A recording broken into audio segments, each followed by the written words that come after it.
Heat 2 of FFA showmanship can start checking in at the holding pens.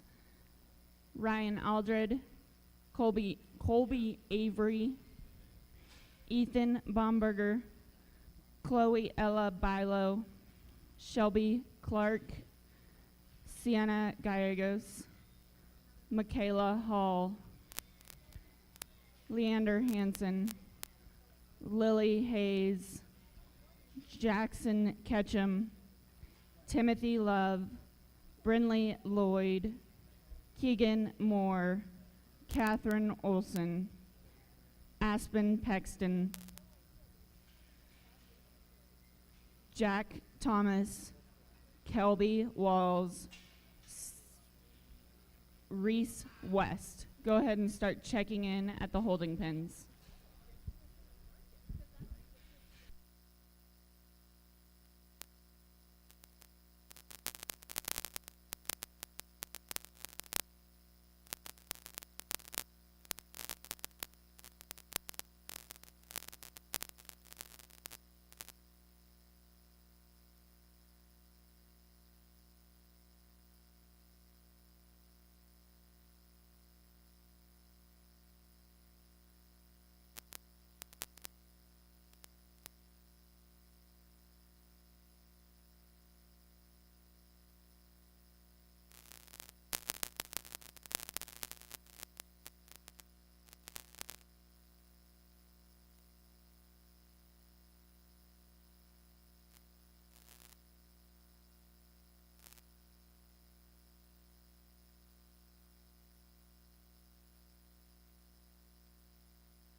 Well, first of all, thank everybody for having me come up and do this.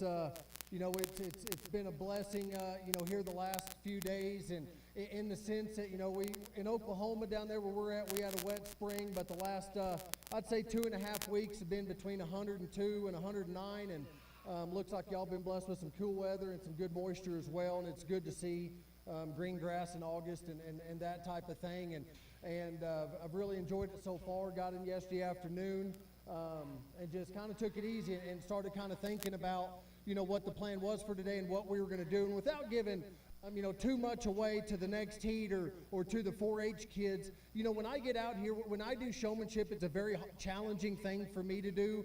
And I'm sure lots of judges have realized that as well because it's personal. We're not out here judging pigs that, maybe got hurt or different things happen, or maybe it's just not my kind of pig, and that's okay. But when we start talking about these young kids and their ability, the fact of the matter is that for us and the kids that ask for our help at the house, all I ever ask them kids to do when they go in the ring is that if you get beat, just make sure it's not your fault. And I tell them that every time we go in.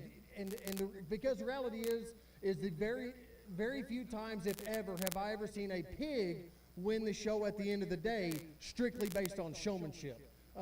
You just got to show good enough and then let the pig do the rest of it. And there's an awfully good set of kids out here that are going to get let back to the barn and excused. We got 2 heats. I think I've actually kept 6, and when only 5 are needed, or maybe even 7, kept a couple extras. But, for me, when I don't believe in doing tricks, and like I told the guys helping that when we let them out of the pens, open the gates and shut the gates for them. I'm going to assume all of y'all understand how a gate works. I don't believe in having to shut your own gate, and I don't like situations where judges make you do that, because as you stop to shut that gate, your pig stops and starts rooting and gives the judge a bad look. And so I want to run this like a show, and when I get out here, the way I kind of go through showmanship is, we had 16 or 17 out here, which I thought was a really good fit for the size of the ring that we have, to have just enough pigs where you have to work at it. And the strategy in which I go through this as a judge in my process is it's never failed me yet. There just always seems to be a handful of kids or handful of pigs I just continue to get good looks of. The how and the why at this stage, and in terms of within heat, doesn't really matter to me. How they're doing it don't matter. All I know is I need to get good looks, and there's just a handful of them that found gaps that you know, when they come out of a pass, they made maybe a little bit longer term and waited for an opportunity to present itself to kind of get in front of me, but more in a gap and by themselves. And so it's just some little things like that as we get through a heat. This group of young people have done an awfully good job, and I'm sure have been successful in this arena in showmanship at other shows, and that's just the way it's going to fall today. Again, thank you guys for having me. Put your hands together for this first heat as we excuse them back to the barns.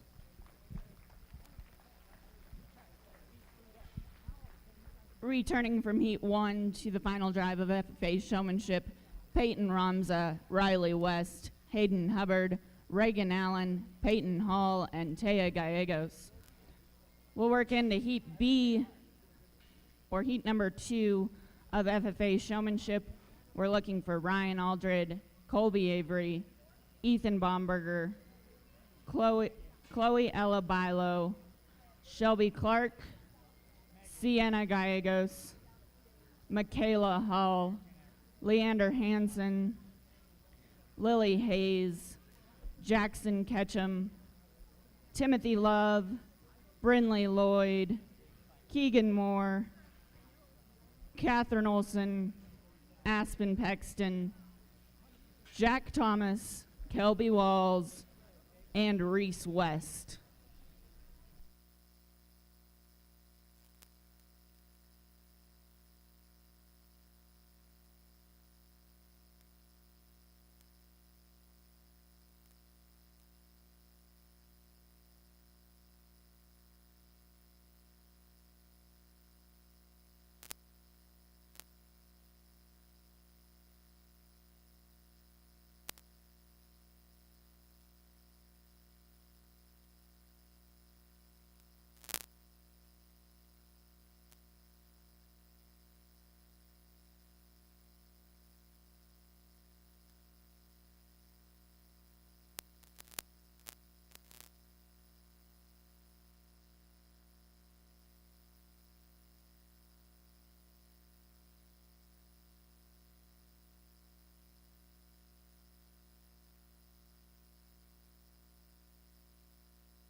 Today we welcome to our show ring Tanner Winter. His wife and 4 kids own and operate Winter Livestock and Feed. They run about 100 sows, 15 boards, and they are a show feed distributor. Please welcome Tanner to our ring. Today we also welcome Hot Shots Photography. They have a booth located in our vendor area that you can view your pictures at, as well as Show Barn Flicks as our live streaming services.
once again, another very gifted group of showmen that's still going to be let back to the barn. And, it's heats like these that guys, you get reminded that this is a team sport as well. And just like any other team sport, if you're out on the basketball court and you got, a player out there that loses their attitude and keeps getting you technical fouls, it's going to be hard to win a game.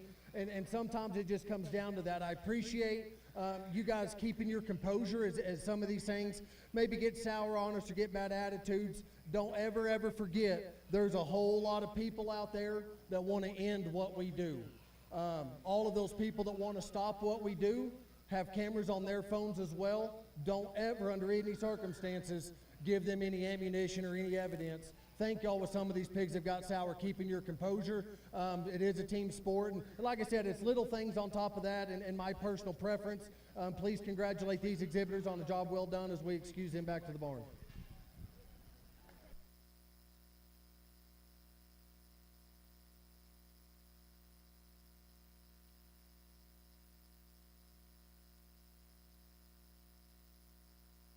Returning from Heat 2, we have Ryan Allred, Reese West, Ethan Bomberger, Catherine Olson, and Leander Hansen.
Division 1 Superlight Class 1 can start heading to the ring.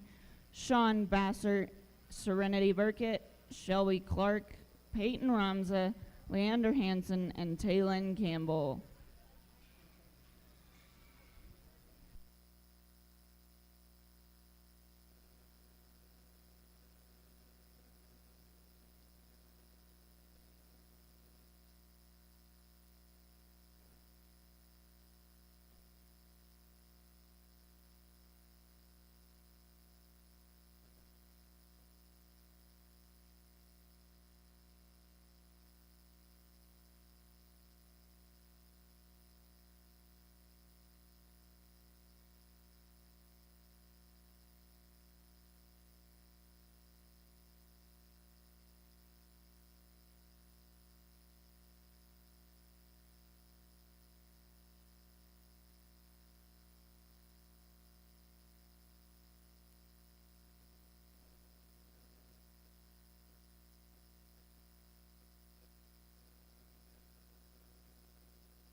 Class 1 of the Super Lights, if you have not already checked in, please do so with your fair ambassadors, Sean Bassert, Serenity Burkett, Shelby Clark, Peyton Ramza, Leander Hansen, and Taylin Campbell.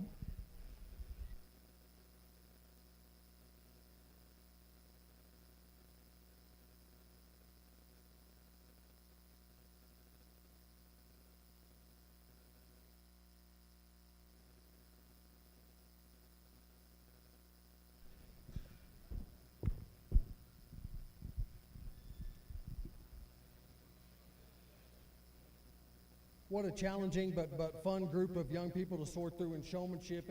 And like I said earlier, so many of them did such a really good job, and it become, the minute details of this game and what I personally prefer as a judge. But I would still lean on you guys. Keep listening to your advisors, your coaches, your ag teachers, county agents, whoever you have helping you, because the guy you show to next time is probably going to have a different opinion, and that's completely fine. All of y'all have done an extremely good job. For me personally, once we kind of get back out here and start working down, we've got a good size ring, and I think what sorted maybe some of us down the line, I'm not going to talk every one of them we've got pinned, because they all did a good job. It's just my personal preference, but I'll tell y'all just kind of as a blanket some different things that I saw.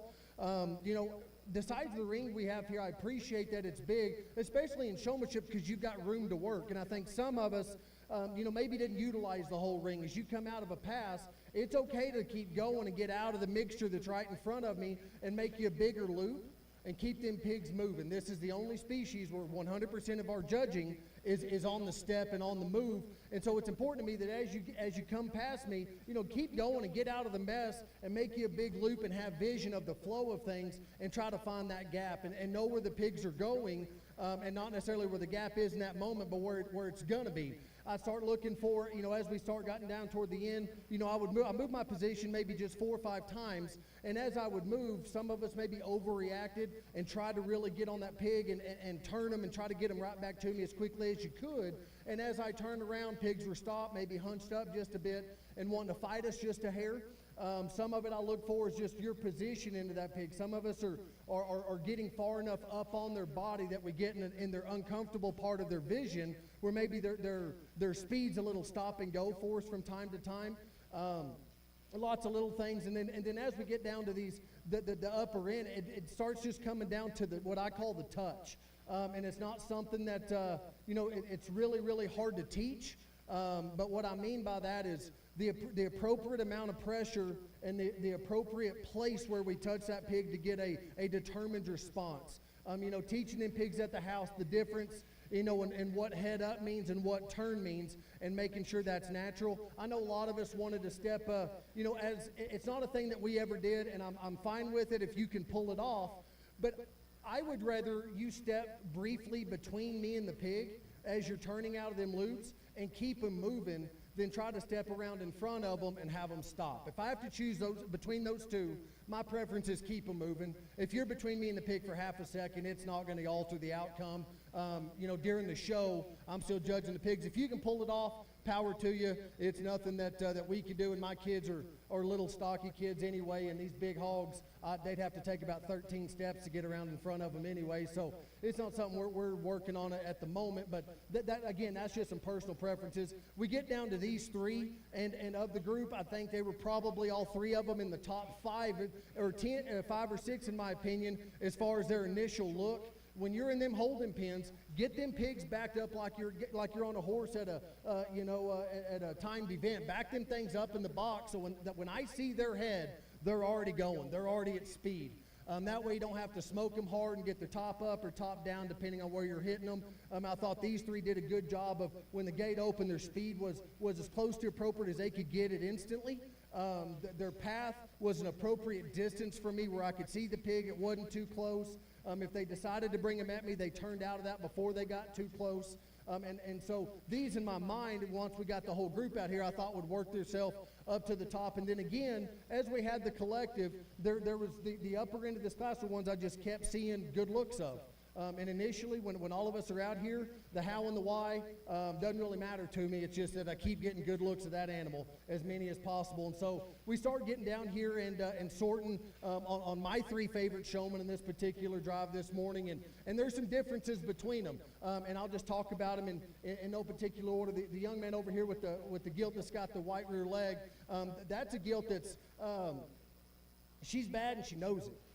You know, she doesn't want to go fast, but she doesn't want to go slow, and so he's having to work a little bit to be in charge. You know, again, on a team sport, I want to know who's driving who, and that man's in control, but I know he has to work for it too. There's a couple times, like I said, maybe coming out of turns, trying to get that pig back to me, maybe didn't make as wide of a turn, and got that one kind of, you know, tangle-legged there, maybe a time or two. But man, when that young man makes a pass, the touch that he's got, the way that one responds is she's got a very natural gait. The level in which she's carrying her head is very appropriate. It's attractive, but it's not so much it's affecting her gait and the way she gets out and moves. A young man has done a very comfortable but yet intense job. Young man coming right in front of me, very similar.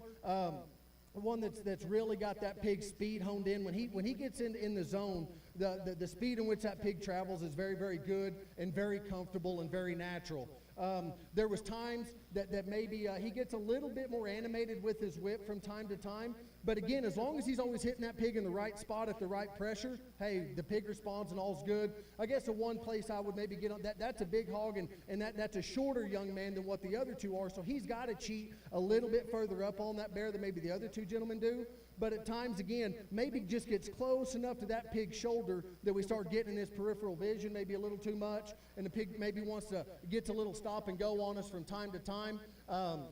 And then, you know, like that situation, there's a couple battles there that maybe he didn't win, but he adjusted in the moment, realized that this pig just needs to go the other way, and did it, and didn't sit there and fight. Another young man that in terms of just comfort and confidence, one that's just easy and smooth, young man's done an awfully nice job. Young man over here with the off-belt, the gilt again, just the speed of that one, the appropriateness of the way he's getting her to carry her head, his posture's, you know, intense. Again, maybe from time to time, she's a little bit of a slower walker than what these other two are. He's allowing her to be so. I still think it looks very comfortable and very natural. Posture and his position's very well on the pig. Like I said, there's a couple times maybe you got to be just a hair more aggressive to make sure that one maintains a good speed. But at the end of the day, that pig sure didn't stop an awful lot of times. And when she did, he didn't get overly aggressive. He just eased her back into it. Again, I guess for me, 3 of them, and a whole set all the way down that I think are very, very natural. Ones that are very comfortable. The pig looks natural. That's another tough thing about showmanship is the very, very good ones in the show, you're not even supposed to see at all. You're not supposed to notice them. They're presenting the pig, and all the focus is on the animal. And so it's challenging to sort them ones up that, you know, just kind of just blend into the background, but their pig's always presented. It's always at a good speed and always giving me a good look. I think all 3 of these young men have done an awfully good job. It's a dead-gum shame that we have to pick a winner amongst you guys. Anybody in here, and a lot of them kids that got excused could show pigs for us any day. Very, very proud to have these 3 out here, but ultimately we've got to place these guys. The young man right here in the middle coming across, I'm going to stick you third. I got to make a decision. It's not fair. I wish all 3 of you could win. It's just not the way it's going to be today. Like I said, young man that gets a little bit more animated with his hand motion than the other 2. Maybe one that gets a little bit further forward, and some of that's out of necessity because of his stature. As he gets taller, man, that young man's going to be a force to be reckoned with on down the road. A very, very good one, though, to still be here in the top 3. And then between the other 2, it's just minor details. And you know, when we got on 4th and goal, you know, who made the move and who made the pass. In my mind, the one that keeps coming back in my mind, this red-headed kid right here is going to win. Congratulations, young man, you'll be second. Very good job.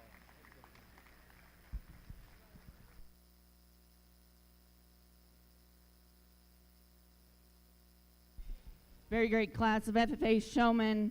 First place is Ethan Bomberger. Second goes to Riley West. Third is to Reese West. Fourth, Reagan Allen.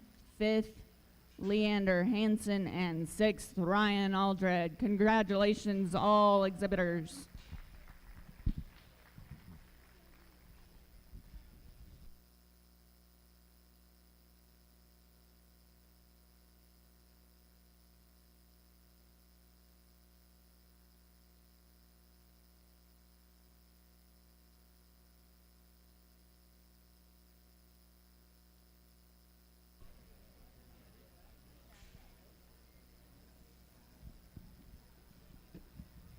We'll now go ahead and start our FFA market show with our Class 1 Super Light Division, Sean Vassar, Serenity Burkett, Shelby Clark, Peyton Ramza, Leander Hansen, and Taylon Campbell.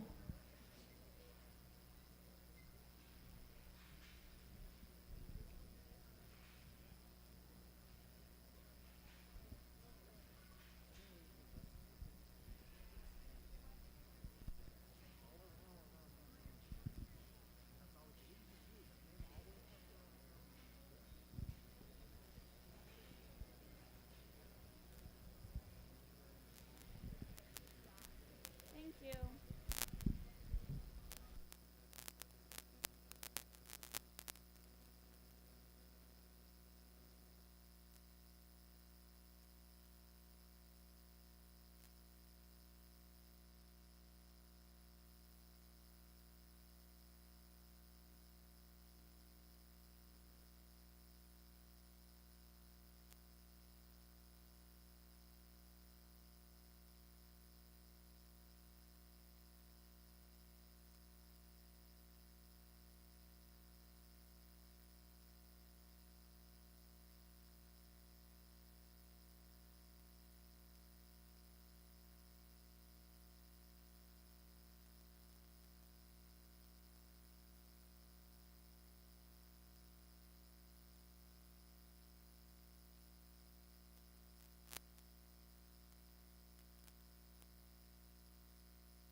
Super Light Class 2, you can start heading to the holding pens. Serenity Burkett, Hayden Hubbard, Serenity Burkett, Lillian Lewis, Ashton Rigby, and Chloe Ella Bilo.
Class 2, please start making your way to the holding pens. Serenity Burkett, Hayden Hubbard, Serenity Burkett, Lillian Lewis, Ashton Rigby, and Chloe Ella Bilo.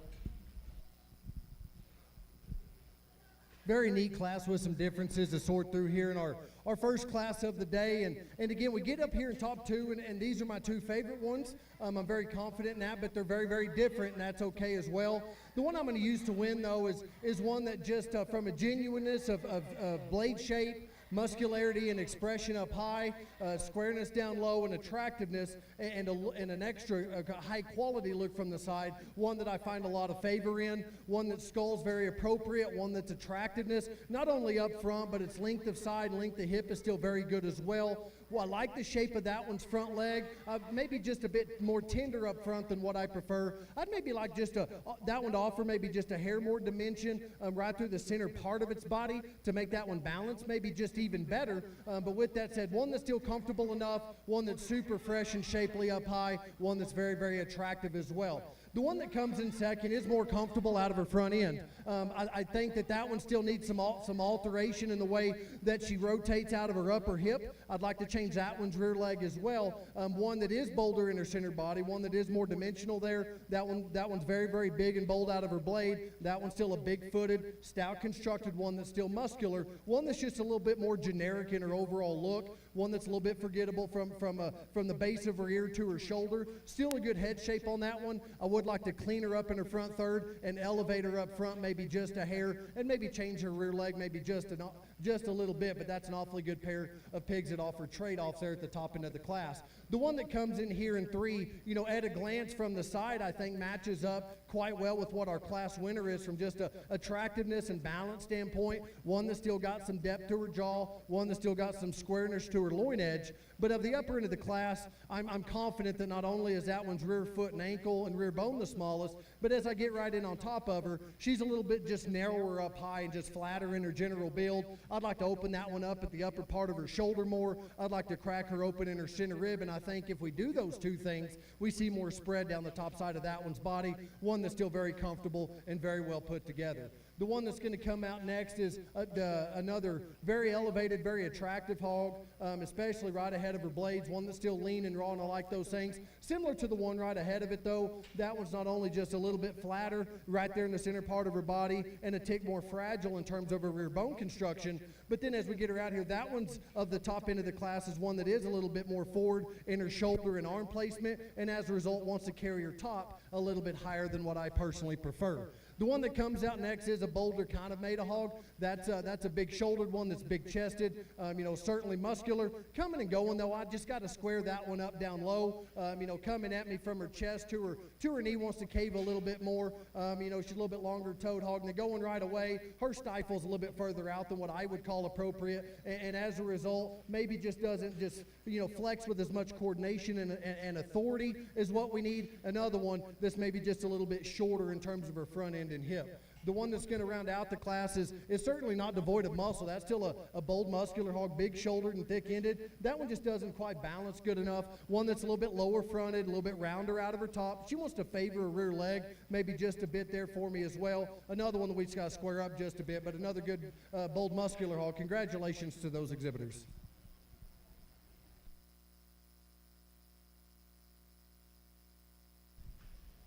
Class 1, first place goes to Leander Hansen, second to Peyton Ramza, third Sean Bassert, fourth Serenity Burkett, fifth Shelby Clark, and sixth Taylin Campbell. We'll work into our super light class 2. We're looking for 2 from Serenity Burkett, Hayden Hubbard, Lillian Lewis, Ashton Rigby, and Chloe Ella Bilo. Following the completion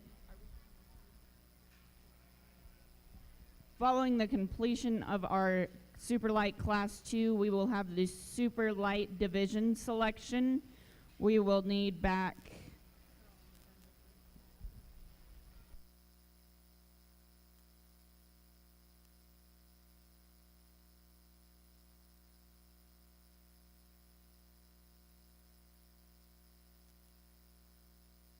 we'll keep back the top 4, and they're already ready.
Another good class with some differences here toward the top, and I'm very confident in the one we're going to use to win.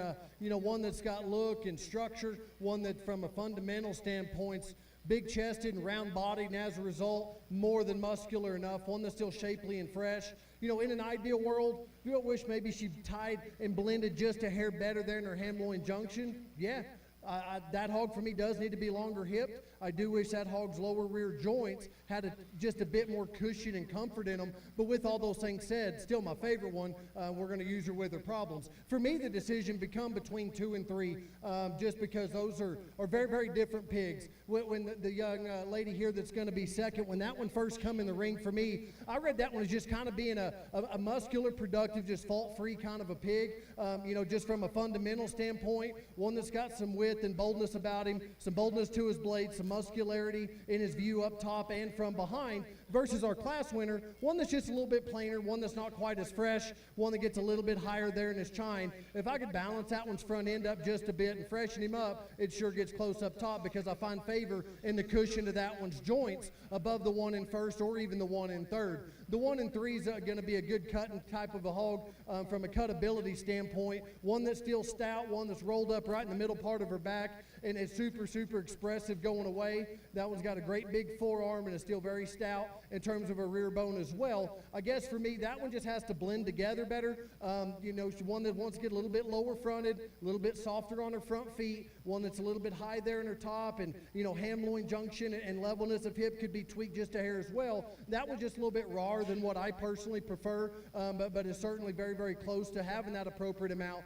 That one just got to be square going away and balanced just a tick better from the side. At a glance, the one coming out next is, kind of gives me a 70-mile-an-hour look of one that's similar to the one right ahead of her, one that's good-jawed and has a big arm, one that's extremely, extremely expressive from a muscularity standpoint. From a structural standpoint, I struggle getting that one much higher. I've just got to make too many excuses for that one to go ahead and move her up. One that's forward in her blade and arm and coming at me needs to be square. She's got to be looser off them rear two for me to move higher today. The one that's the couple that are going to come next are ones that I just got to crack open more. One that have to just give me more of just a muscular power look compared to what else is offered in this class. This one is more comfortable than the one right ahead of her. One that's still very elevated. One that's still maybe not perfectly coordinated on her rear two, but I think one that I would still deem comfortable. Just her view coming and going. I still have some left on the table to be desired. That one just got to be opened up down low and offer me more power up top. And the reason she ends up, beating this one here is I read that one, and from a cutability standpoint, being maybe just a tick more genuine. This white one come in the ring, and I love that one's noggin and stoutness of skeleton. That one's very level down her top line. Her hips very good as well. Again, I've got to alter the shape of that one's front leg, and where her arm and knee sit underneath her shoulders inappropriate to me. And then again, once I get right around behind her, I start questioning how genuine that one is, from a flesh standpoint, in addition to does she just have enough muscularity to go ahead and flip that pair? It's right there on that line. But another good class. Congratulations to those exhibitors. Super light class 2, first place goes to Hayden Hubbard. Second is exhibited by Lillian Lewis. Third, Serenity Burkett with 2.52. Fourth, Serenity Burkett with 2.54. Fifth, Ashton Rigby. And sixth, Chloe Ella Bilo.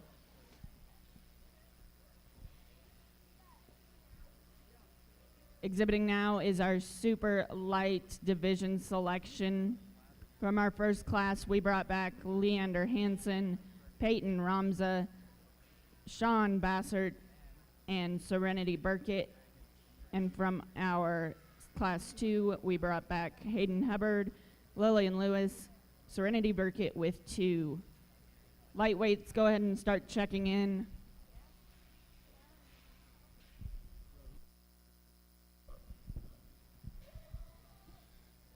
Out here for this first division drive, I feel that we've got a pair of gilts that have very, very similar qualities and a very similar just silhouette about them. The shape of their skulls and shoulder and front arm, the muscularity and shape they have up high, their view going away. I read a lot of similarities between those two particular pigs. The differences I see is, I guess, it's all trendy right now, but and we're pumped about it when we get it too. The heavyweight, that's a darker skinned one. That's a thicker and denser hair texture about that one. And I even give that one probably the edge in terms of just genuine stoutness. I do read just a hair more bone in that one's rear leg. I do read just a bit more broadness of skull in that one versus the lightweight. But that's taking nothing away because I'm not going to call that one frail. But when I get in on top of them, from that one's forerib to the middle part of her rib, I do see more maybe just outward curvature, and it might just be a matter of just a little extra fill in that particular gilt. And then we talk about the young one, although that one's not maybe quite as stout as what we have in the heavy. That one's still certainly stout enough. She reads stout through her front end and through her noggin. The shape of that one's front leg is still very good. One that's still very comfortable as she gets out here for me. The shape is good, but like we talked about, she's not quite as stout. And as I get into the center part of her body and the lower part of her middle rib, maybe not just as much natural feel in that one as what we have in the heavy. I think they're, again, very, very close. I think their silhouettes are very similar from a distance. I guess it's hard for me to find one that does probably have more total advantages and one that I got to make fewer excuses for in the fact that her biggest downfalls, maybe she just didn't eat as good this morning. I like the Class 1 to win this division. Congratulations to him.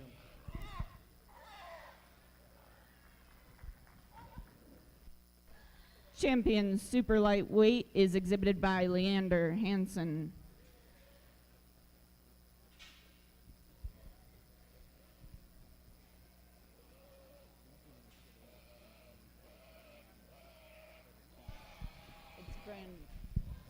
Second place comes out, like we talked about that one. From that one's Hamlin Junction forward, that's a pig that's very, very loose built and very comfortable. Another one I'd like to alter the way she travels on her rear legs as well. That one reads as just a bold, practical type of pig that's stout and broad. But again, maybe one that's just a little bit plainer about her look up front and the shape and texture she has to her muscle. But it's still a very, very good one. I thought the heavyweight matched up very, very well with our champion. They look very similar to me. I'm going to elect to keep those two together. Congratulations.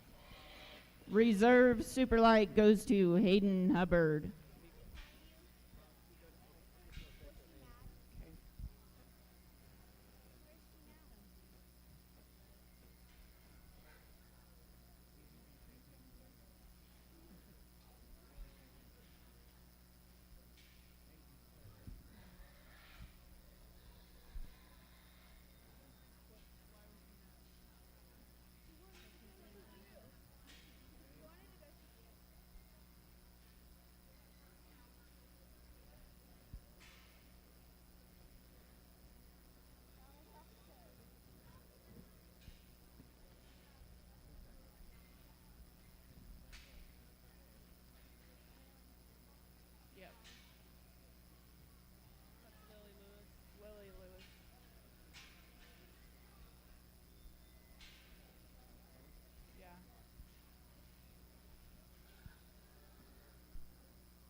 Which is Serenity.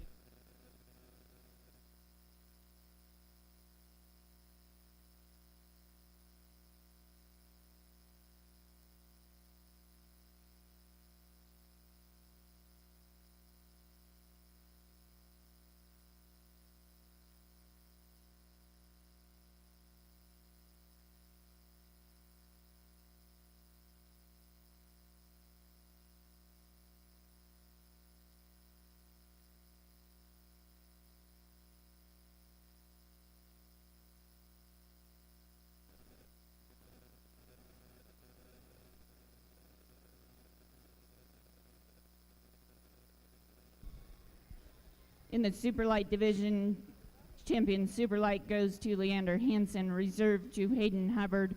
Third in the super light division to Peyton Ramza. Fourth to Lillian Lewis. Fifth to Serenity Burkett with 2.52, and sixth to Sean Bassert. Congratulations, exhibitors. We'll now move into our super light class, into our lightweight division, Class 1. We're looking for Reagan Allen, Aspen Pexton, Kelby Walls, Colby Avery, Sienna Gallegos, Sage Wells, and Leander Hansen. There will only be one class in this division, so this will be the division selection, and we will move into the medium weight.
we get in this class here, which I guess stands alone as its own division. And truthfully, there's so many bits and pieces about, each one of these hogs that I really appreciate to a very, very high level. I don't know if there's that one that blends everything I'm looking for together and runs away with it, and it does become very, very close, and it becomes an equation of what I can tolerate and what I like.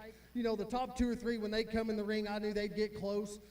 Those just are a silhouette that's mostly my kind. This one here, that's a square-built one that's round-bodied yet, one that's bowled up high, one that's square, not only out of his upper hip, but in that whole view going to the ground. The reason it becomes close for me is for me, balance is about proportions, and all the pieces and parts have to be a size that makes sense to me. And for me, versus the Burke appeared one that's going to be there in second, this one isn't quite as attractive out ahead of his blade in relation to the size of his rear foot and rear ankle. I either need to make that one cleaner up front or make him bigger at the ground to make that hog truly, truly balanced. One that's maybe just a bit, maybe not perfect in the set to his hawk. I maybe like to give him just a tick more, but I'm going to stop way short of calling that one unsound. He's certainly reliable out here and very comfortable enough as he goes. Just a good, solid kind of fault-free pig to win. The Burt gilt from the side before she started fighting the young man gives a very, very high-quality look. The length of that one's front end's very good and very neat when compared to how long her hip is and when compared to how much center mass that she has. And there's no doubt that one's just overall size of arm and size of rear ankle is superior to what we're going to have in our class winner. I guess for me, not only is that one not as comfortable in the way she flexes out of her shoulder in relation to the class winner, going right away, you just got to make that call. If you can tolerate that, she wins the class, and it's right there on that line. If I can make her just a hair more comfortable and appropriate and secure in her stifle joint and down to her hock, we can maybe switch that pair. Very, very good pair of pigs. The one that's going to come out here in 3 from a shape standpoint, from a shape of skull standpoint, one I like a lot of things about. That one's another stout one that's up-headed and attractive, almost to a fault, because that one's so hard-backed and so expressively shaped up high, it makes the upper part of her skeleton just a little bit more rigid. And what I mean by that is, as we set her into motion, the upper part of her shoulder isn't flexing as good as what we have in them top 2. Her hip doesn't flex quite as good, and as a result, just on the move, that one's range of motion down low is a bit timid. It's a little bit shorter and quicker to the step and a little bit tighter in the way that her joints function. She's not quite as soft as what we have in them top 2 in terms of her center body shape and the depth there to her heart either, but that's an awfully good one that I think rounds out an excellent top 3. Again, from a noggin and squareness of loin standpoint, I like that one there quite a bit. The one that's going to come out next is one that's very elevated, and arguably from a balance standpoint, I can make the argument that one is as good or better than anything we have in the class. One that's level down her top line, one that's still big bone and is appropriate in her bone size in relation to her front end. I guess for me, what it comes down to is I didn't see enough just true width down low. When that one comes right at me, her view coming at me doesn't balance. She's taller than she is wide, and if I could just open that one up, just a bit, and she needs to be for the frame that she has, but one that from a balance standpoint, if you were just going to black that pig out and make a backdrop picture, those are the kind that make a judge look silly, because the side profile doesn't tell the entire story on that one. Coming and going, I need that one to have more. Similar situation with here, this red one that comes next, and the reason he doesn't get around the gilt right ahead of him is when I get right on top of him, I saw just a little bit more shape in the gilt that's going to be there in 4, and I saw that one's chine being a little bit deeper down between their blades than this one. But man, you want to talk about loose skeleton, one that's stout constructed and square in terms of the way his rear leg travels. And I'm not going to handicap any breeds in the way I judge. If we're going to show them together, we're going to show them together. But I can appreciate a red hog that's got a looseness of skeleton like that has bone like that, one that still balances. I just got to have more muscle in a market show today for that one to move higher. But that's an awful neat one to see get out and just travel and be that comfortable. Similar situation with the blue one coming out next. One that's just a little bit more generic in its overall shape. Probably does have a little bit more width and with the chest and weight to its favor than the one right ahead of him. I guess for me, I need more stoutness of just noggin in that one. I wish I could change the shape of him from his blade forward. And then as we get down to the ground, that's another one that's very, very loose constructed, a lot like the one right ahead of him. But this one's flexible to a fault. And what I mean by that is he starts wanting to give up in them lower joints. It doesn't affect his overall movement too terribly bad, but it does just enough to be just distracting for me. I've got to pick that one up on it and get him more on the tips of his toes instead of the heel of his foot, maybe just a bit more. The one that's going to round out, another one that's maybe a little bit softer down low. I read more shape in this one than the one we have right ahead of her, one that's very, very crisp in terms of her loin edge. From a balance standpoint, she's flat enough up front that it causes her to run downhill a little bit more than I like. I need that one to be fresher and softer right there in her middle part of her body as well. Another good class. Congratulations to those exhibitors. Congratulations in our lightweight division. First place is Sage Wells. Second goes to Leander Hansen. Third, Reagan Allen. Fourth, Sienna Gallegos. Fifth, Kelby Walls. And sixth, Colby Avery. Congratulations, exhibitors. We'll move into our medium weight class 1.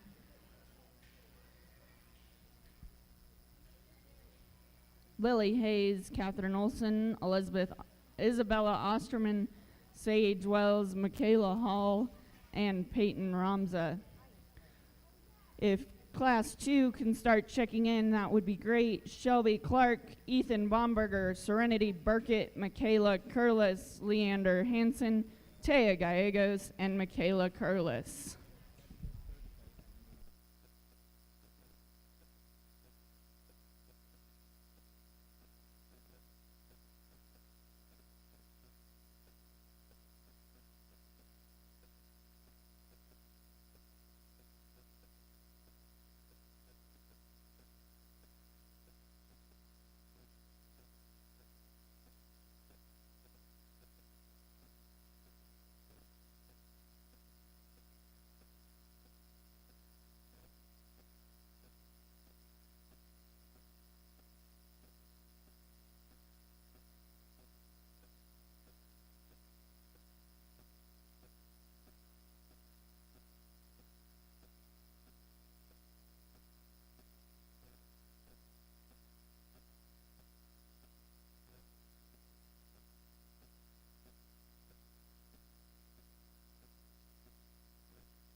a very, very fun class to sort, especially here at the upper end again. And good comes in different shapes and sizes and packages in this particular drive once again. But I was confident, early on the one that we're going to use to win, and one that balances so well. In an ideal world, I wish that one was a bit longer hip and maybe had a little bit more, maybe just a tick more set to his rear leg. But again, I'm going to stop short of calling that one, inappropriate. He's walking like maybe just got a tick over full, I guess, for me, but he still maintains so much squareness. His length of body's appropriate. One that shape of rib is very, very good. Coming at me, he's bold and square and good noggin. Like I said, I might like to flex that one out, maybe just a hair better. But to call that one completely unsound, I believe is just a stretch. For me, the close decision was between, 2 and 3 here, and the second place Blue Bear. If we were just sorting them things on the move, we could make that one, go ahead and slide up and win the class.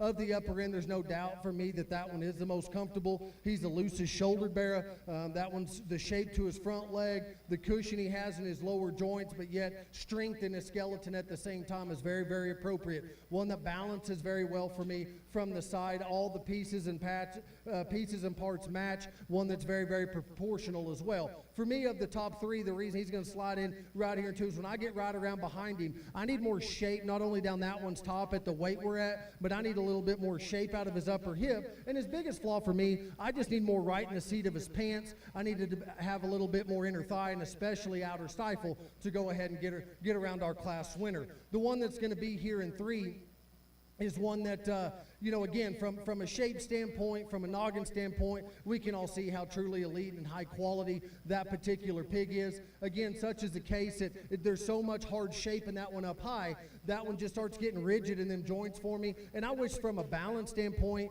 from that gilt's blade forward has to be, shape maybe just a tick differently. One that's carrying a little bit more beef there on the back of her neck. One that just won't ever just release her neck and let her nose get up a little bit and really show off a bit more of an attractive look. I like the shape of that one's front leg from her elbow down, but from there up, wants to get too far forward, wants to be too rigid in them upper joints. A very, very nice trio to be the upper end of the class. The one that comes out here in 4 is another loose built one that's still got, an attractive but yet stout front end about him.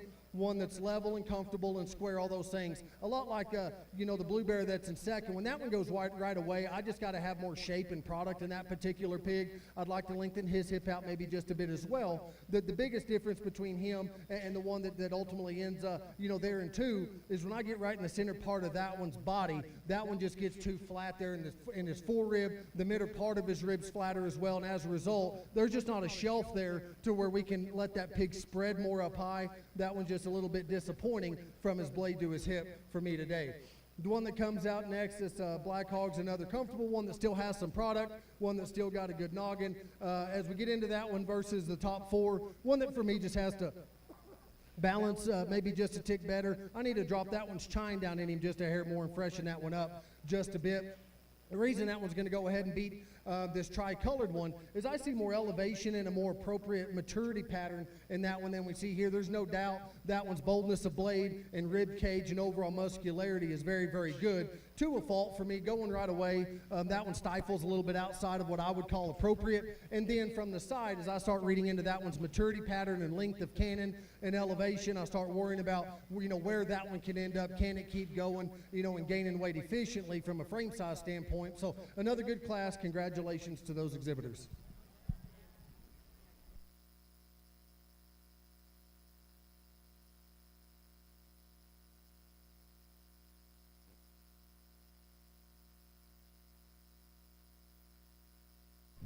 In medium weight class 1, first place goes to Catherine Olson, second to Peyton Ramza, third to Michaela Hall, fourth to Lily Hayes, fifth to Isabella Osterman, and sixth to Sage Wells. Congratulations, exhibitors. Coming in the ring now is medium weight class 2, Shelby Clark, Ethan Bomberger, Serenity Burkett, Michaela Curlis with 2, Leander Hansen, and Taya Gallegos. Following this class, we will have the selection for the medium weight division.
A reminder, exhibitors, please make sure, and if you are going to sell your hogs today on Friday or Saturday, make sure and get your picture taken at the photo backdrop with Hot Shots Photography.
Temperature keeps getting turned up more and more, and there's no doubt this is the deepest class we've seen yet today. There's pigs in 6 and 7 that had they got a different draw and a different weight class could be in the top 3 very, very quickly. Very good deep class, and you know, we end up out here, and I'm very comfortable with the one that we're still going to use even in a very, very deep class. Because, you know, to get the fundamentals out of the way, you know, in terms of having enough, you know, spread and width down low and shape to their body to allow them things to be muscular enough, that one there checks all those boxes. One that still balances very well for me. One that's length of hip is still very, very good. You know, in an ideal world, I know some guys might want to get on that one and say she's just not level enough out of her hip. My opinion is I think that one's hip's very appropriate. I think we're getting livestock in general to dead gum level, and in that attempt, I think that's the single biggest flaw with these things being able to have pigs, and not that we're judging these as gilts, we're not, but just as an observation, if you try to get bears that level hipped, you're going to have to pull an awful lot of them, and I think that one's hip still appropriate, and then just from a sheer skeleton standpoint, there's no doubt in my mind the cushion, the bend, the comfort and coordination that one's got in her joints is not only as good as what we have in this class. That's one of the more appropriately built ones down low than maybe we've seen yet today. An absolute powerhouse comes here in second. That again, from her ham loin junction forward, that one's very, very neat. One that's so square, not only in the shape of her body, that's what I call a square rib cage in a hog, but it's so square in the edge to her loin, and the shape to her shoulders very square. But as we set that one in motion, not only is she just a bit more forward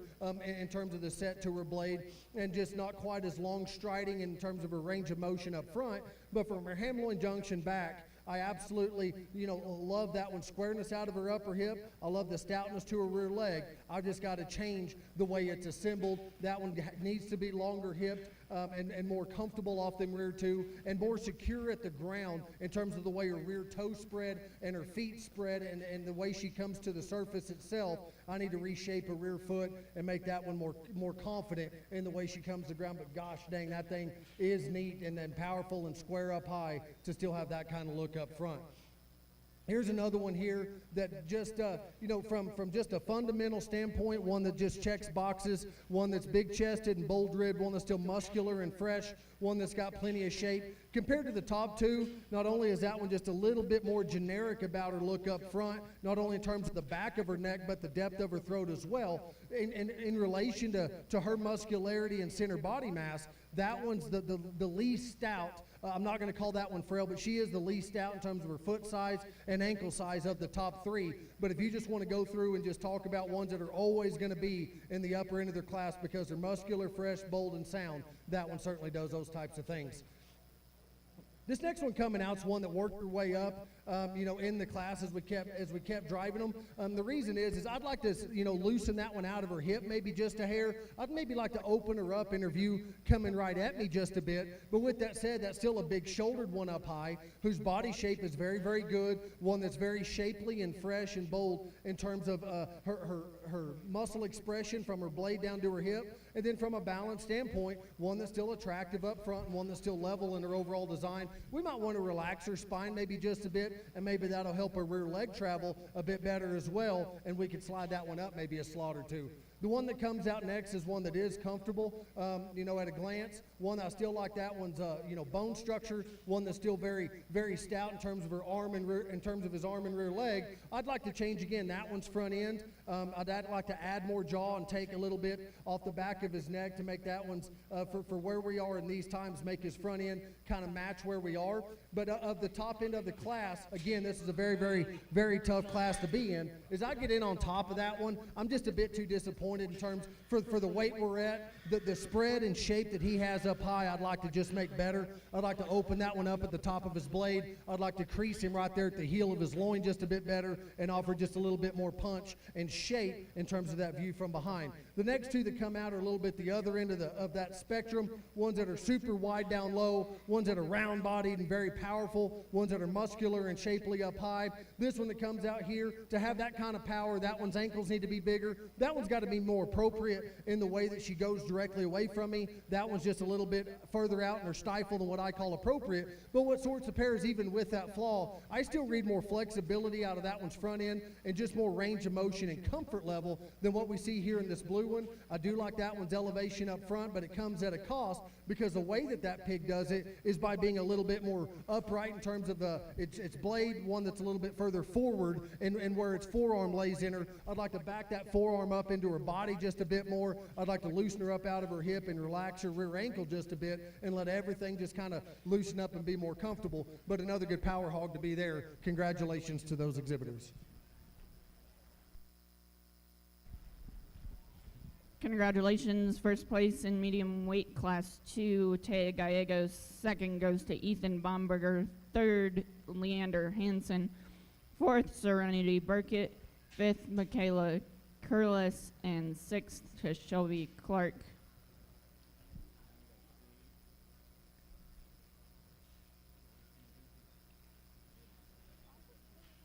Heavyweight class 1, please start checking in. Sarah Turner, Riley West, Serenity Burkett, Sienna Gallegos, Rutley Hansen, Reese West, Catherine Love, and Ryan Allred.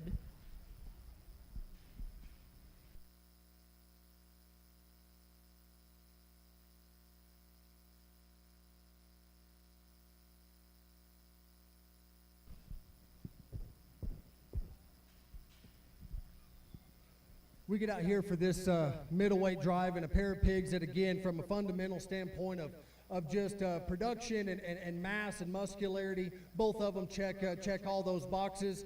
I guess for me, it's important that at the end of the day, that as a judge, you just have a kind that, when we make breeding decisions on sows, we may be 3 pins over and see a sow ride, and I got to make that call without their heads up. Just, what kind do you like, and what do they need to be bred to, and those types of things. We get out here. There's one that hit me. I don't mean to be anticlimactic. I like the one out of the second class the best. She'll be champion.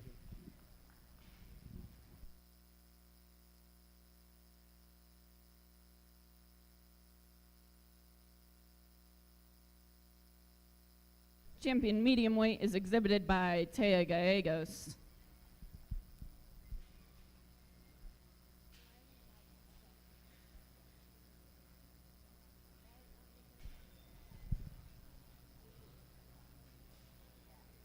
That second place comes out of that class, and like I talked about, I could change both of these things in terms of the way they travel, maybe just a hair. I think their problems in the way that they flex are very similar. Both of them are a little bit tighter in their rear leg. Both of them are a little bit, more restricted out of their shoulder. There's the lightweight's probably one that just from a proportion standpoint, I think one that from his length of neck to his length of side and length of hip probably is more appropriate there in terms of weight proportions. I love that thing's view coming right at me. One that's so bold and square in his blade and down in his chest floor. And we talked about the second place that from that thing's hand-willing junction forward, that thing's wild. And I like, I don't like them safe ones. We're at a tough show here. And that one for me has the furthest reaching pieces. If you can tolerate that one from its hand-willing junction back, that one might be holding a purple banner instead of a pink one today. I still like that second place, second best. He'll be reserved. Congratulations. Reserve in the medium weight division is exhibited by Ethan Bomberger.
If you own a black Jeep Cherokee license plate County 2, number 9230, you're blocking in a High West Energy truck and you need to be moved immediately.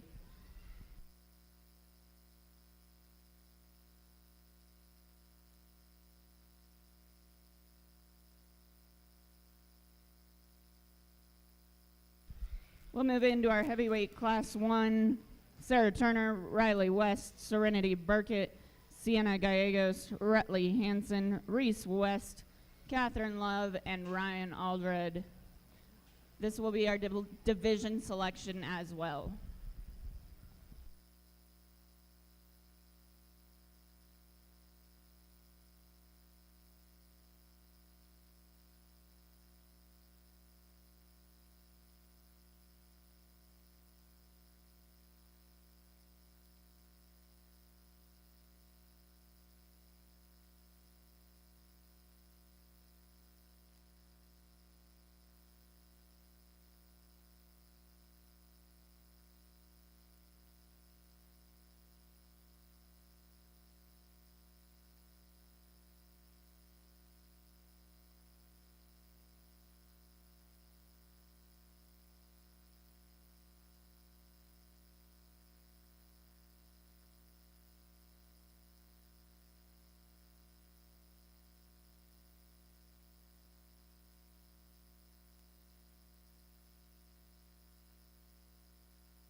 Since there is only one class in the heavyweight division, the extra heavyweights can start checking in. Michaela Curlis, Timothy Love, Isabella Osterman, Serenity Burkett, Colby Avery, Michaela Curlis, and Luke Miller.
Another very good class here with lots of pigs that have so much to offer the drive, and yet I feel like, at least in my mind, as I start breaking these things down, they just all kind of find their place logically for me, and that goes, for the class winner as well. One that right off the bat, if you're going to get overly picky, I'd maybe like to pick her up on her front feet maybe just a bit, but not so much that it changes the way that one gets out and moves, because that one's still very, very comfortable, one that's appropriate in terms of her width and muscle, one that's bold and round in her body shape and is very powerful up high.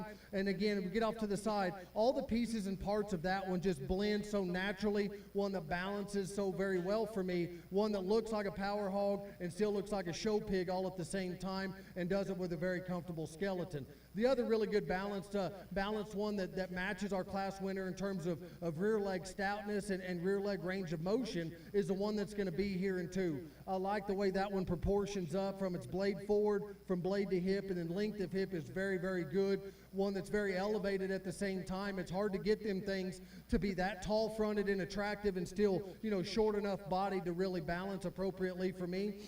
From the side, though, versus our class winner, that one wants to get a little bit higher in his chine, one that doesn't read with quite as fresh there at the top of his shoulder, one that's not quite as crisp in the shape to his loin edge. But that one was surprising to me, and the reason that one ends up in 2 is as I get off to the side, that one, is more powerful when you get on top of him than what I initially thought he would be. Because he drives a little bit higher in his chine, I started wondering how much spread's really there. That one does have more muscle up top than what I initially thought he would till I got on him, but I just needed to be creased up and a bit fresher to get around our class winner. Very good pig there to be in second.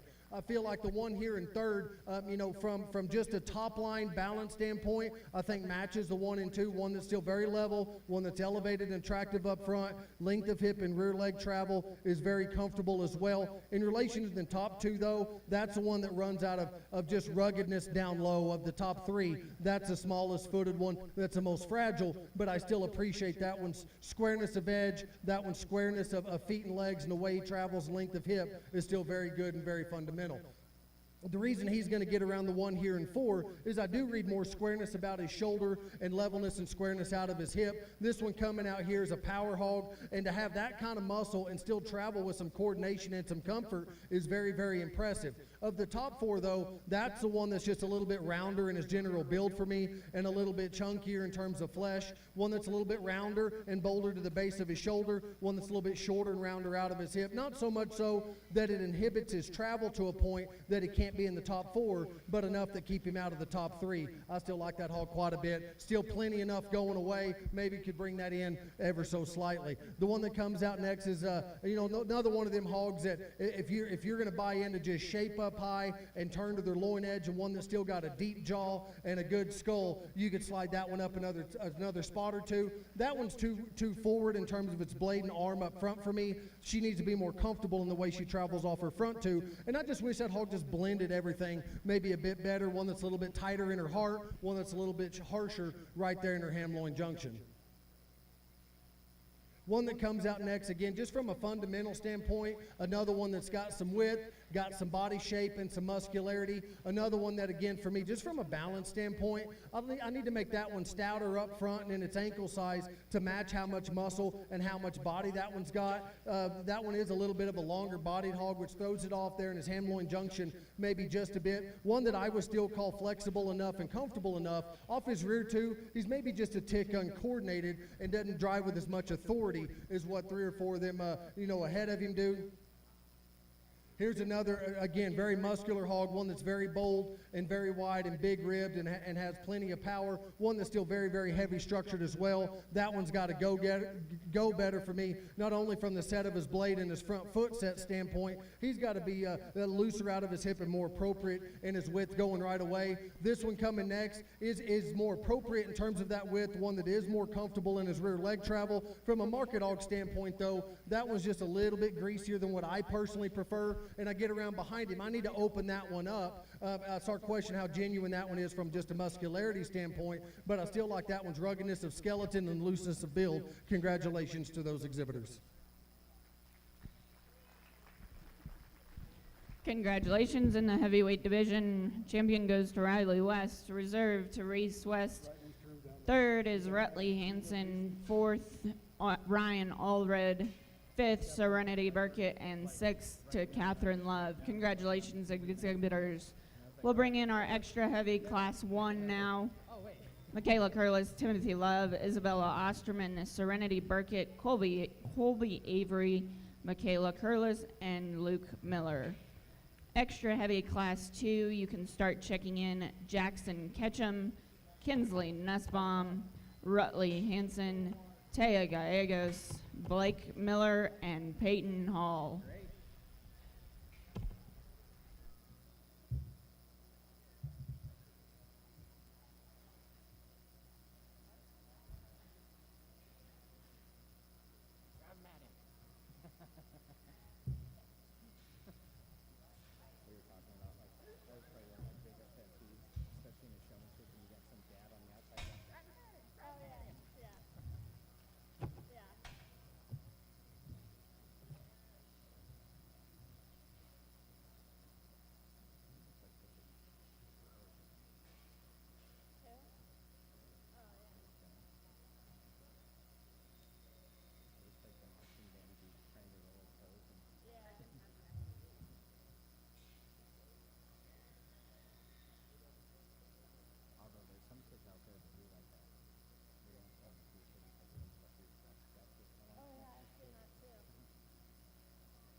Where he's hammering them on structure, there's a few pigs that I'd just be like, okay, stop.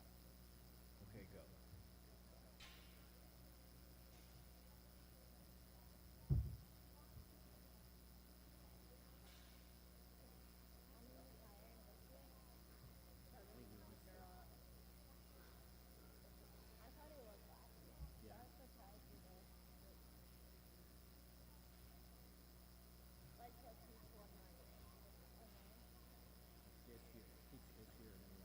He actually tried calling it quits this year.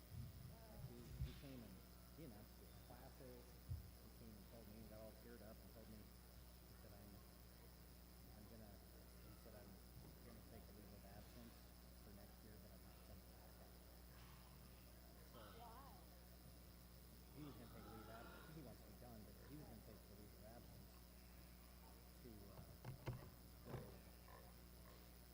help his mother-in-law. But then he tried, he went down to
We get in this class here and end up with a pair of pigs on top that, in my mind, do the best job of blending muscularity and shape and freshness along with some extra flexibility as well. The one we're going to use to win, though, I think does it to just a little bit of a higher degree in terms of one that has that kind of power up high and shape to her center body and still has that kind of comfort level. One that's depth of jaw and stoutness about her front end is still good enough.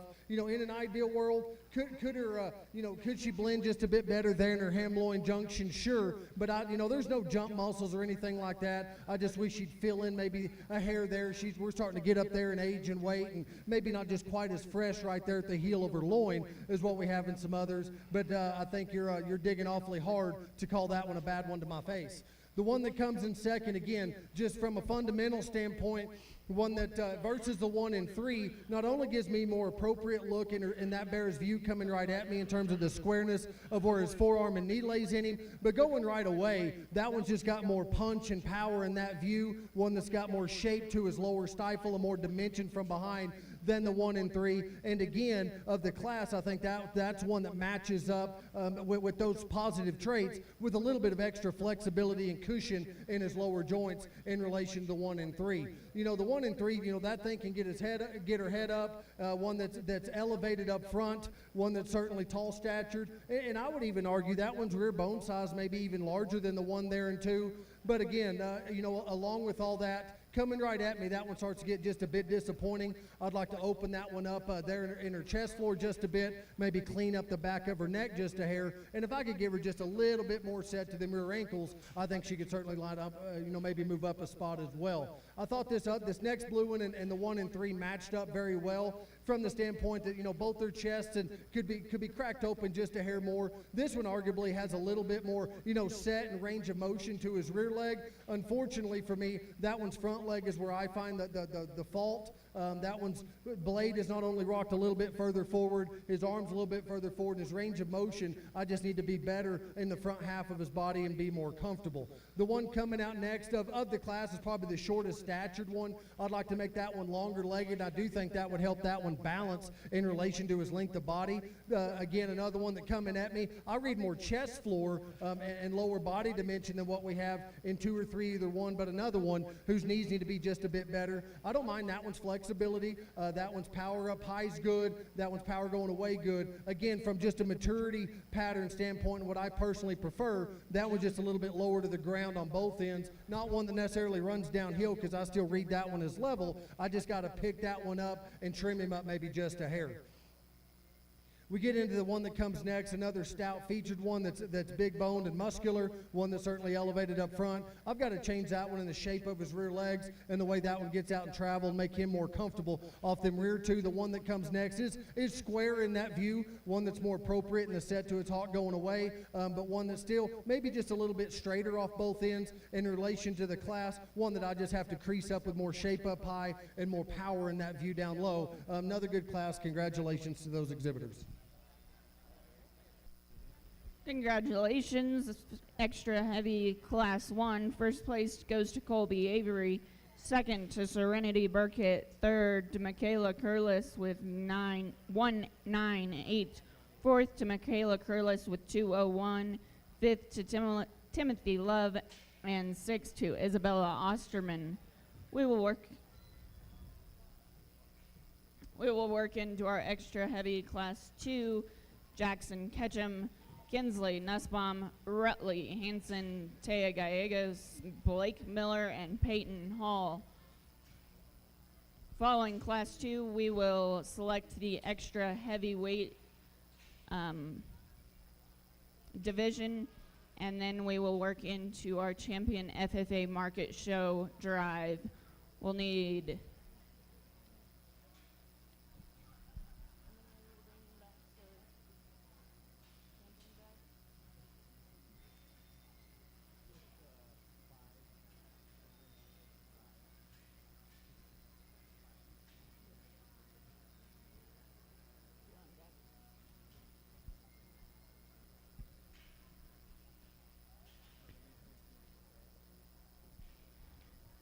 for the champion selection, we'll need Lander Hansen from the Superlight division, Sage Wells from the light division, Taya Gallegos from the medium division, and Riley West from the heavy division. Reserve champions, please be on deck and ready.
Good class to round out the FFA side on. We end up here with the top pair that there's maybe some give and take, but the white gilt for me is the one that not only still, this late in the game as we get to these heavy weights, still maintains, a market hog look, but does so with a little extra show ring presence, a little extra youth and freshness about her as well. And then one that just gets out and is comfortable in the way she goes, one that's square and has enough bone and noggin. Maybe we could crease that one a little harder versus a couple others. Maybe we could clean up the back of her neck ever so slightly, but I'm not going to miss the forest for the trees. I like that one the best. The one that comes in second is one that like I said earlier, that one still maintains a market hog look, maybe just not quite as youthful of a look as what we have in our class winner. One that's a little bit plainer in his shape at this stage in the game, one that's a little bit more generic from his blade forward. If I could just make him more attractive and just a little bit more youthful in terms of the shape right down the center part of his back, we could maybe flip that pair.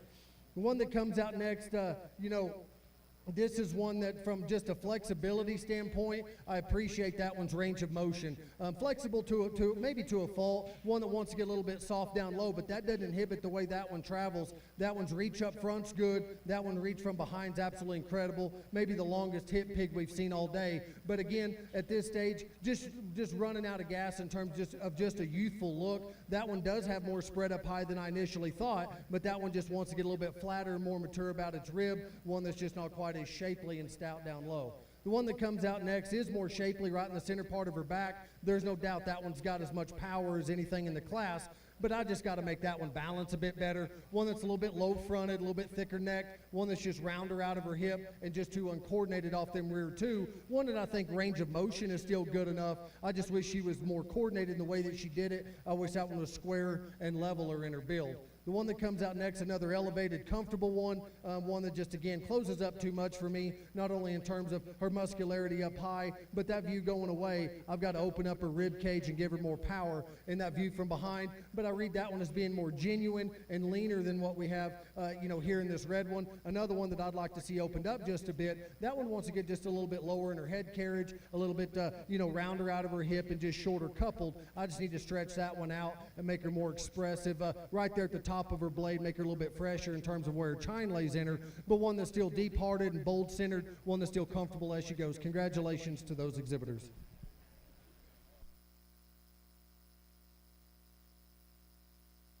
Congratulations in our extra heavy class 2. First place goes to Rutley Hansen. Second to Taya Gallegos. Third to Peyton Hall. Fourth to Kinsley Nussbaum. Fifth to Jackson Ketchum. And sixth to Blake Miller. In the ring now is our extra heavy division selection. We will move right into our FFA market division selection. From the super lights, we'll need Leander Hansen. Lights, Sage Wells. Medium, Taya Gallegos. And the heavies, Riley West. Go ahead and start heading to the show ring.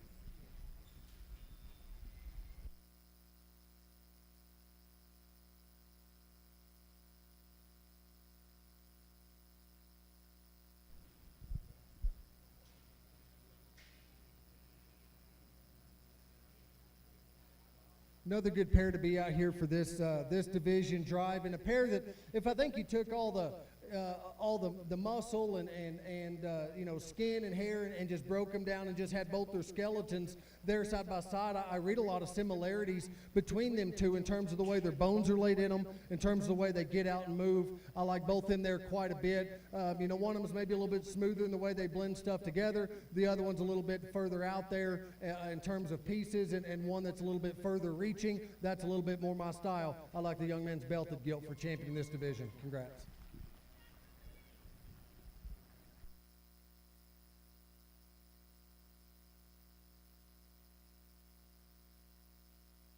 Champion in the extra heavy division is exhibited by Colby Avery.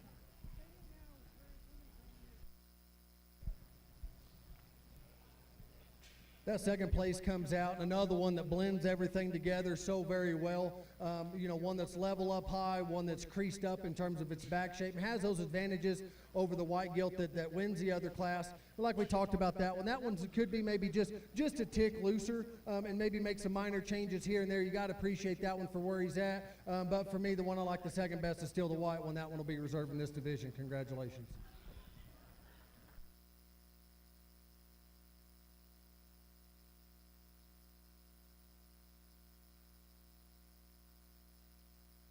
Rutley Hansen exhibits the reserve in the extra heavy division.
For the extra heavy division, champion was Colby Avery.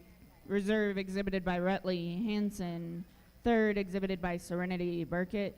Fourth exhibited by Michaela Curlis. Fifth exhibited by Michaela Curlis. And sixth exhibited by Taya Thompson. Excuse me, that's Taya Gallegos.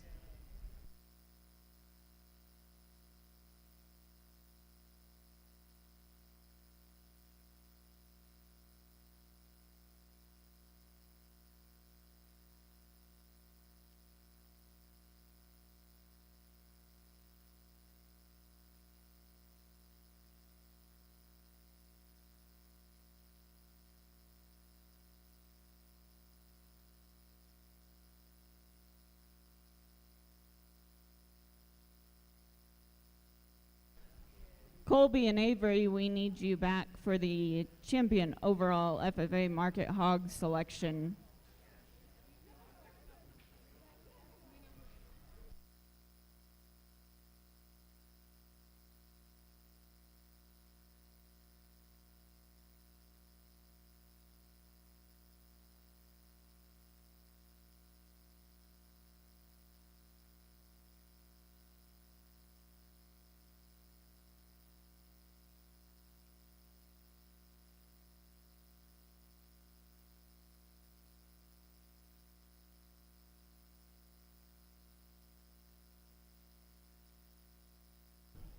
Exhibitors in the barns, there will be a 30-minute break following the conclusion of the FFA show prior to the first heat of 4-H showmanship.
Reserves from each division, go ahead and be making your way to the holding pens if you're not already there. Hayden Hubbard, Leander Hansen, Ethan Bomberger, Reese West, and Rutley Hansen.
we get out here in this champion drive and we get our division winners out here. And, you know, maybe not the exact same pig was available in each division, but I'm very proud that as I look out across here, you can start kind of seeing that blend of traits and that overall look and the general shape of them things that I like and I'm trying to put together. Ultimately out here though, you know, the decision has to come down to, you know, what's enough muscle, you know, what's enough soundness, you know, and I think all of these meet that minimum standard. I think all these in terms of flexibility are more than appropriate, in terms of muscularity for their frame size are more than appropriate. And the thing I like the most is, you know, each one of them looks like they came out of their division, from the super light to the light, the middle, the heavy and the super heavy. They look like that weight range of pigs. Their maturity patterns are right. Ones that just put so many good things together. And ultimately, I guess it comes down to if they all check, you know, all the boxes, it just comes down to preference, saying what kind of general shape do I like. If I'm, you know, if I'm driving down the road 70 miles an hour and all these are out in the yard, which one of those am I just automatically drawn to? Which one gets me up on my tiptoes and makes me high-five the swine gods and thinking that they came? I think there's a pair of them, and then we'll get the reserve out here and see if they can battle it out for that reserve ribbon. The one that for me, again, I'm not into big profound speeches. I like these things a lot. I like that one the best. He'll be champion. Congratulations. Congratulations to Riley West. He exhibits the champion FFA Market Hog. We bring out the reserve in that class exhibited by Reese West.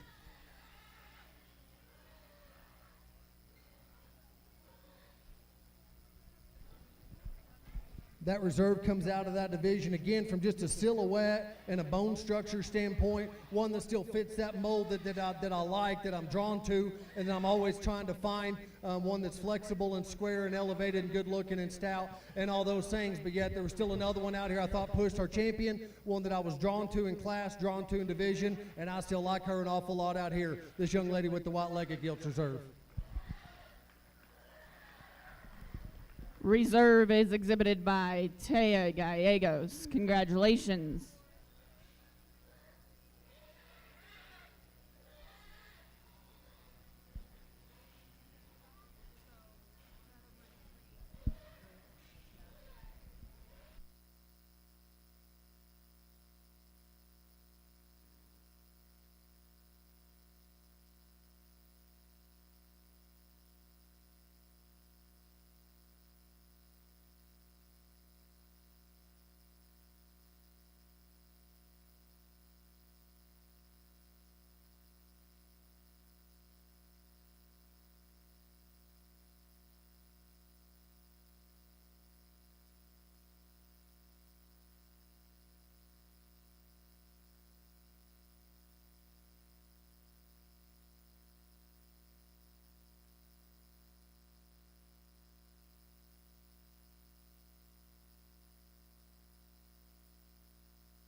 We'll move into our FFA Pen of 3 market show.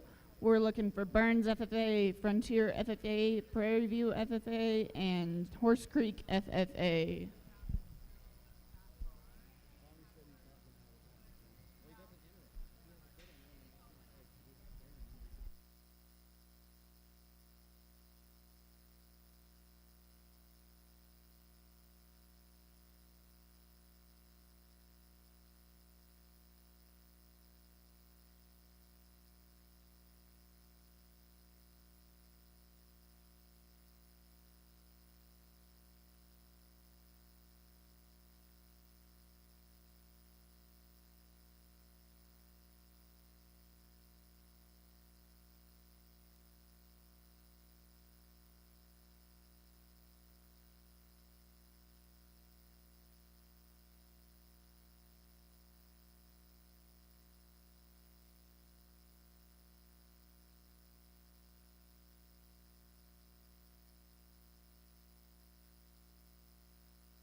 we got a couple different entries in the Pen of 3 deal here, and I'm not sure exactly what everybody expects me to say. You know, they're, the 3 on this side. I mean, I remember them 3 pigs. Remember they placed well in their class.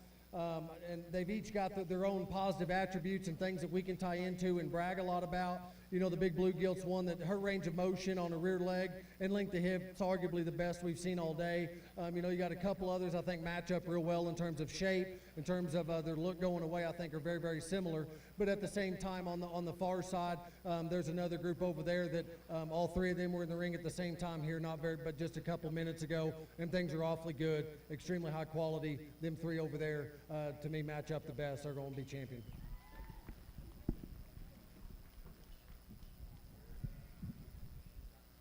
Congratulations to the Burns FFA. They exhibit your champion Pen of 3 market hogs.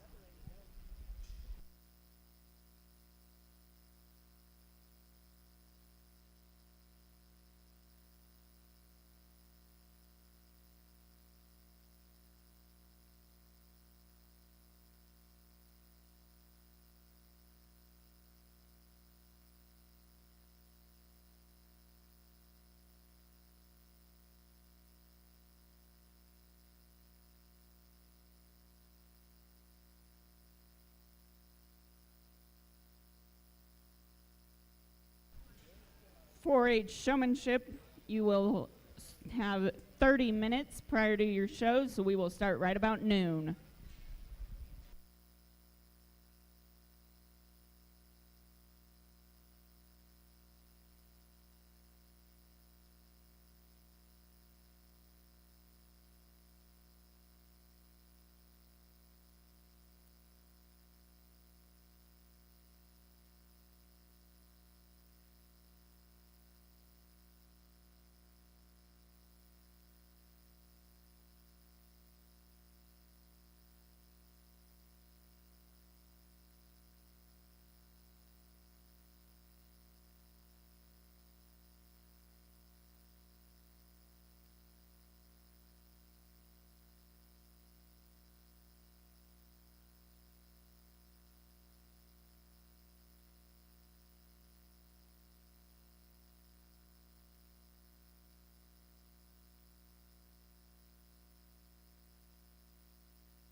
We want to welcome our judge to this afternoon's show. It's Mr. Tanner Winter.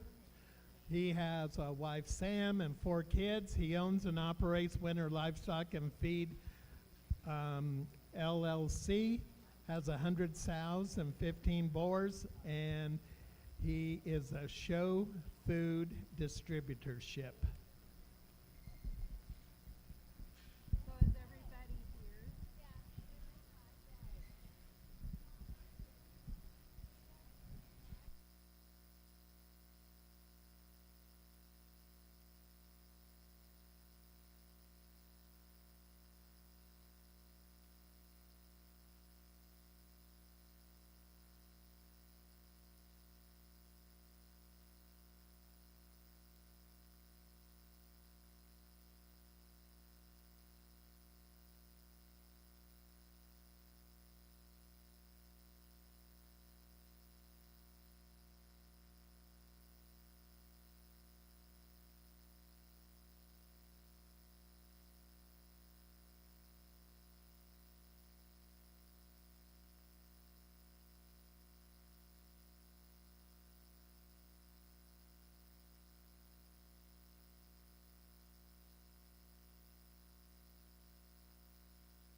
Heat 2 to the holding pens: Talon Campbell, Shelby Clark, Bailey Faree, Sienna Gallegos, Taya Gallegos, Luis Grizel, Colton Gutierrez.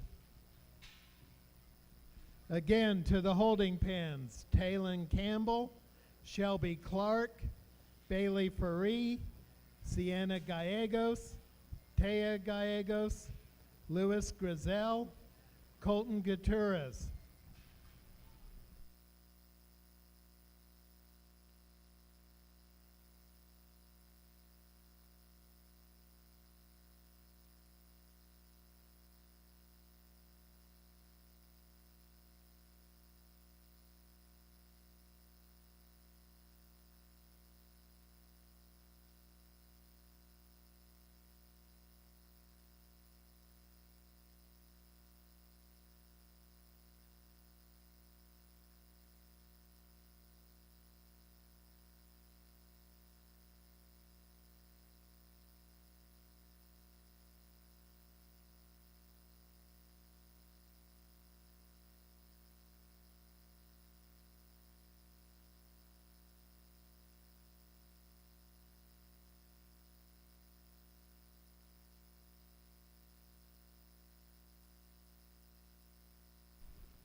Got a little bit of a trickier dynamic here in showmanship on the 4-H side, just from a standpoint that the heats are going to be a little bit smaller, and there's going to be more of them. And at the end of the day, you know, there's going to be 10, maybe get placed, or 6, or whatever the guys decide over here at the table. But ultimately, as a result of that, we may just keep 2 or 3 per heat. And with that said, what's really hard about it from my standpoint as a judge is where to draw that line, because it's one of them things that if I keep another one, there's about 3 or 4 of you that I feel group up as the next kind of group of kids that might need to work on a thing or two as far as like I said earlier, as far as developing the touch and just making sure your depth perception on the length of your whip and exactly where you're trying to hit them, and being present in the ring with your animal with purpose.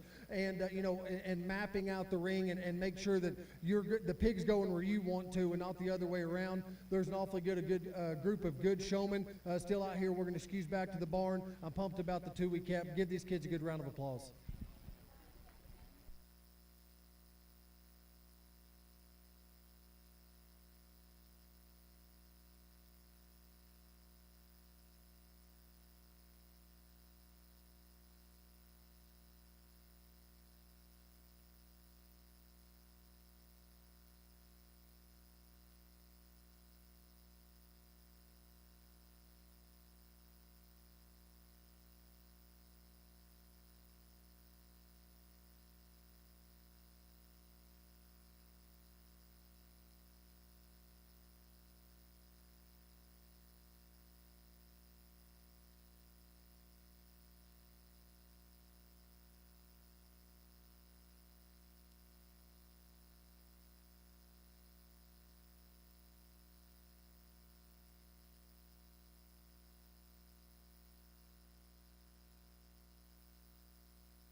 Colton Kateras to the holding pens.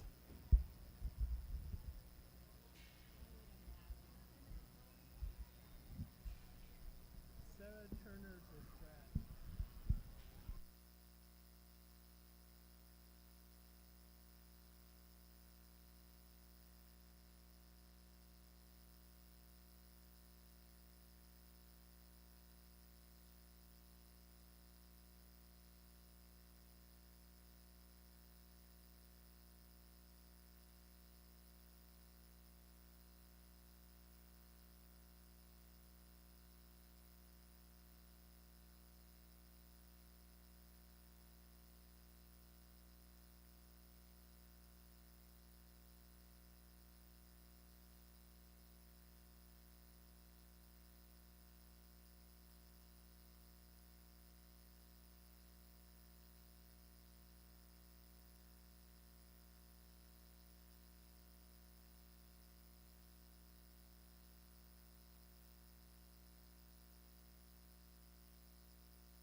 To the holding pen, Heat 3, Michaela Hall, Peyton Hall, Rutley Hanson, Lily Hayes, Hayden Hubbard, Sierra Klon, Jordan Lewis, Lillian Lewis.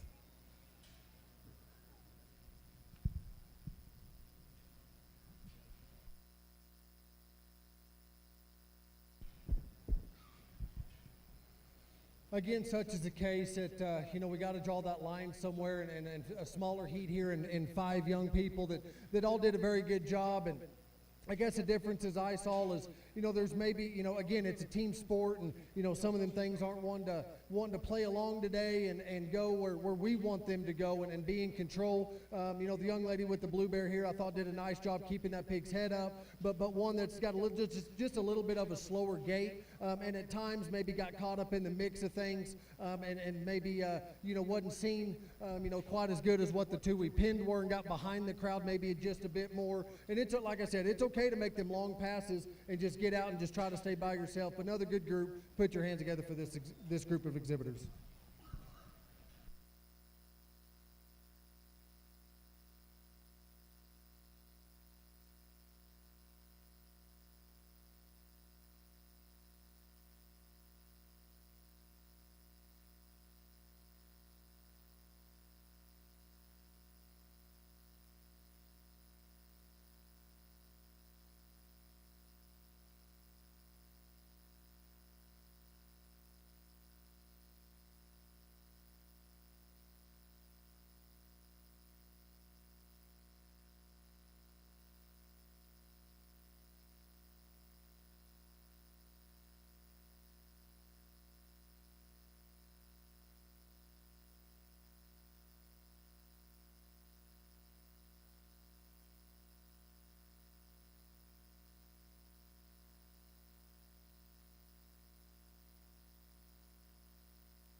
Again to the holding pens, Heat 3, Senior Showmanship, Michaela Hall, Peyton Hall, Rutley Hanson, Lily Hayes, Hayden Hubbard, Sierra Klon, Jordan Lewis, Lillian Lewis.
To the holding pens, Heat 4, Lincoln Martinez, Paige Matthews, Bradley McCurdy, Isabella Marino, Juliana Marino, Kinsley Nussbaum, Catherine Olson, Jaden Riddle. Again, Heat 4 to the holding pens. Lincoln Martinez, Paige Matthews, Bradley McCurdy, Isabella Marino, Juliana Marino, Kinsley Nussbaum, Catherine Olson, Jaden Riddle.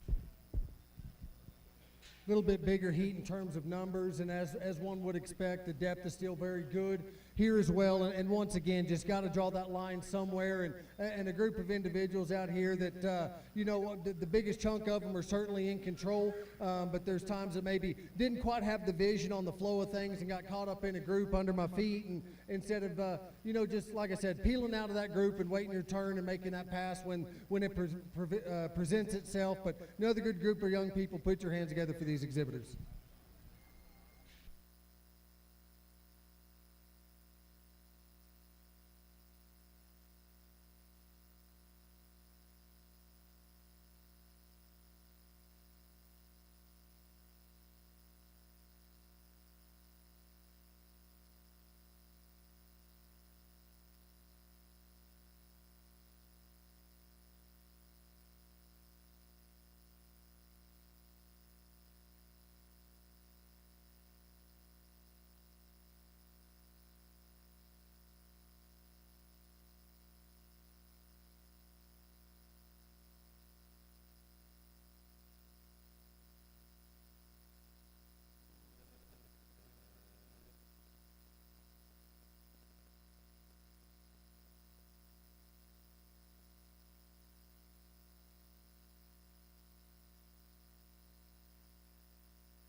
To the holding pens, Heat 5. Ashton Rigby, Peyton Ramza, Caitlin Snell, Abe Scott, Nevaeh Sloan, Sage Wells, Mackenzie Wilson, Samara Wilson. Again, to the holding pens, Heat 5. Ashton Rigby, Peyton Ramza, Caitlin Snell, Abe Scott, Nevaeh Sloan, Sage Wells, Mackenzie Wilson, Samara Wilson.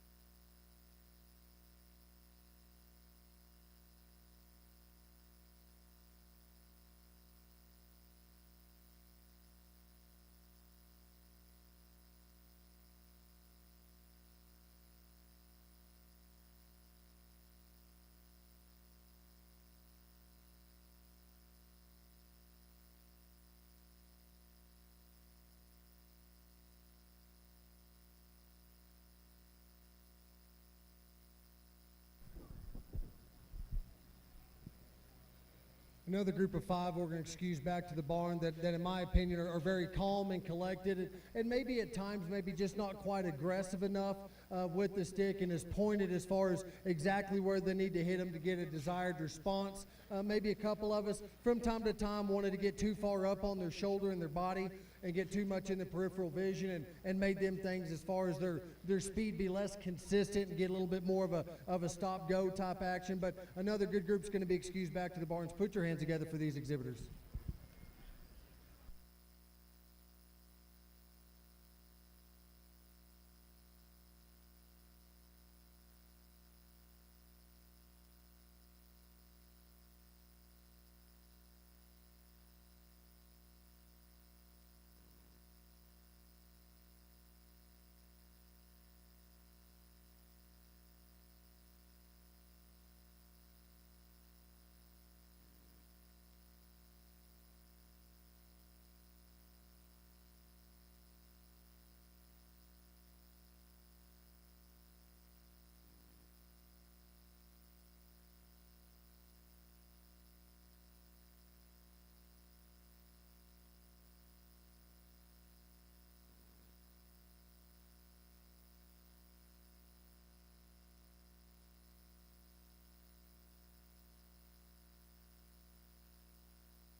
I guess this will be our last seat here, and I'm comfortable with what we've got pinned up, and we've got more than what we actually need, and we'll sort back through them. And another good group of young people here that, again, are very calm and collected, but maybe not quite as deliberate as far as the path they're trying to go. The pigs that they're showing, and maybe some of the other pigs in the ring are dictating maybe a little bit more of their path than what I prefer, but it's little minute details. Y'all are also doing a very nice job. Congratulations, these exhibitors. Please put your hands together for them.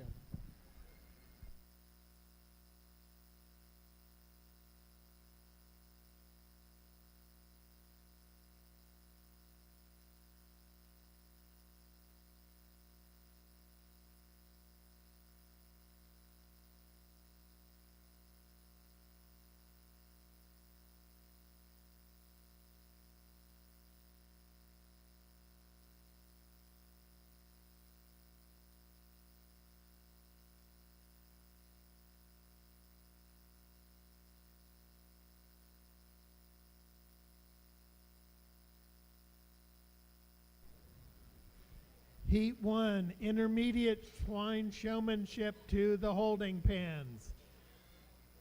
Ryan Aldred, Gage Anderson, Jack Anderson, Lily Badger, Gunnar Bartow, Michaela Curlis, Brinley Farthing, Logan Figler. Again, Heat 1, Intermediate Showmanship. Ryan Allred, Gage Anderson, Jack Anderson, Lily Badger, Gunnar Bartow, Michaela Curlis, Brinley Farthing, Logan Figler.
Had a little bit of a audible here. You know, we had another big group, and I don't want to leave these things out here because the important part happens after showmanship.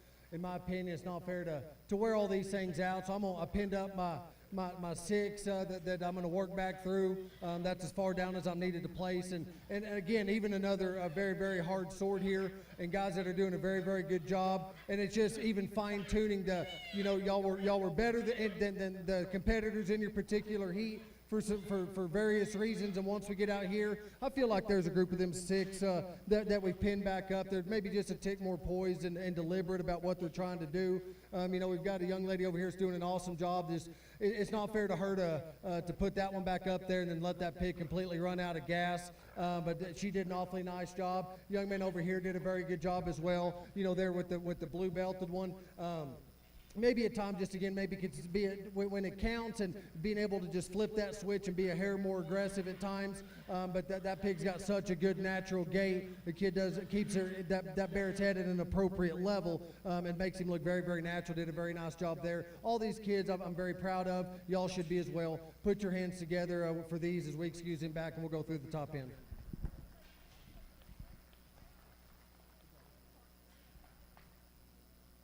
Okay, to the holding pen for first heat of intermediate swine showmanship. I need Jack Anderson and Gunnar Bartow.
Again, guys, this is my opinion today, and just the way I prefer it. But to tell you that it was easy would not be the truth. That's an extremely competitive top 6 of showmen, and it come down to just a couple different things. Now, I'll briefly talk about the ones that we pinned up there. The young lady with the white one, that's one that's just a little bit just almost, I guess the word I'm looking for is maybe just deadheaded. Young lady was trying, but there was times that he walked slow enough and react slow enough, maybe could be just a tick more aggressive in this setting from a showmanship standpoint, just to make that thing go and do what you want to do. The young lady with the Berkshire colored one is one that did a good job in eye contact and posture, and demeanor was very proper. There was times, though, when we were trying to keep that gilt's head up, your eye contact was almost good to a fault, and there was times that the tip of your whip would maybe catch that gilt just wrong, maybe on the side of her nose, or maybe just a little bit odd over the bridge, and where that tip landed caused her to just jerk the wrong way on you. You were trying to get one reaction, and she'd react opposite of what you were trying to do, and it was just a little bit of the whip control there at the very end, but still did an awfully nice job. The young man that's there in 4, is again did an excellent job, and intensity was good, but was still very comfortable and not overbearing. Maybe at times, maybe just didn't turn out of our passes, maybe long enough, would get to the end of a run and try to turn on a dime. And the example or analogy I'll use is if you ever go to an air show and watch them airplanes, they don't come by the beach and stop and turn around and come the other way. They got to make a big pass and then come back in close again. And I think maybe we're just trying to turn that one on them rear two a little sharper than what I prefer. The young lady that's pinned up with the other belt one there, another very comfortable, very smooth job. Maybe wasn't deliberate enough on your passes, got caught behind some groups, and maybe the flow was going this way, and there was a couple passes where you just ended up maybe just a tick behind them, and in that moment I'd maybe just peel out of it and get off and end up by yourself. We end up with 2 out here at the end of the day. I thought did an excellent job from the first time the gate opened in their particular heats all the way here to the end. Did an awesome job. There's some subtle differences between them. There's one of them, though, that I think is the definition of just smooth. Everything's consistent, the speed, their ability to keep that thing moving through turns, and it's very natural in the way they did it. They've both done a good job. I've have to choose one of them. Young lady, I think you're a hammer of a stick. Congratulations.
To the holding pens, I need Heat 2, Intermediate Swine Showmanship.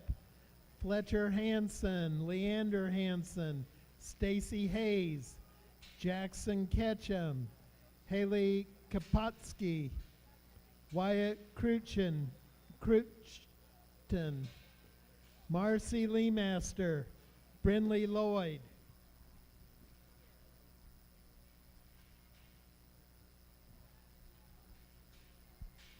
Okay, again, Heat 2, Fletcher Hansen, Leander Hansen, Stacy Hayes, Jackson Ketchum, Haley Kapotsky, Wyatt Cruchten, Macy Leemaster, Brinley Lloyd.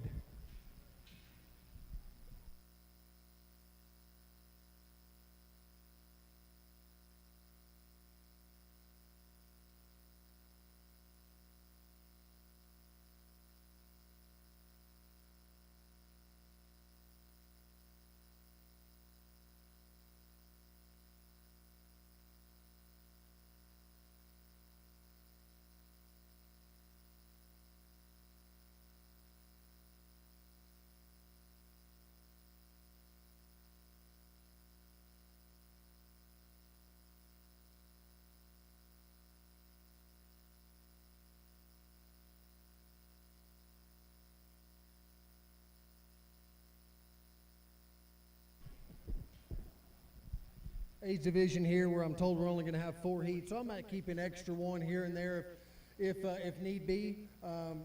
Again, another good group of kids, and it's just little things. I know I'm getting redundant, so I'm going to start saying less and less. I think I've kind of made my point about, you know, not only being deliberate with your whip and hitting them things with a purpose, but then on your pig pathing as well, and the flow of the ring, and just being in control and doing the things on purpose. So again, another good group of showmen. Put your hands together for them as we excuse them back to the barn.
To the holding pens, Heat 3, Intermediate Swine Showmanship, Walter Martinez, Orion Moody, Avery Moore, Keegan Moore, Sarah Northington, Aspen Pexton, Thomas Rigby. Again, Heat 3, Intermediate Showmanship, Walter Martinez, Orion Moody, Avery Moore, Keegan Moore, Sarah Northington, Aspen Pexton, Thomas Rigby.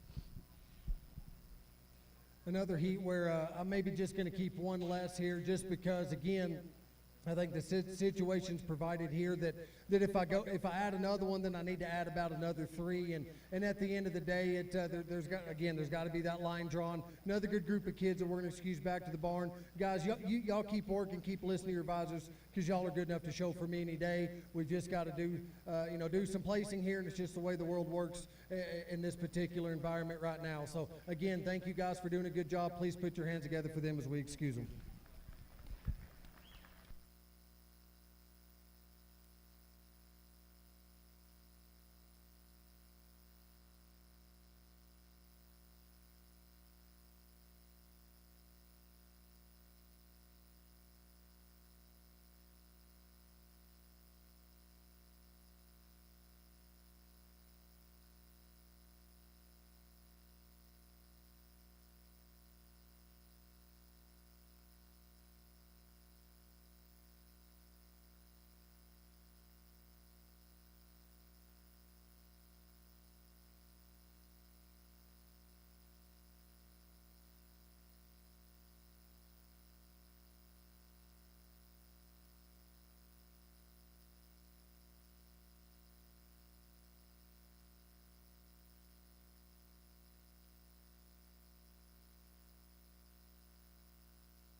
To the holding pens, Heat 4, Intermediate Swine Showmanship.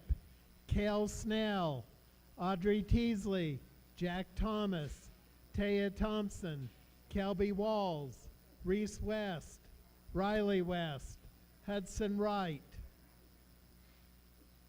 Again, Heat 4 to the holding pens.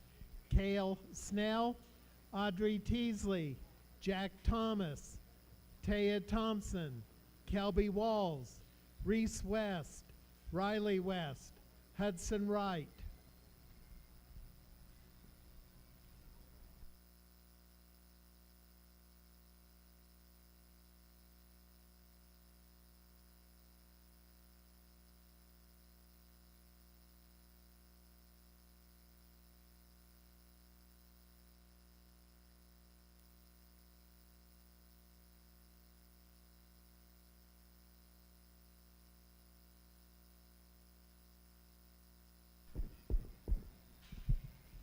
Kept a pair out of this heat that I thought were maybe just a little bit more constant and consistent in terms of speed and what gear they were in, and the way they were able to cut them things out of groups and just continually just always got good looks of them. These other 5 out here have done a nice job as well.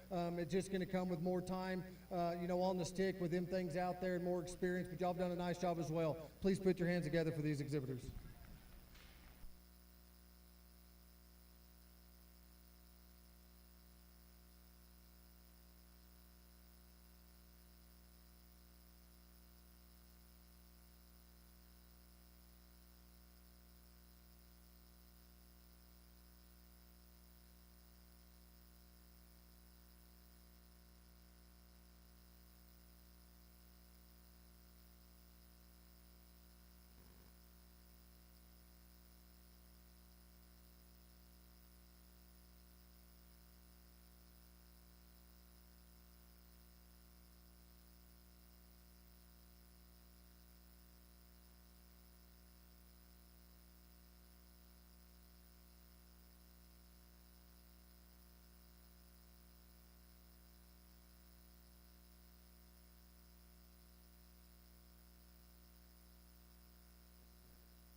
Okay, so everybody knows the junior leaders are sponsoring a free ice cream social. It's sponsored by Bruckner's Trucking. Started at 1 o'clock.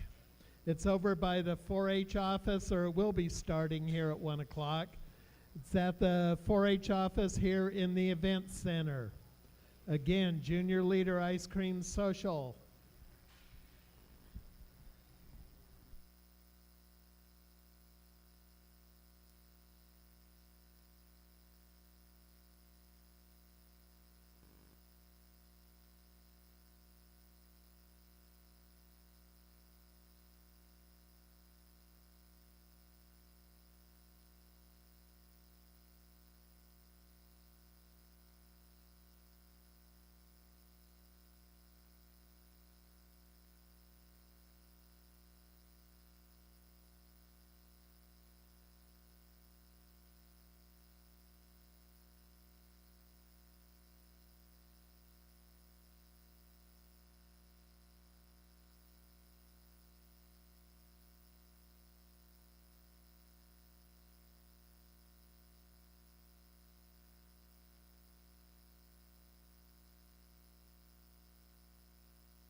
Another heat of 8 here we're going to end up keeping 3 out of. I thought those 3 maybe separated themselves a little bit more in terms of just the touch that they've got with not only their whip, but the pig and their presence and the way that the team works together. I thought was very good on those 3. Another group's going to be, excuse back to the barn, that again are awfully good showmen that can certainly get one across. Little things need to be worked on here and there as far as, refining that touch and knowing when to be soft enough and when to be firm enough and remain in control. But another good group. Please put your hands together for these exhibitors.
To the holding pens, Heat 1, Junior Swine Showmanship. Kimber Allen, Ruger Anderson, Travis Bartow, Violet Conklin, Alexandra Krogan, Riley Edlington, Luke Figler, David Heinert. Again, Heat 1, Kimber Allen, Ruger Anderson, Travis Bartow, Violet Conklin, Alexandra Krogan, Riley Edling, Luke Figler, David Heinert.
Another quick sort, and again, you know, this is going to be Group 1A, I suppose, as far as the set. We're not going to pin back for the final placing, but yet a group that in this particular situation may be as much, you know, of a team deal situation where maybe that sort was made on you know, maybe the attitudes of them pigs and or you know, the stop go that some of them kind of wanted to do. But you guys have handled your composure, and I appreciate that. Y'all have done an awfully nice job as well. Please give these last four a good round of applause, and we'll work back through the upper end.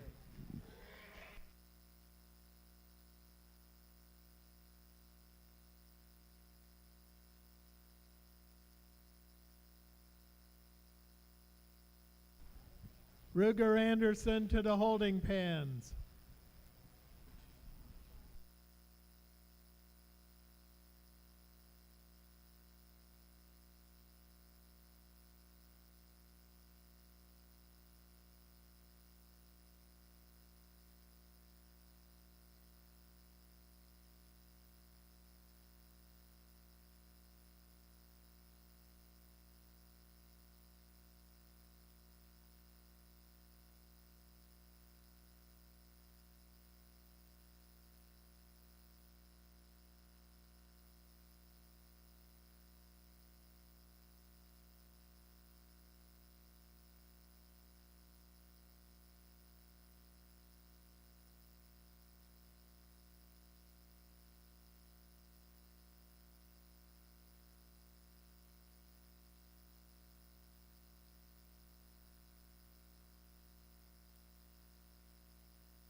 Okay, if you own a white Lexus, County 2, 40884, it needs to be moved.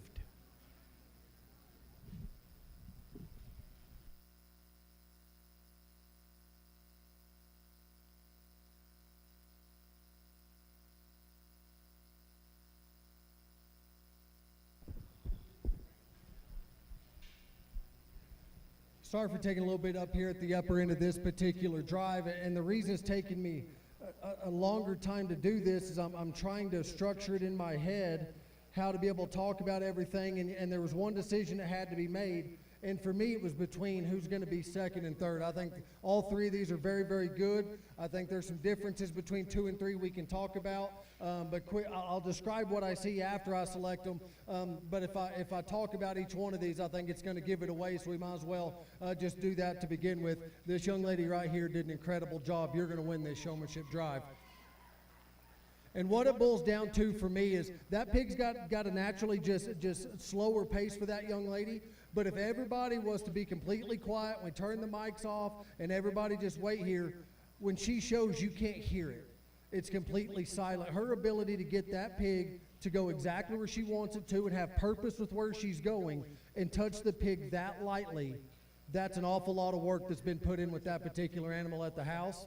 Young lady's got presence. She knows where she's going, and the ability to just be that dead gum easy with them and that pig react appropriately is dang neat to see.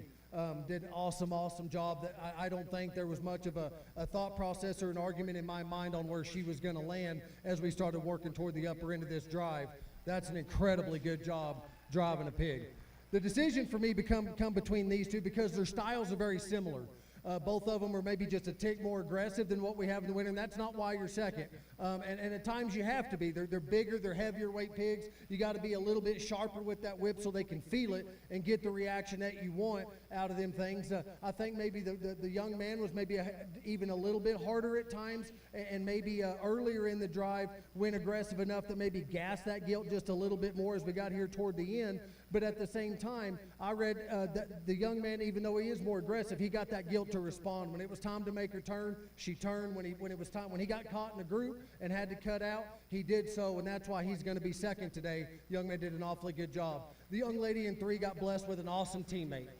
There's no doubt about that. That gilt's natural head carriage or natural speed is awfully good. That right there and that little moment that we just had is why for me you're going to end up in third. It's almost like the gilt doesn't understand the difference in pressure and location of your whip on when you wanted to keep her head up and when you wanted to turn. There's a couple times you try to get that gilt into a turn and she would just get her head up higher and wouldn't go the direction you necessarily wanted her to. And so I would advise you, if I were giving the advice, just make sure you got different pressure points on her head and not just a difference in pressure in terms of firmness. You know, don't hit her in the same place where you're trying to keep her head up. Don't hit her in the same place, just harder to make her turn. Pull that whip up and back and get more across her eye, right under her ear, and teach that gilt just different pressure points. But man, you got blessed with an awesome teammate. That gilt's natural speed, her natural head carriage is just so awfully good. Young lady did an awesome job as well. And then again, once we get on down the line, there's one down there that maybe just quit on us a little bit, wanted to give up. Guys did an awesome job. Again, it's more about when we get to them passes, go ahead and make them long curves and keep them things at a natural gait. Don't get too far up on their shoulder, little minute deals, but that's an awesome drive. Congrats to those exhibitors.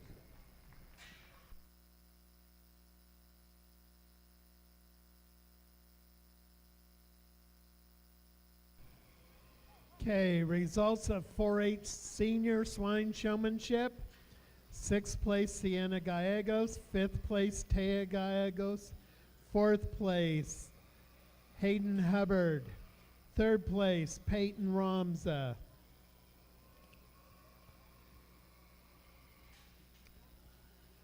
Reserve champion, Colby Avery. Your champion was exhibited by Catherine Olson.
To the holding pens, Heat 2, Junior Swine Showmanship. Grayson Hesser, Slate Hunter, Harper Jeffrey, Audrey Looning, Olivia Love, Kinsey Lloyd, Peyton Lynch. Again, Heat 2, Grayson Hesser, Slate Hunter, Harper Jeffrey, Audrey Looning, Olivia Love, Kinsey Lloyd, Peyton Lynch.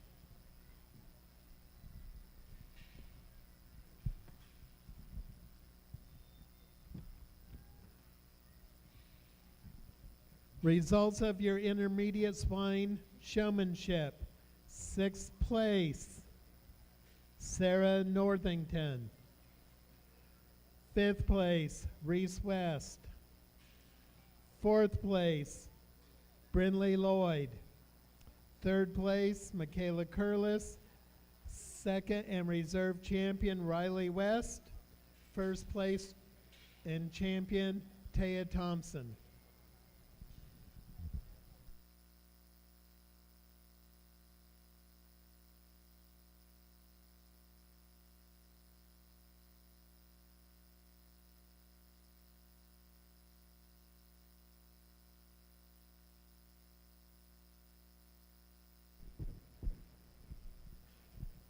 Starting into some younger kids here that, you know, again, for those of you that are going to get excused, you know, again, it's just my preference. There's probably been a couple of you win showmanship from time to time, and that's okay. The sun's going to come up tomorrow and the world goes on. If, you know, all it boils down to is, you know, the more you drive, the more you're going to get comfortable with it. So stay behind the wheel, keep punching pavement, and keep working at it. Y'all done an awesome job. Put your hands together for these exhibitors as we excuse them.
Okay, Alice Martinez to the holding pens. So in Heat 2, I should have Grayson Hesser, Slate Hunter, Harper Jeffrey, Audrey Looning, Olivia Love, Kinsey Lloyd, Peyton Lynch, Alice Martinez.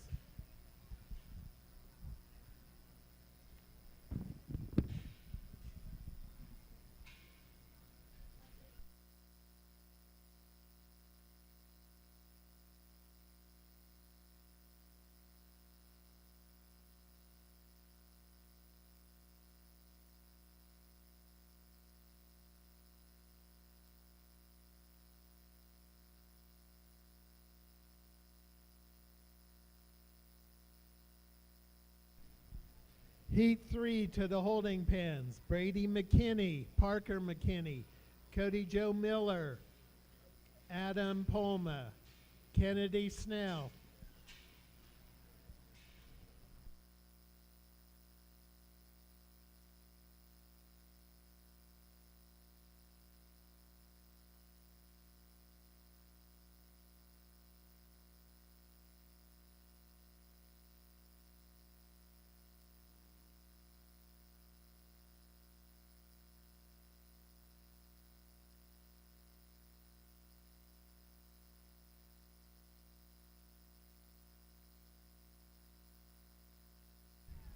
Again to the holding pens, Heat 3, Brady McKinney, Parker McKinney, Cody Joe Miller, Adam Palma, Kennedy Snell.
We're just going to end up keeping a couple out of this group, and I know these kids are younger, and it's going to take time for them to, again, develop the touch and know what kind of pressure, what's too much, what's not enough, and make sure it's always in the right place. I think two of them did that and utilized the center of the ring and out in the ring maybe just a tick better. Put your hands together for these exhibitors as we excuse them.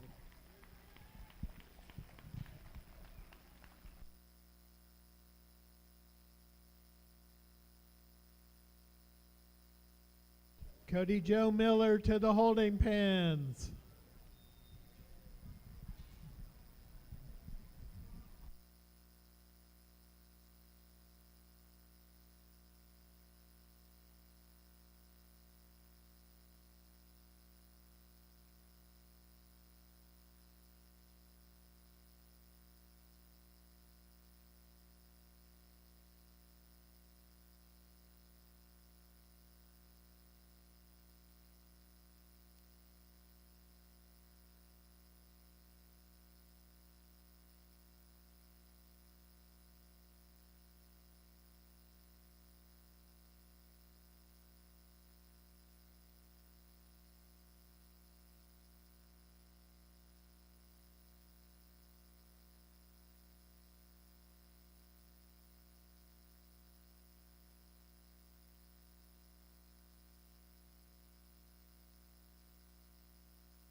To the holding pen, Heat 4, Tatum Thompson, Braden Vetter, Riley Vetter, Bamley Watkins, Livia Wright. Again to the holding pens, Heat 4, Tatum Thompson, Braden Vetter, Riley Vetter, Bamley Watkins, Livia Wright.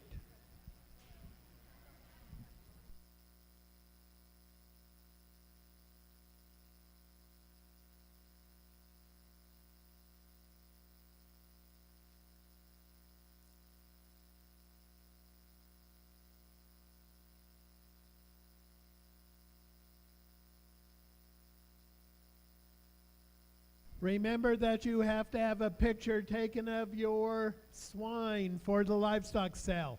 Make sure that consignment card is completely filled out before you go over there and take pictures.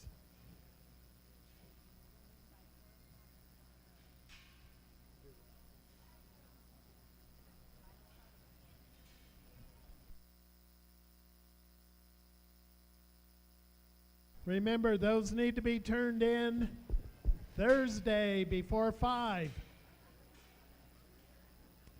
So make sure you get your picture taken and the card is completely filled out before you go over there? A little bit of a smaller heat here, and yet still found a pair of them kids that I'm still pretty pumped about and getting ready to see them come back out. They might have done just a little bit better job as far as consistency of speed and kept giving me these good looks. There's 3 of them out here, though, that as they keep working, they're just going to get better and better. Please put your hands together for these 3 as we excuse them.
Family Watkins to the holding pen.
Another smaller heat that I think that the couple that we're going to pin back are maybe just a little bit more poised and a little bit more deliberate in what they're trying to do, but the others that we're going to excuse back to the barn awfully have a bright future ahead of them. So please put your hands together for them as we excuse them.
Okay, next we have our Pee Wee swine showmanship. The people that I have on the list are Micaiah Wright, Hannah Defoe, Lila Conklin, Riker Still, R.J. Still, Mac Luna, McKinley Figler, Dawson Sedman, Paisley Osterman. Please be bringing those to the holding pens.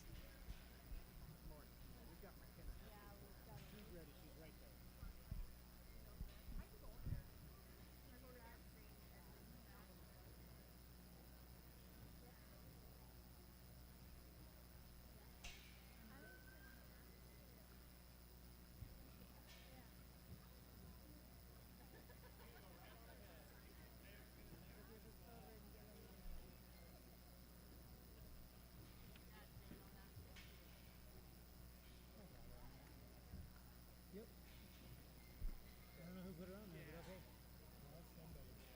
Well, thank you. Try one of your FFA. Sure.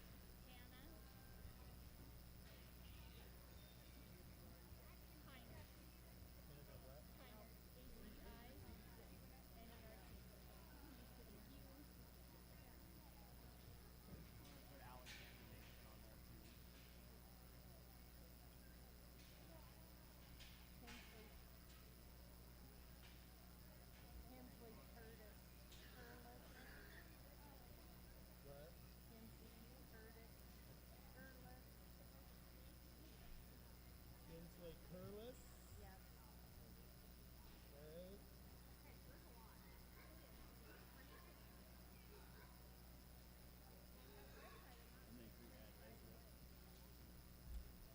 Yep, that's Remington, somebody. Anderson.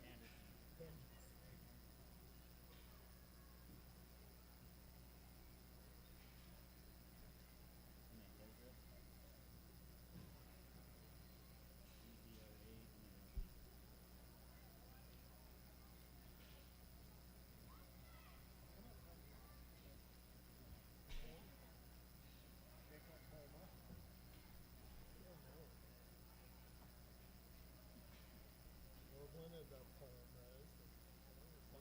Palmas. Watch you guys grow up. Time to retire. Cute little gap there between when you show and you had your own kids. Come back and it's the same people. I've been in leadership 37 years. I watched you all grow up. I know it. Evan Snyder. I'm totally lost on this. Evan. Evan.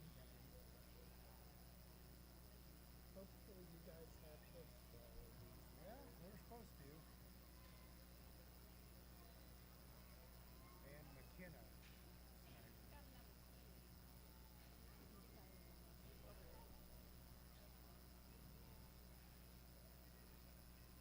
That's all I got. Okay. Yeah. See you later. Thanks. Next, know what to do.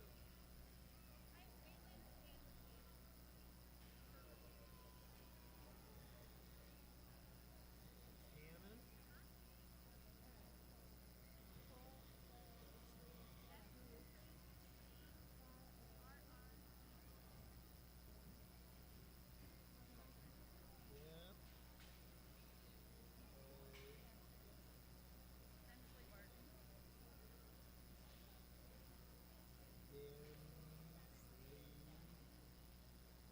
Martin.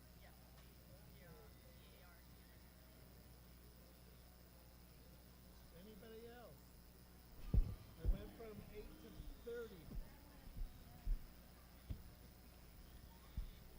We get down here in this age group and land on a couple of them up here at the top that are very, very talented with a whip. Very pointed and very deliberate what they're trying to do. The style that they have is very similar.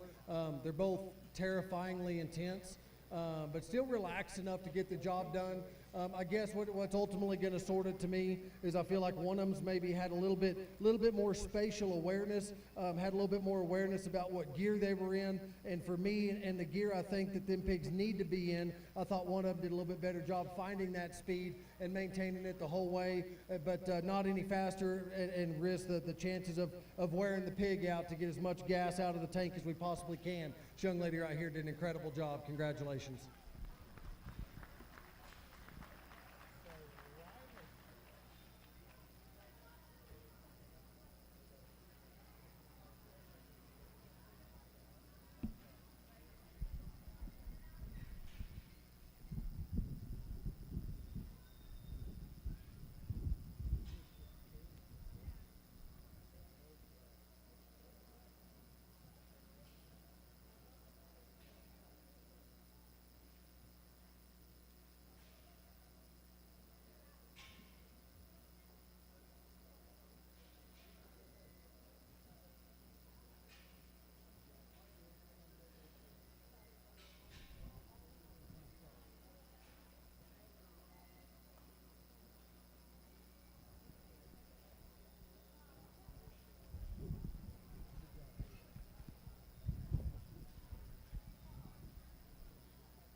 Next coming in, we have our Pee-wee swine showmanship. We have Micaiah Wright. And just bring them in once this one's out of the ring. So Micaiah Wright, Hannah Defoe, Lila Conklin, Riker Steele, RJ Steele, Mac Luna, McKinley Figler, Dawson Sedman, Paisley Osterman, McKenna Hesser, Zane Edling, Hannah Heinert, Alexander Mason, Kinsley Curlis, Remington Anderson, Ezra Martinez, Jacob Polma, Clara Polma, Evan Snyder, McKenna Snyder, Waylon Faree, Cannon Faree, Densley Barton.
So for the sake of everybody's safety, I was told that there's actually 25 little kids that's going to come out here, and I thought if we got that many out here, we're going to have a pig fight and be struggling to break them up, and then somebody's going to get hurt. So just for everyone's safety, I cut them off and let half of them, get out here and get some time with some space and be able to enjoy it. But I would say that the future and of y'all's fair in terms of numbers is healthy and going to be safe.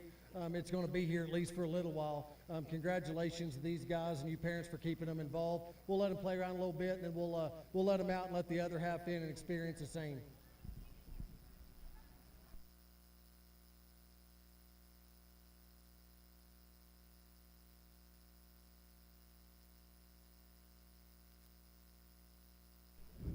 Caleb, let them out.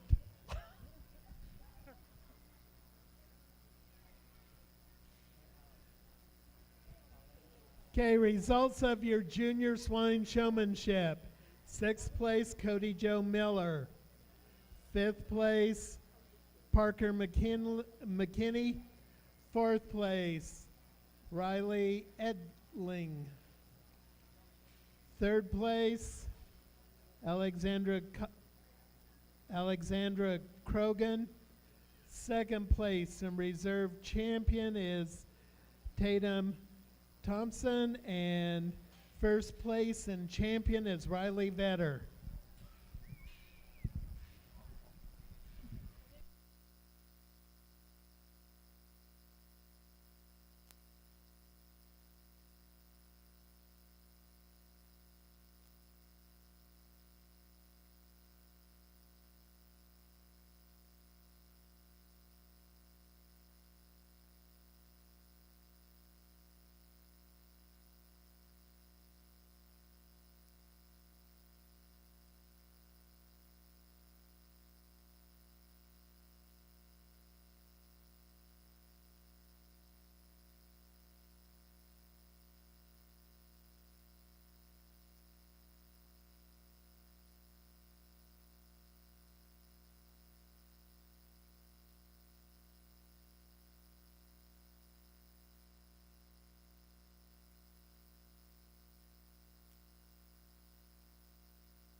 Remember to get your pictures taken with your pigs and have that consignment card completely filled out. They're due by 5 o'clock tomorrow afternoon to the 4-H office.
Another big round of applause for this last group of little people. We're going to get on with the show.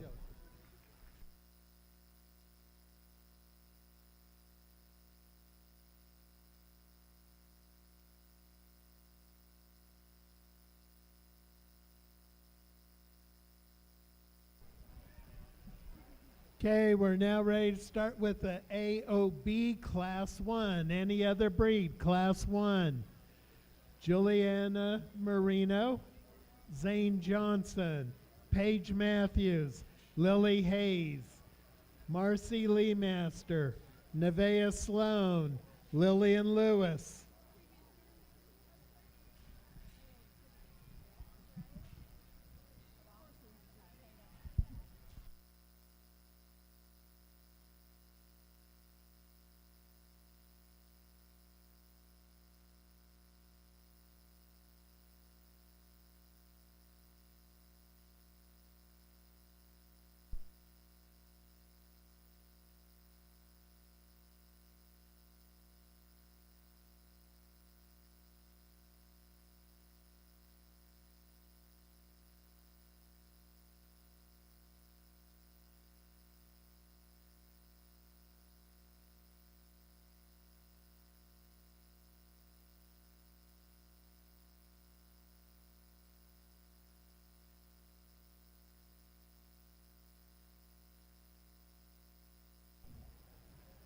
Again, to the holding pens.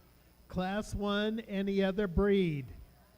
Juliana Marino, Zane Johnson, Paige Matthews, Lily Hayes, Marcy Lee Master, Nevaeh Sloan, Lillian Lewis.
Okay, show order.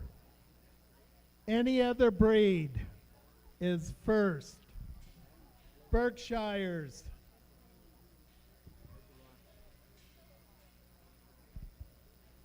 Yorkshire.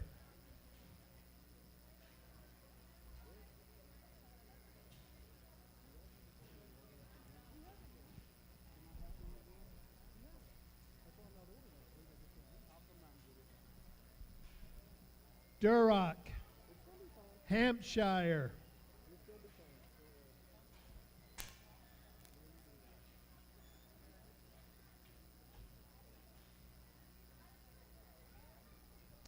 Spot. Hang on, I'm announcing the order.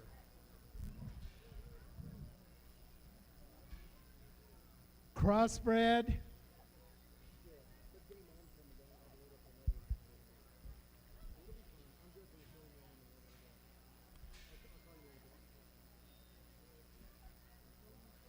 And then it's our underweight.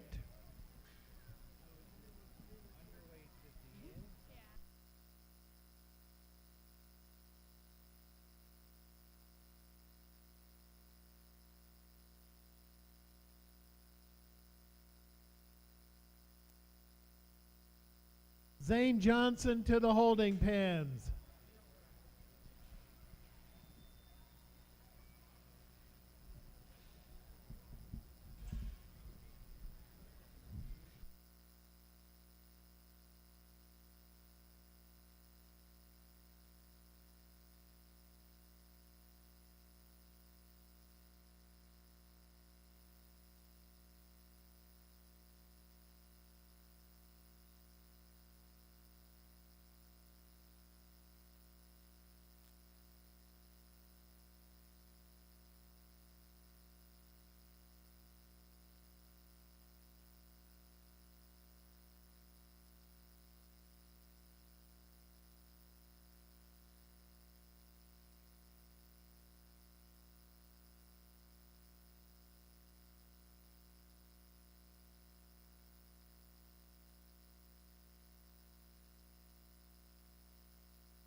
nice class of AOBs here to sort through, and the one that we're going to land on, for me, is the one that's got a combination of some looseness of skeleton, some boldness to its body, and some spread of muscle, and does so with a little bit just of a fresher look. I like the shape of that one's shoulder and spread up high, foreribs very good. I'd like to loosen him out of his rear too, maybe just a bit, but I still call that one an improvement probably. Versus the one we have in second, that down-eared one's, that's the creased up one of the class in terms of shape to its loin edge. That's the most muscular pig here at the upper end of the class, and there's no doubt I like that one's skull, the stoutness to her forearm and rear bone. That pig for me not only needs a balance a bit better, one that's a little bit bigger necked, one that doesn't tie in as well there in her ham-loin junction.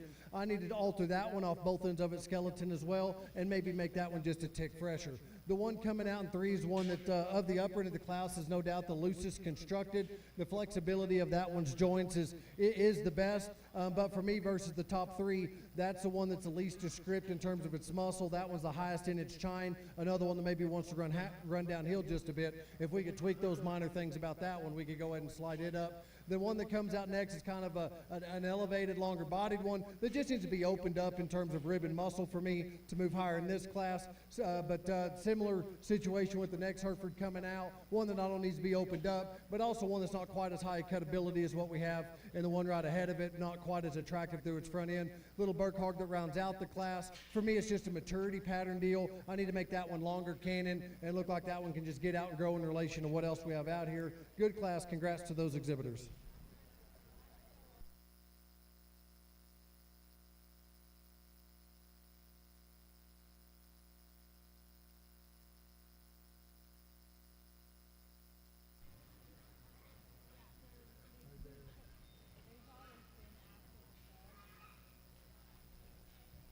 Results of Class 1, any other breed. 6th place, Juliana Marino. 5th place, Nevaeh Sloan. 4th place, Lillian Lewis. 3rd place, Paige Matthews. 2nd place, Marcy Lee Master. 1st place, Lily Hayes. Have the 1st and 2nd place back in the holding pen.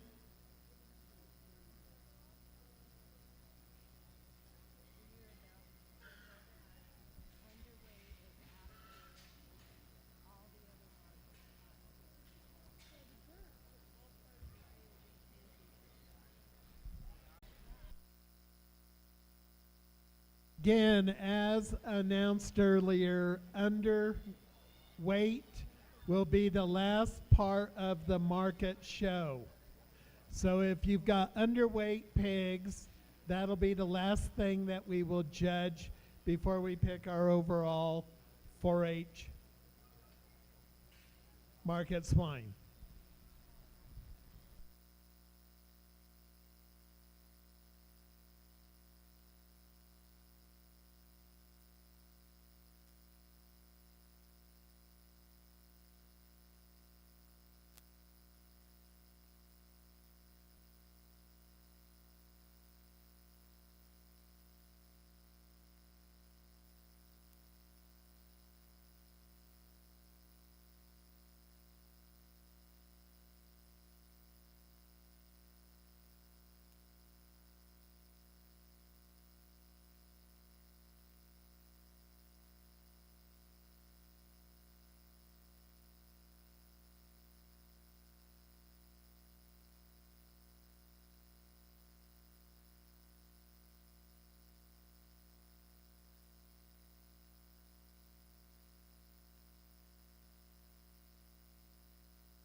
We just got 3 of them out here, and we'll leave them out here and talk about them. You know, Chesters are going to be Chesters. I can tell you that from experience.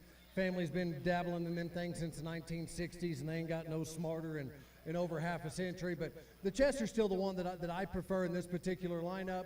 Not only is that one stout constructed and broad, one that's still square in terms of its joints down low, coming and going. I like that thing's rib cage, shoulder, mass, and certainly a very powerful pig going away. You know, we might be able to clean that one's front end up just a tick. We can talk about its handling, junction, and hip, but I'm not going to miss the forest for the trees. That's the power hog of the drive. The young man that's got this Hereford gilt over here is going to be number 2 for me. The differences I see between them two is that one's a little bit cleaner and rawer from her blade forward. And as I step in right on top of them, I'll read that one more genuine in terms of the curve to its forerib, and then the spread and shape and expression of muscle that one's got right down her top and from behind. I find a bit more favor in. I'd maybe like to level her out of her hip just a bit and loosen her up there as well, but that's an awfully good one to be there in second. The loosest built, maybe longest hipped one's here in 3, and one that's still got some spread in terms of its general build going away, one that's still got some hip dimension, one that still tracks wide and sure going away as well. For me, that one's just the most generic in its profile from a show pig standpoint, one that's a little bit deeper throated, one that wants to get a bit rounder at the top of his blade, and as a result wants to be a little bit higher in his chine and not quite as fresh in terms of muscle shape as what we have in the other two, but that's an awfully bold, loose built one to be third. Congratulations to those exhibitors.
We get out here for champion AOB, and there's obvious differences between them. You know, I wish maybe the Chubb had the set to the shoulder and the neck shape in the front end of what we have in our lightweight class winner. I wish the lightweight had the set to their rear leg that maybe the Chubb has. And then you get into differences in terms of their view coming and going and the total dimension and raw power that one of them has.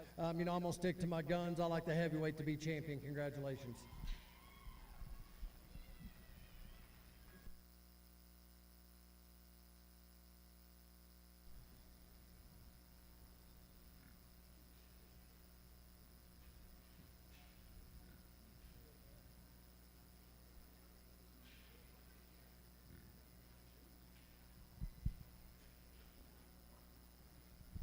We get out here for reserve, and honestly, I feel like you know both of them things can be reconstructed in the way their rear leg is utilized, and I think for maybe different reasons. You know, the second place pig comes in is a little bit maybe shorter and rounder out of her hip and wants to keep him up underneath her maybe a bit more, but I also see more set to her hock and looseness to her hip joint than maybe what we have in the lightweight. And again, in terms of just overall power and just crispness of edge and the way their chine lays in them and their shape up high, I like that second place for reserve. Congratulations.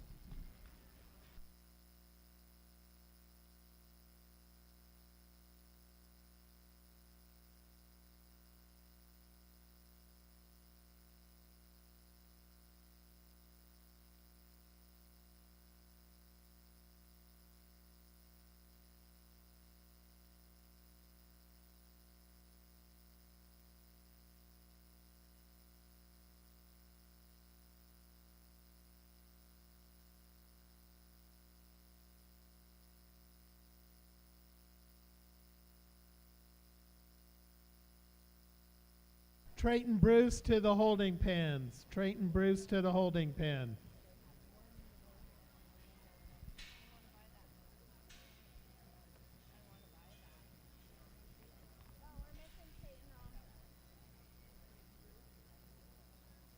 Peyton Rumza to the holding pens.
Trayton Bruce to the holding pens. Trayton Bruce.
To the holding pens, Berkshire Class 2, Orion Moody, Brady McKinney, Brindley Farthing, Candy Miller, Mackenzie Wilson, Lisa Wright, Taya Gallegos, Samara Wilson.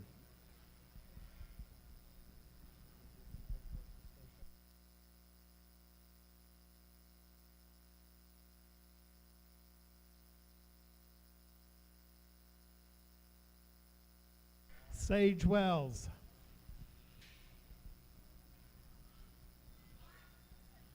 Again, Class 2, Berkshire, Orion Moody, Brady McKinney, Brindley Farthing, Candy Miller, Mackenzie Wilson, Livia Wright, Taya Gallegos, Samara Wilson, Sage Wells.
Interesting class to sort through, and again, maybe there's just individual pieces and parts about each one of them a guy can buy into, and maybe not just that one that brings everything together. However, this young man right here is going to win the class. That's the one for me I just flat out have to make the least excuses for. If I could change that one ahead of his blades and clean him up and maybe change the way his shoulder sets in him just a bit, I think it'd be pretty visible, because that one's still genuinely wide and square down low. Body shape's good, very square out of his upper hip. One that's still tall enough fronted and level down his top line. His hip's good. One that just kind of checks a lot of boxes for me. The young lady's bear that's going to be here in 2 is fresher in terms of the shape right in the middle part of his back. But from a balance standpoint, not only is that one lower fronted and rounder out of his hip, but I don't see that one being good enough better than our class winner ahead of his blades to call that one much, much better balanced. And I'd like to make that one maybe just a tick bigger ankled and looser off his rear too.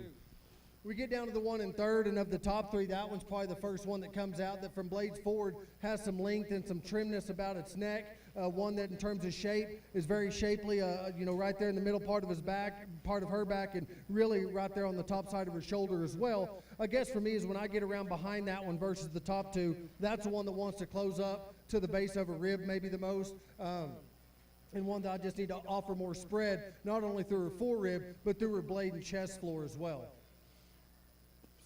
And then once we get off to the side, I'd like for her neck attachment just to be higher on her shoulder and blend into the top side of her blade just a bit smoother. The one that comes out next is another attractive one that's got a neat noggin on her, one that's still got some width of chest, one that's shapely up high, youthful and fresh. I just have to change that one in terms of her center body. That one's got to be opened up and have more depth of heart and depth of center rib and flank going right away. That one's a little outside the realm of what I would deem acceptable in terms of width of stifle.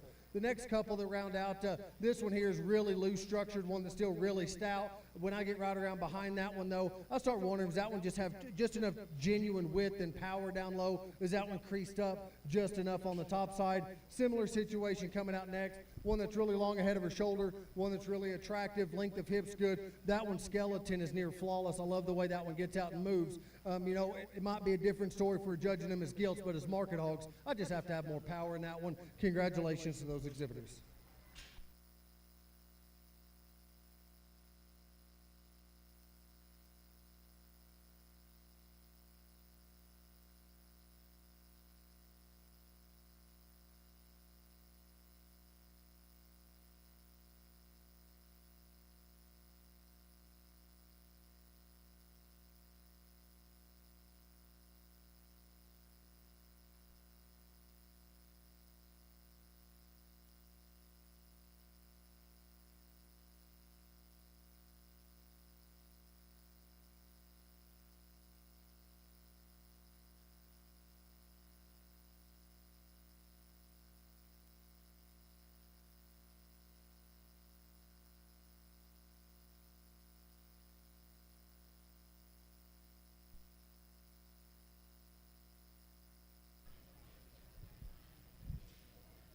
Before you bring your Yorkshires to the holding pen, give us about 5 minutes to add some wood shavings to the pen, so then we can have a good show.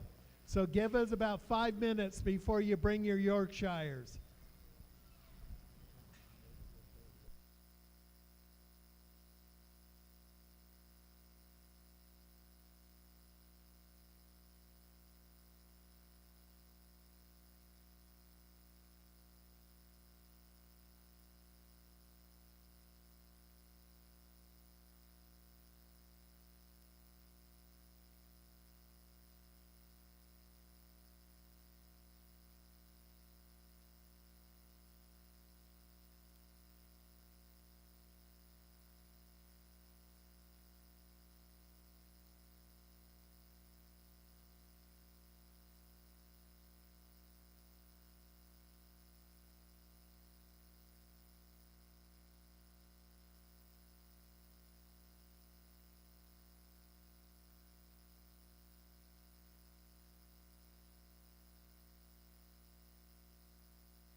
Also, make sure you get over there and get your picture taken and get your consignment card signed off on.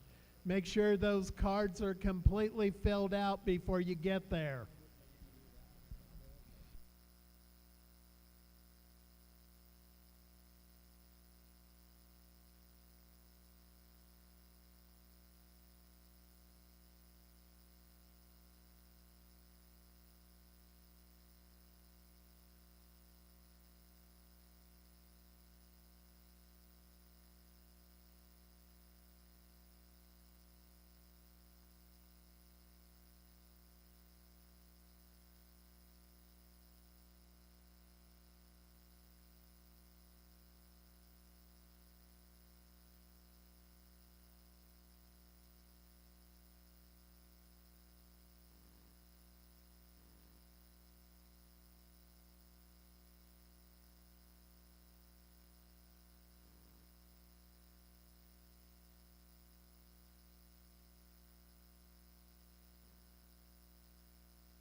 Really good class here, and ultimately the close decision for me is between 2 and 3. I think the young lady brought him a newsie to a knife fight. You know, I'm not going to be the breed character police out here. We've got lots of them dead gum Burks, and some of them gosh dang stuff back there in their pedigree shows up from time to time. I wish I could change their color just a bit. Color removed, I'm very, very pumped on that one. That one, skeleton, boldness, freshness, all the things, check them. That one wins. We get down between 2 and 3, and the decision becomes, is do I use the one that matches up with my class winner in terms of power, in terms of width and stoutness and shape up high, or the one that matches my class winner in terms of one that has a little extra look and a little extra flexibility from the side. I opted to call the one in second sound enough and tied into her power view going away, the shape she's got at the top side of her back right there in the middle part of her loin, one that's still good sculled. The shape of her front leg's appropriate. I wish she had more flexibility and give and go off them rear two, and I think it becomes a much easier decision. The reason it's close is this one here just gets out and just glides from the side, one that's uber attractive from her blade forward. The set to her blade and the shape to her front leg is very appropriate, one that's very long hip. But even though she's very flexible, as I get around behind her, she's not as secure as I'd like her to be. I wish I could square up on her rear foot and hock. And then when I get right on top of her, of the top three, that's the one that wants to get a little higher in her chine, a little dry in her shape, right, not only in the middle part of her back, but especially there in her ham-loin junction.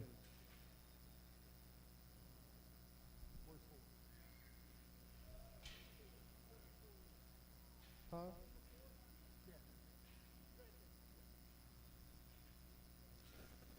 Young lady that comes out in four has got a little speed demon here, but still one that I think just keeps working herself up because, I don't call pigs sound just because they run. I've seen feral hogs in Texas run for miles that I still wouldn't call sound. That one's just sound. That one's looseness of rear leg skeleton. Her range of motion on both ends is very good. And when I see that gilt coming and going, there's still some broadness to her lower skeleton, some boldness to her muscularity. But of the upper end of the class, that's the one that just gets the most generic about her look up front. I'd like to just sharpen that one, make her a bit fresher at the top of her shoulder, and just give her a little bit more of a show pig presence up front. As we start working on down the line, it was a very deep class with lots of good all the way down. Another thick noggin one comes out next, one that's still got some boldness and muscularity, and that's what sorts him up. But another one that wants to maybe get a little bit in at his knee, and from a balance standpoint, little plane up front, I'd like to level up that one's top line to move higher as well.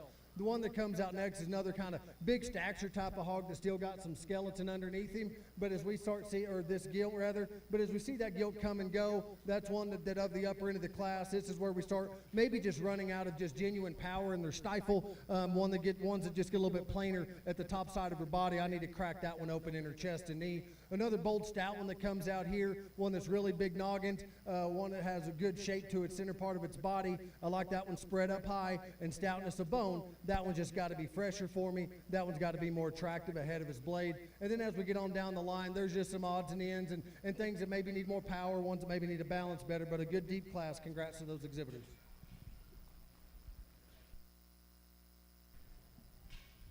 Results of Class 1, Berkshire, 6th place, Peyton Ramza, 5th place, Reagan Allen, 4th place, Michaela Hall, 3rd place, Luke Figler, 2nd place, Peyton Hall, and 1st place, Trayton Bruce. Results of Class 2, 9th, Livia Wright, 8, Samara Wilson, 7, Kennedy Miller, 6, Sage Wells, 5th, Orion Moody, 4th, Mackenzie Wilson, 3, Brindley Farthing, 2, Bailey McKinley, 1, Taya Gallegos.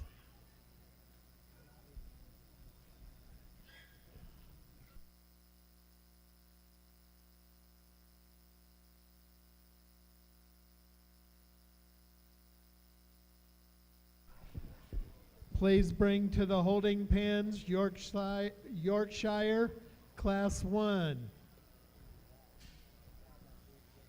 We get out here in our breed champion drive here for the Berks, and there's some differences between them, but I think there's a logical place to start, and then maybe we can have a discussion for a second. But there's a pair of them that I think match up well from a muscularity, power standpoint. The shapes of the front legs are appropriate. We can make some discussions about reserve in terms of rear leg set and those types of things. But the two that match up to me the best will be the two heavies. First and second will be champion in reserve. Congratulations.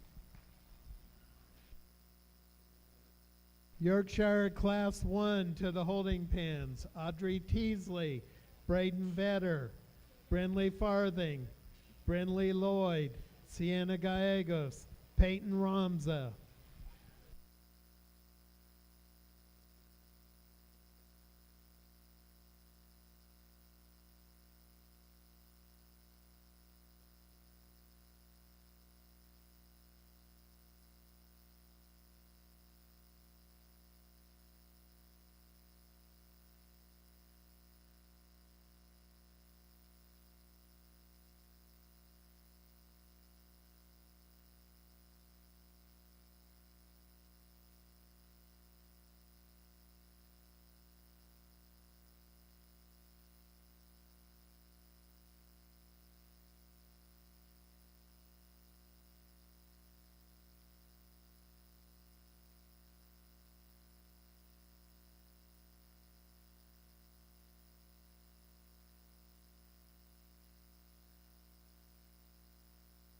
of the championship drive for Berkshire.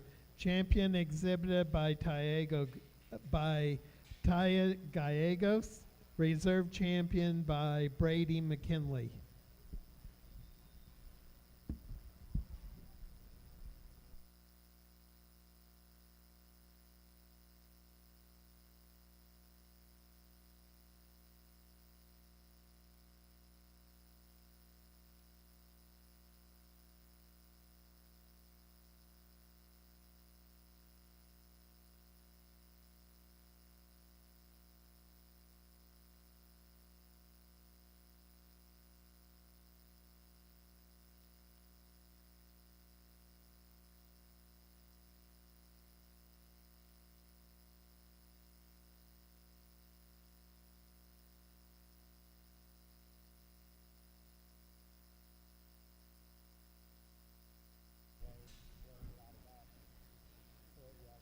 Durock to Class 1 to the holding pen.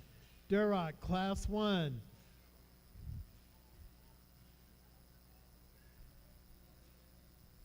Wyatt Cretchen, Trayton Bruce, Thomas Rigby.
Nice class here, and the young lady that's got the bear that's going to win our class brings one to us. It just from a look and balance standpoint, I think separates himself pretty easily, and then you get in on top of that one. That one's very square coming and going, one that's very, very fresh up high as well. In an ideal world, I wish that one would just track out, maybe carry his head a little bit more natural level and just get a longer range of motion down low. I wish that one would just get out and plant and drive maybe just a tick more comfortably. But with that said, I couldn't find enough of an improvement that was as good as him from a profile and freshness standpoint to go ahead and put him anywhere but first. That's an awfully nice one from the side.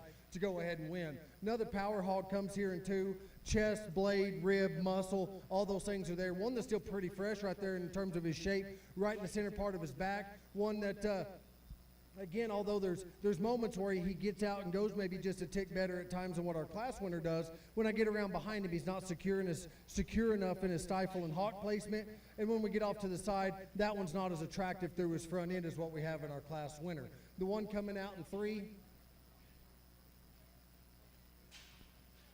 is another bold, muscular pig. You know, there was muscle to burn certainly in the top 3 or 4 in this particular class. I still like that one's noggin. One that's still got a big enough arm and toe spread down low is good enough. Of the upper end of the class, though, this is the one that as it wore on, one that want to get a little tight on us, one that gets a little bit rounder out of his hip. That's the pig that I read of the top end of the class. Just gets rounder in his general build, rounder about his shoulder, a little rounder out of his hip, but another good, square built one going away that certainly has a lot of good to offer. The gilt coming out next is probably the best in terms of just genuine depth of loin edge and shape right in the middle part of her back. I like that one's noggin good. I wish the shape of the back of her neck was a bit different. I wish that one's view going away was a bit different. And again, of the top 4, that one wanted to get a little bit tight on us. The next couple that come out, they just need to be opened up. I like this one's loose enough skeleton, but with this much power in this class, I need that one to be rounder in its body. I need that one to be crisper at the heel of its loin. The one that's going to round out the class is one that is more shapely right in the middle part of its back, but again, just too hard through its center body. Another good class. Congratulations to those exhibitors.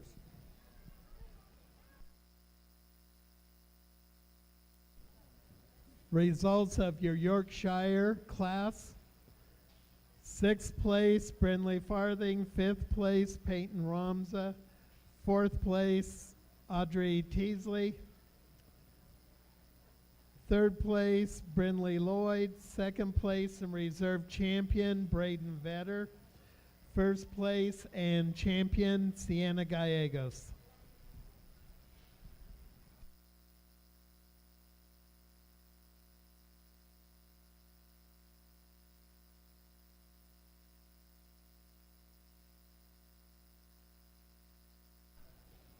Now in the ring is Class 1 Duroc, Wyatt Crutchen, Tayton Bruce, Thomas Rigby.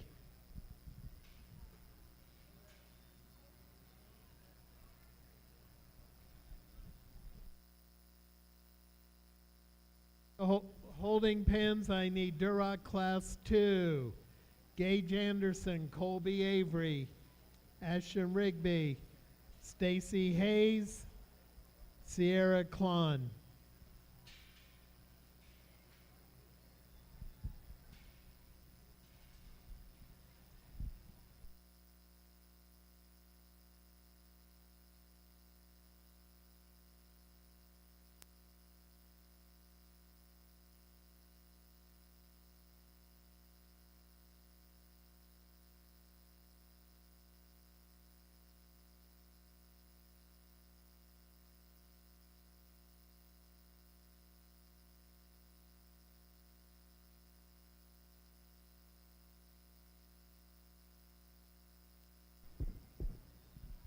Just got 3 in this lightweight class of reds, and they've got some differences between them. Some different types and kinds out here that are presented. The young man on the far side in the blue shirt is going to win the class, though, and I think one that fundamentally checks the most boxes and the one I have to make the fewest excuses for. That's an attractive one up front, one that balances well, one that proportions well, still has a big stout rear leg.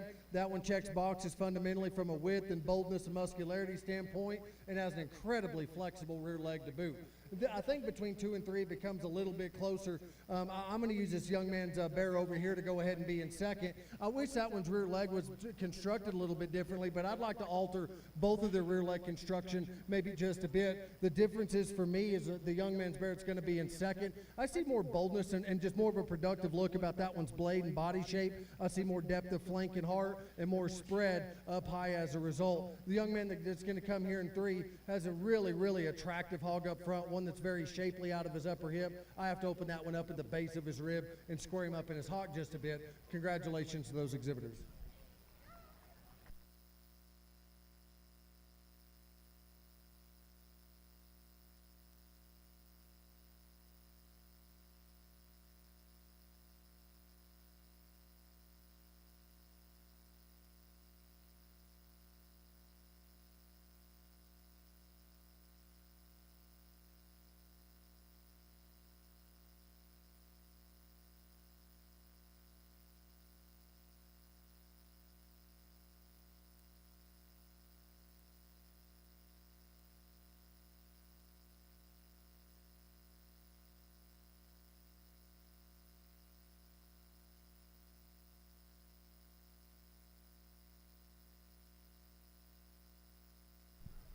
Sierra Klon to the holding pens. Sierra Klon.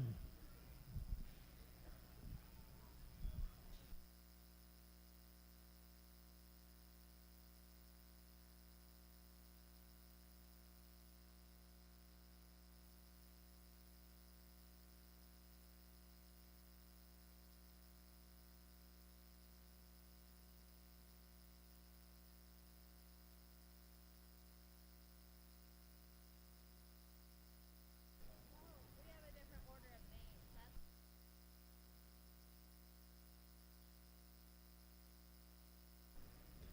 Results of Duroc Class 1. Third place, Thomas Rigby. Second, Wyatt Crutchen. Third, first, Trayton Bruce.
To the holding pens.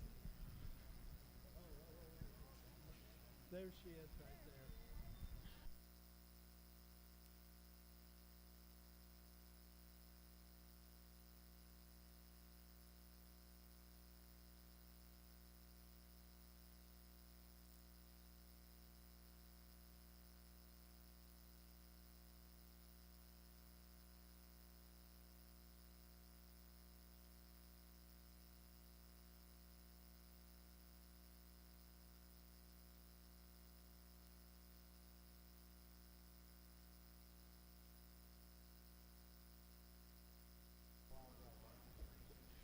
To the holding pen, Class 1, Hampshire.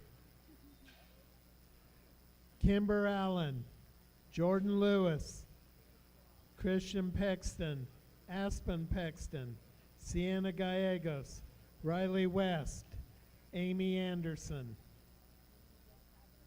Avery Anderson.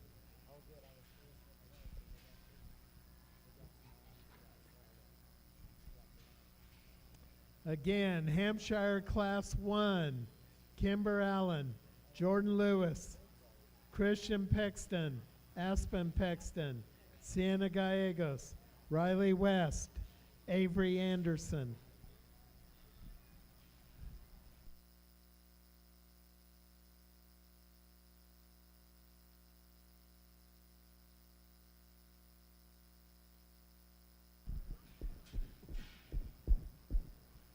Ended up landing on a very nice pair here at the upper end of the class, and yet I still think our class winner separates with ease. That's a rugged built one that still balances, an attractive one that's flexible and square, bold and muscular, shapely and fresh, all the things. You can maybe clean her up on the back of her neck, maybe just a tick, but I don't know. I still like that one quite a bit, and I think she wins easy. The young man in second, that one's still a very, very nice pig. She's just not that one, and I apologize. That one's very attractive up front, yet balances, square, flexible, one that's still got some shape there in the middle part of her back. Well, I like a lot of things about that one. It fundamentally checks all the right boxes. There's just not as many far-reaching pieces in terms of rear leg flexibility and stoutness of ankle as what we have in our class winner.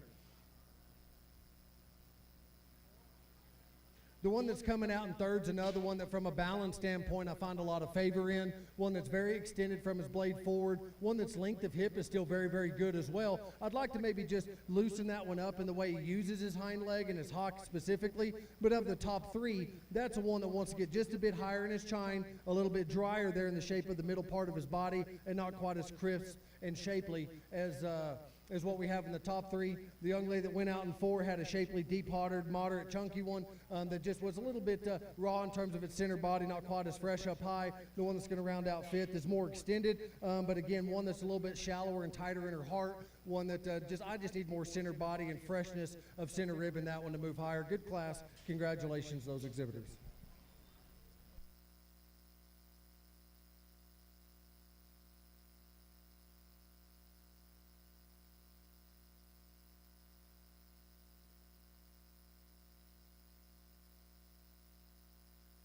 Results of Class 2 Duroc. 5th place, Stacy Hayes. 4th place, Sierra Klon. 3rd place, Ashton Rigby. 2, Gage Anderson. 1, Colby Avery.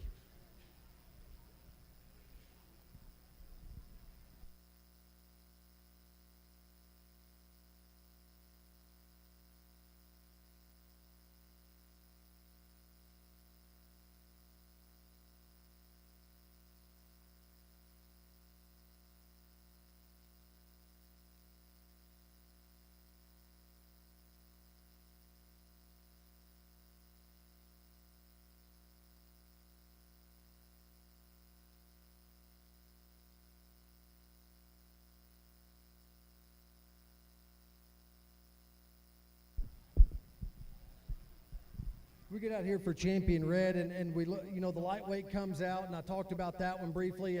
You know, one that's very, very stout skeleton. I think for her size, as big of a rear leg and as just ruggedly built and loose skeleton as anything we have out here. You know, once you start comparing her to the big ones, you know, you got to make that call. Does she just have just enough freshness right there at the top of her blade? Is her chine laid in her properly? Is there just enough just show pig raw type shape right down the middle of that one's back? And I think that one's, you know, for her size and weight, I think on the borderline of certainly acceptable, certainly good enough to win that class. But as we get out here for Champion, you know, I start wondering, you know, is she far enough across that line to be comfortable with? I like that pig a lot, but I still think the two that pair up the best for me are going to be our 1st and 2nd place heavies. They'll be champion in reserve. Congratulations.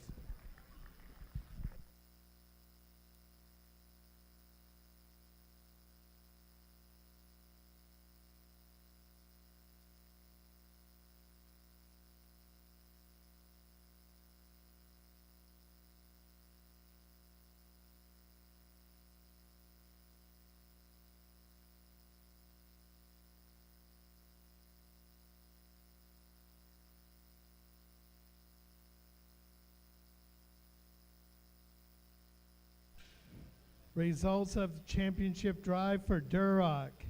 Champion exhibited by Colby Avery. Reserve champion exhibited by Gage Anderson.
Okay, Class 2, Hamps to the holding pen. Adam Palma. Riley Edling. Peyton Ramza. Michaela Curlis. Security Burkett. Sarandi Burkett. Avery Moore. Walter Martinez. Logan Figler. Wyatt Crutchen. Macy Leemaster.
It's an interesting class to sort through, and depending on what your priorities are, you can do some different things and tie into some different attributes. It comes down to, there's so many far-reaching pieces here, and yet each one of them come with their problems and their flaws. You just got to figure out what you can tolerate and stomach, I guess. But the one that's going to win the class is the burly one. If we took all the showmen out of the ring and let them two get together and let them two pigs fight, that one looks like a bear, and I like them type to win. In an ideal world, going right around behind her, she needs to be more appropriate in the width of her stifle. It's just square enough, but it's outside maybe a bit more than what I prefer. But I mean, that thing's chest and arm, bone, density, shape up high, and center body dimensions very, very good. The one that's going to come here in two, if I could cut her off at her elbow of her front leg and down, I think we can use that one to win. That one's view going away is more appropriate. I still like that one's noggin and look up front, one that's still very shapely and fresh right in the center part of her back. They both need to blend better from the top of their blade into their top line, but for completely different reasons, so I called that a wash. I wish this one was just better on her front feet. She's getting a little squishy, a little ouchy up there. It caused her to run downhill just a bit. If I could pick her up on her front feet, she could go ahead and win the class, but she's not, so she doesn't. I like that one as a very, very good two. The one that comes out here in three is one of those that just kind of checks boxes for me. One that's got enough width, one that's better on his front feet than the pigs on either side of him. One that's depth of heart and center body's good. He surprises you a bit when you get around behind him. There's actually more shape down that one's top when you get on top of him than what I thought there would be from the side and from a distance. I guess the difference for me is of the top three, that one does get a little bit more generic in his look in terms of the shape of the top of his blade, his look from there forward. I wish he was just a little crisper in the shape out of his upper hip. The young man's gilt that comes out in four is another one a lot like the gilt in second. If I could pick her up on her front feet, we could maybe make a move with that one, one that's just way too ouchy up front. And then beyond that, the reason that one's down here is when I get around behind that one, that's the one of the top four that wants to cave too much to the base of her rib and gets too tight there in her heart. And as we can see, one that's just certainly not comfortable enough as she gets out and goes. And then as we get on down the line, we've got a couple that just, whether it's a cutability standpoint or just an overall muscularity, ones that are a little bit more generic in their look, generic in their shape. So ones that still have some good about them, congratulations, those exhibitors.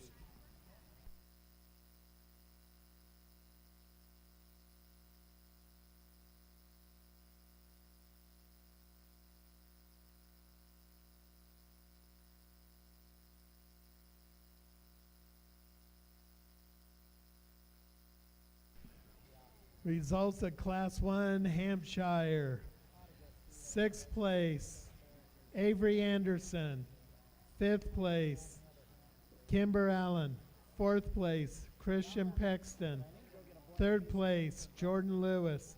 2nd place, Aspen Pexton. 1st place, Riley West.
To the holding pen spot, Class 1, Jack Anderson, Michaela Hall, Alexandra Krogan, Kinsley Nussbaum, Sage Wells.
good class that I think has some give and take here at the top, and there's some differences and positives that each one of them bring. The young lady's gilt here in front of me that's going to win, though, I think does so just from a balance standpoint. Neck attachment, head carriage is very good. One that's still very stout and dead level down her top line and out of her hip. One that's very square right in the center part of her back. The reason it becomes close for me is coming right at me, that one's maybe not as impressive down through the floor of her chest as what a couple others are. I'd like to see that one to be just a bit rounder in terms of the shape of the forward part of her body. And going right away, there's enough dimension there. I do wish that the shape and tone of her muscle going right away was maybe a tick firmer, but that's getting awfully critical on a dang neat one to go ahead and win the class. Young man's gilt that was second.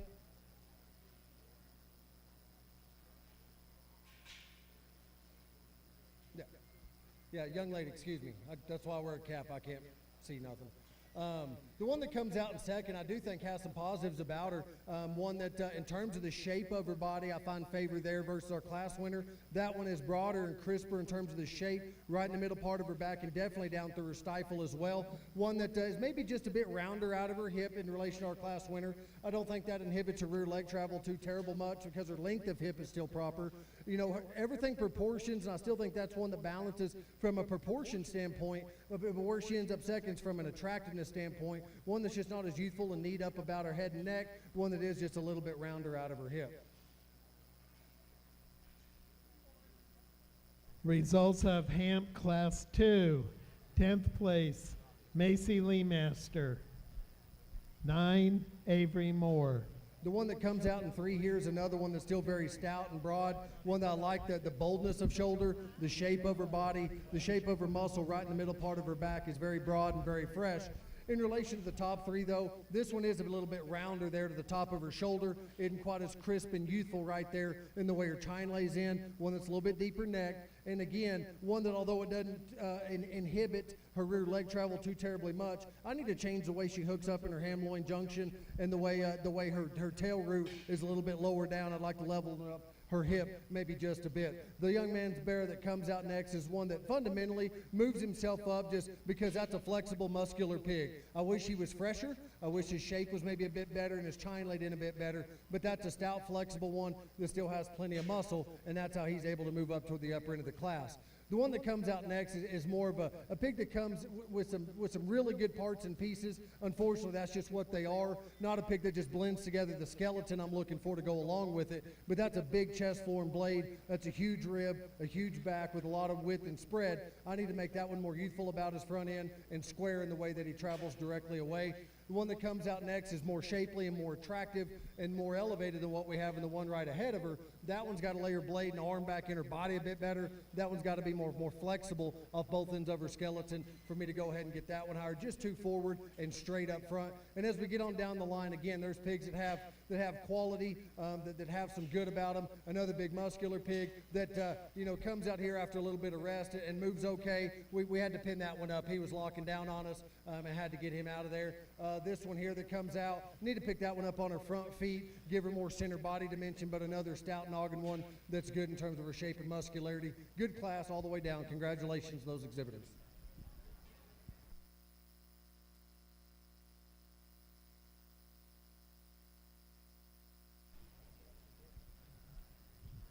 Results of Class 2 Hampshire, 10th place, Macy Lee Master. 9, Avery Moore. 8, Wyatt Crutchen. 7, Serenity Burkett. 6, Adam Palma. 5, Logan Figler. 4, Walter Martinez. 3, Riley Edling. 2, Peyton Ramza. 1, Michaela Curlis.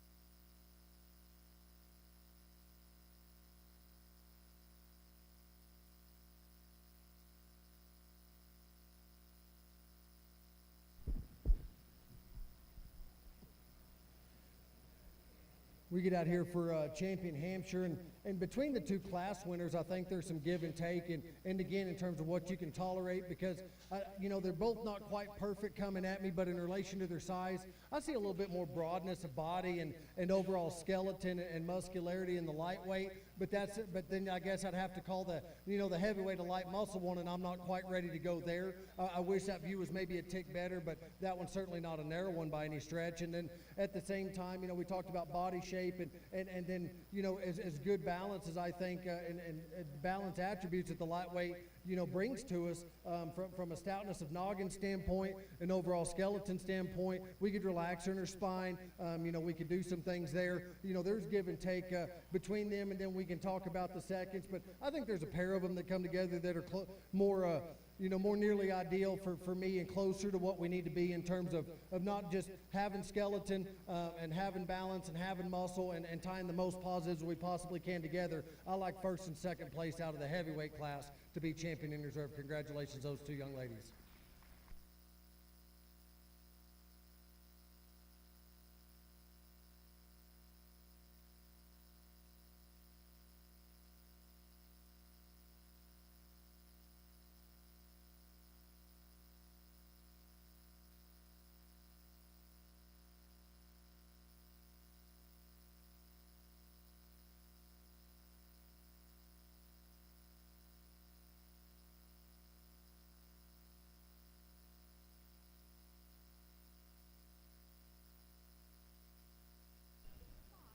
Result of championship drive for Hampshire. Champion exhibited by Michaela Curlis. Reserve champion exhibited by Peyton Ramza.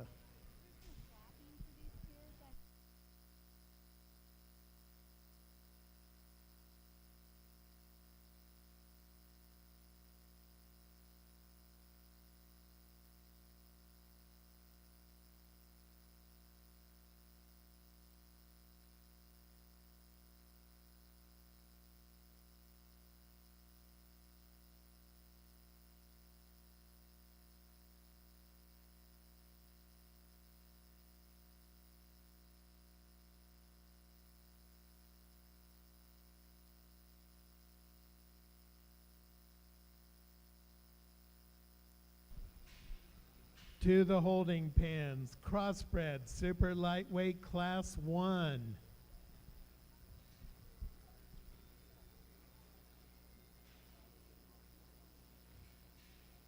Kinsey Lloyd, Parker McKinney, Jackson Ketchum, Tyler Bartow, Bradley McCurdy, Abigail Allen, Gage Anderson, Violet Conklin, Slate Hunter. Again, Class 1 Super Lightweight Crossbred. Kinsey Lloyd, Parker McKinney, Jackson Ketchum, Tyler Bartow, Bradley McCurdy, Abigail Allen, Gage Anderson, Violet Conklin, Slate Hunter.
Tyler Bartow to the holding pen with Class 1 super lightweight. I think a challenging deal to get through here, and there's probably not that one that just ties together, you know, enough of them traits I'm looking for to separate and be awfully easy to go with, because I think there's give and take between the top three, and I think there's some challenge there. And again, you just got to decide what a guy can tolerate. I'm gonna opt for the young lady's guilt here.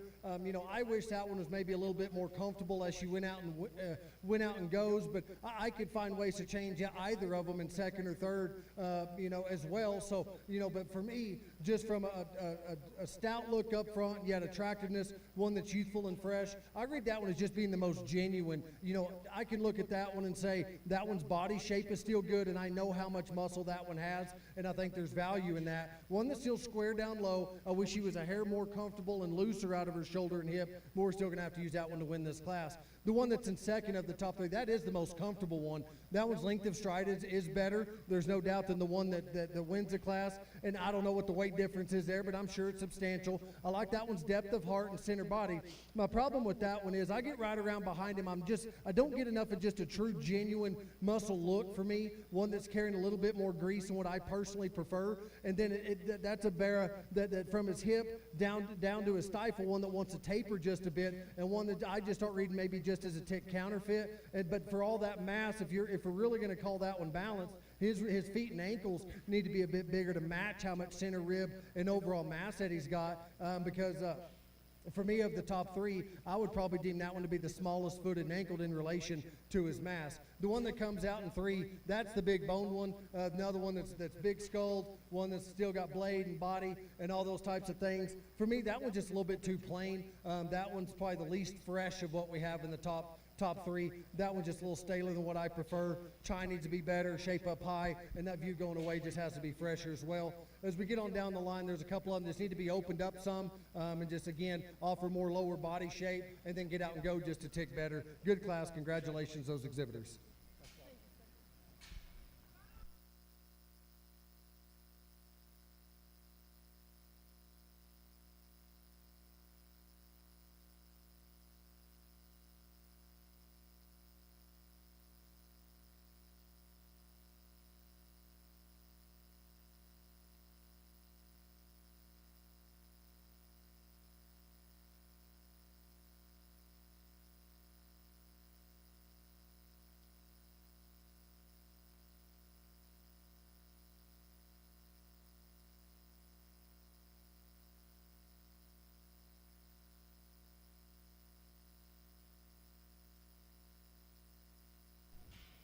Results of Class 1 spot. 5th place, Jack Anderson. 4th place, Sage Wells. 3rd, Michaela Hall. 2nd, reserve champion, Kinsey Nussbaum. 1st and champion exhibited by Alexandra Krogan.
To the holding pens, Class 2, super lightweight, Logan Stockton, Kelby Walls, Fletcher Hansen, Macy Lee Master, Grayson Hesser, Tatum Thompson. Again, Class 2, super lightweight, Logan Stockton, Kelby Walls, Fletcher Hansen, Macy Lee Master, Grayson Hesser, Tatum Thompson.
If you belong to the following vehicle from Colorado, it's an white F-150, license plate 1JN560.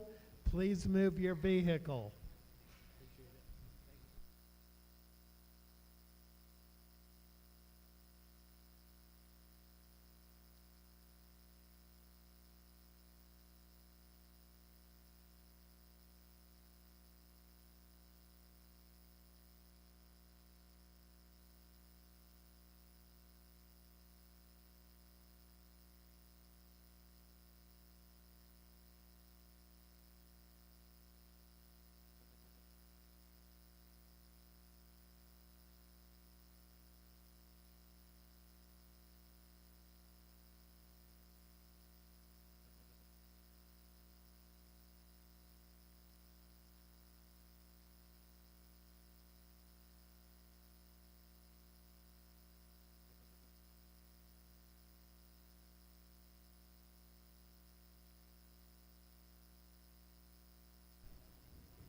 Gage Anderson to the holding pens with your super lightweight Class 2.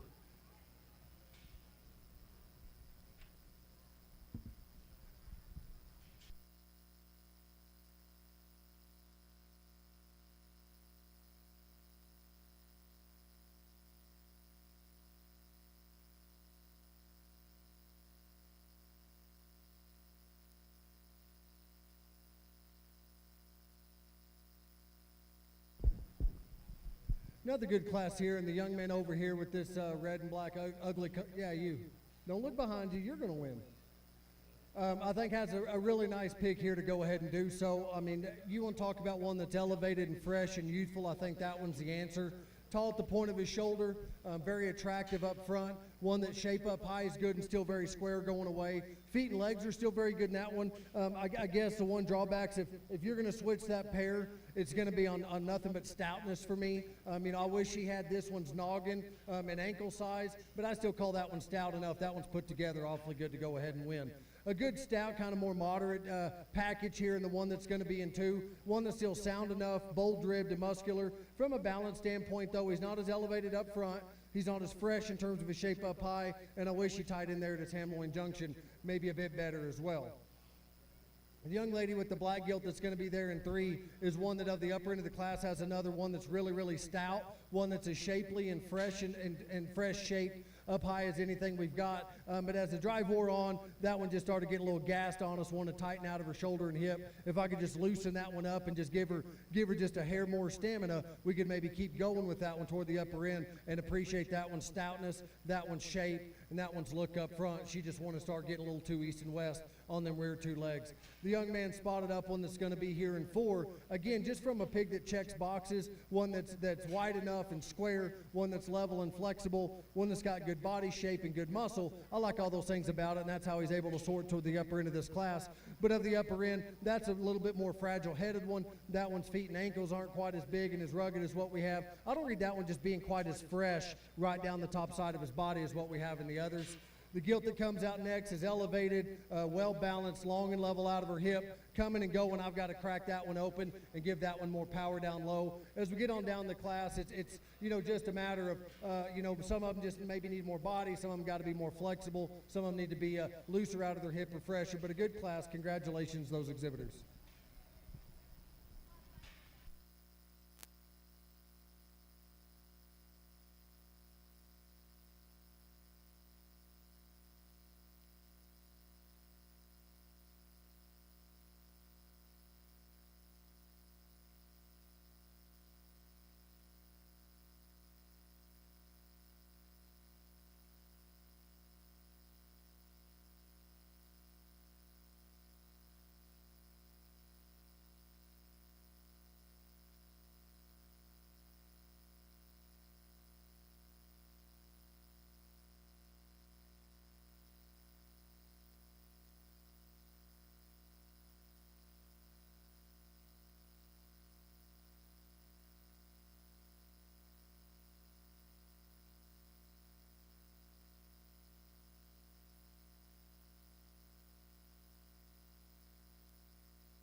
Result of Class 1 Super Lightweight Crossbred. 9th place, Tyler Bartow. 8th place, Jackson Ketchum. 7, Abigail Allen. 6, Violet Conklin. 5th, Gage Anderson.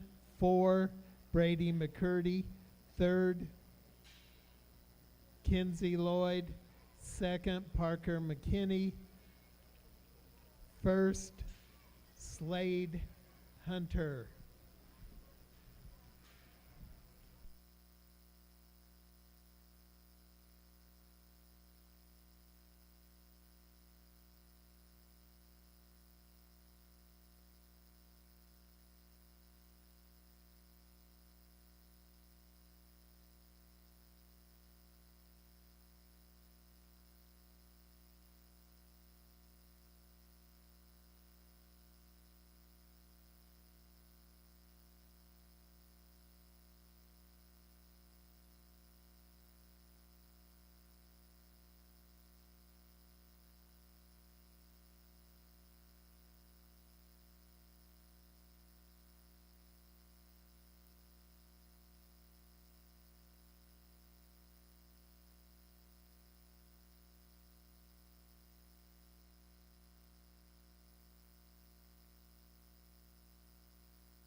challenging class to work through, and there's maybe not one that just jumped out that's necessarily my kind that ties everything together. So, you know, we had to do a little bit more judging maybe with measuring tape here, and I couldn't find my kind that I was looking for that tied everything together. But that young man's, whatever color you call that, dapple colored thing that's going to win, I think does so again just from a fundamental standpoint, and one that checks boxes. That's one that's range of motion is good, muscularity, boldness, and freshness is good. I wish her noggin was maybe a tick stouter. From a balance standpoint, I wish she was just taller for her length of body and the amount of mass she has, but that's a muscular, bold one that can get out and move and remain square. The one that comes second from a balance standpoint and elevation, I probably prefer more. That one's a bigger ankled, stouter footed one to boot, but I guess for me, that one's just too dry there in the center part of her body. When I get right around behind her, that one's got to be more secure in terms of her stifle and hock placement.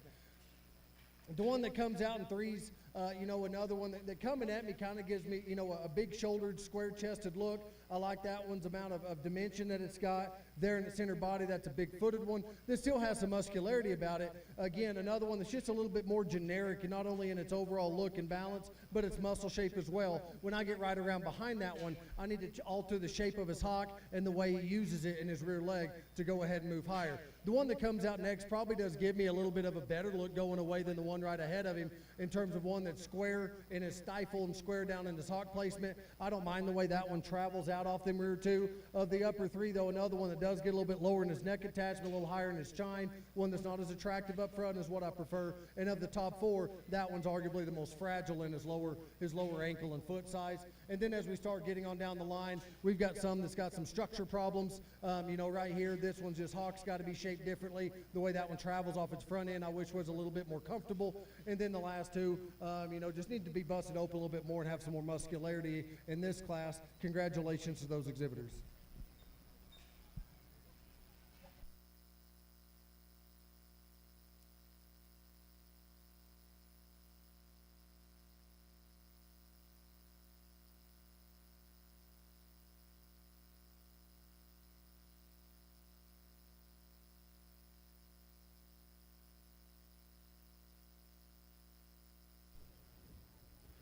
Okay, results of Class 2 Super Lightweight Crossbred.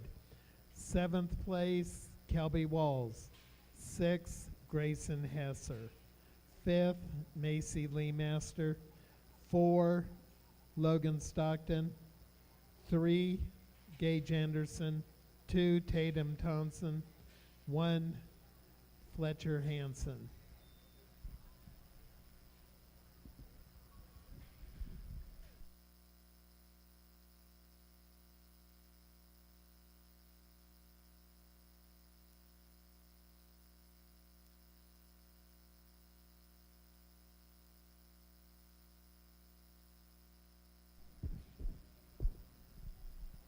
We get out here in this first division drive. We got 4 of them that, again, maybe don't tie everything together a guy's looking for, but each one of them certainly bring lots of good to the table and are good kind of hogs that maybe we could tweak in a place here or there. Ultimately, though, the two that fit me best, I think, that tie together and blend the most positives about them will be first and second out of the first class. They'll be your champion and reserve out of this division. Congratulations.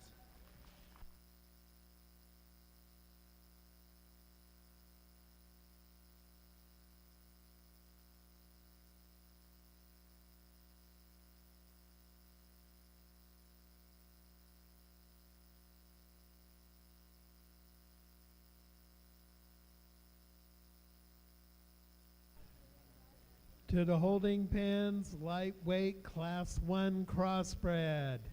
Olivia Love, Sarah Northington, Jaden Riddle, Kinsey Lloyd, Adam Polma, Jack Anderson, Lincoln Martinez, Audrey Looning.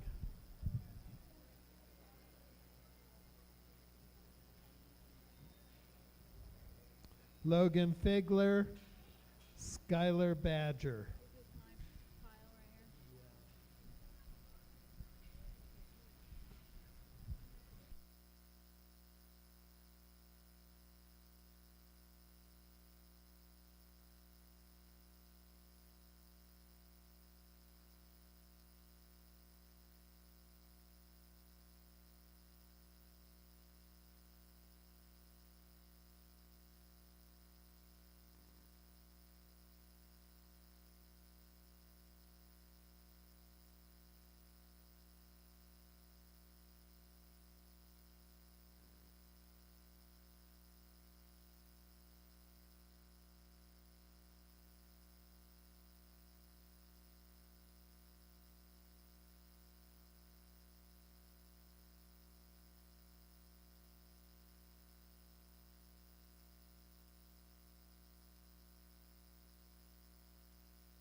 Olivia Love, Lincoln Martinez, and Kinsey Lloyd to the holding pens.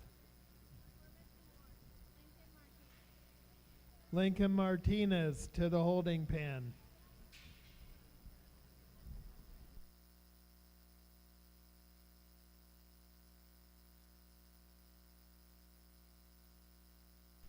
Results of super lightweight class crossbred. Reserve champion exhibited by Parker McKinney. Champion exhibited by Slate Hunter.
To the holding pens, I need class 2 lightweight crossbred. Caitlin Snell. Brinley Lloyd, Alexandra Krogan, Hudson Wright, Leander Hansen, Keegan Moore.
Another nice class here, and the young man's belted gilt on the far side that's going to win the class, I think does so not only from just a sheer flexibility standpoint, but also from the aspect of just attractiveness and balance as well. Super long fronted, one that's very comfortable and appropriate about her front leg. Rear leg still big enough, one that's still shapely up high and has enough power. In an ideal world, she's maybe not as genuinely rugged about just the shape of her blade and the boldness in her forerib, but I'm going to call that good enough. That's a good built one to go ahead and win.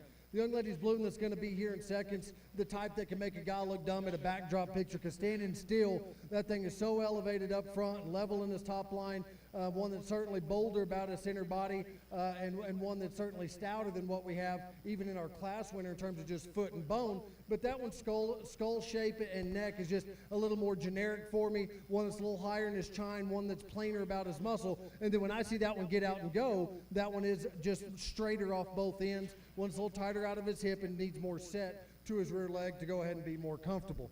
The young man's pig that's going to be here in 3, if he'd go ahead and let that one out.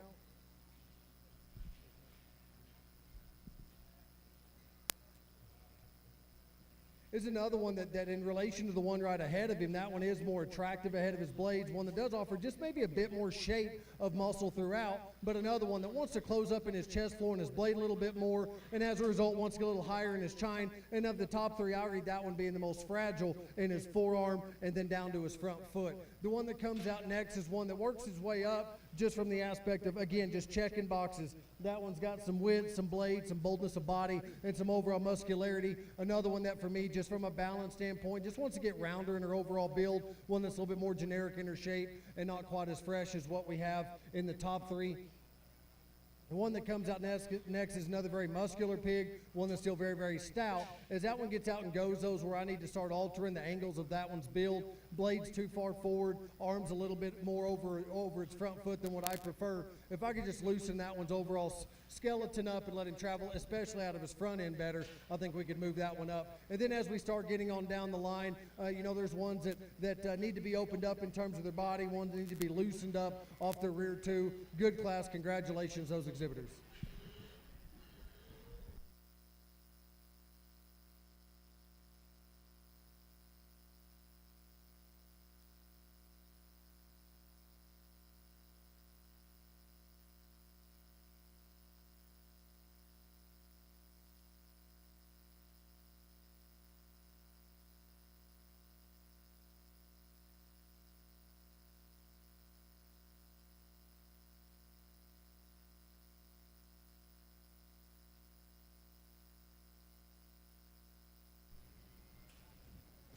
Results of lightweight class 1, 10th place Lincoln Martinez, 9 Audrey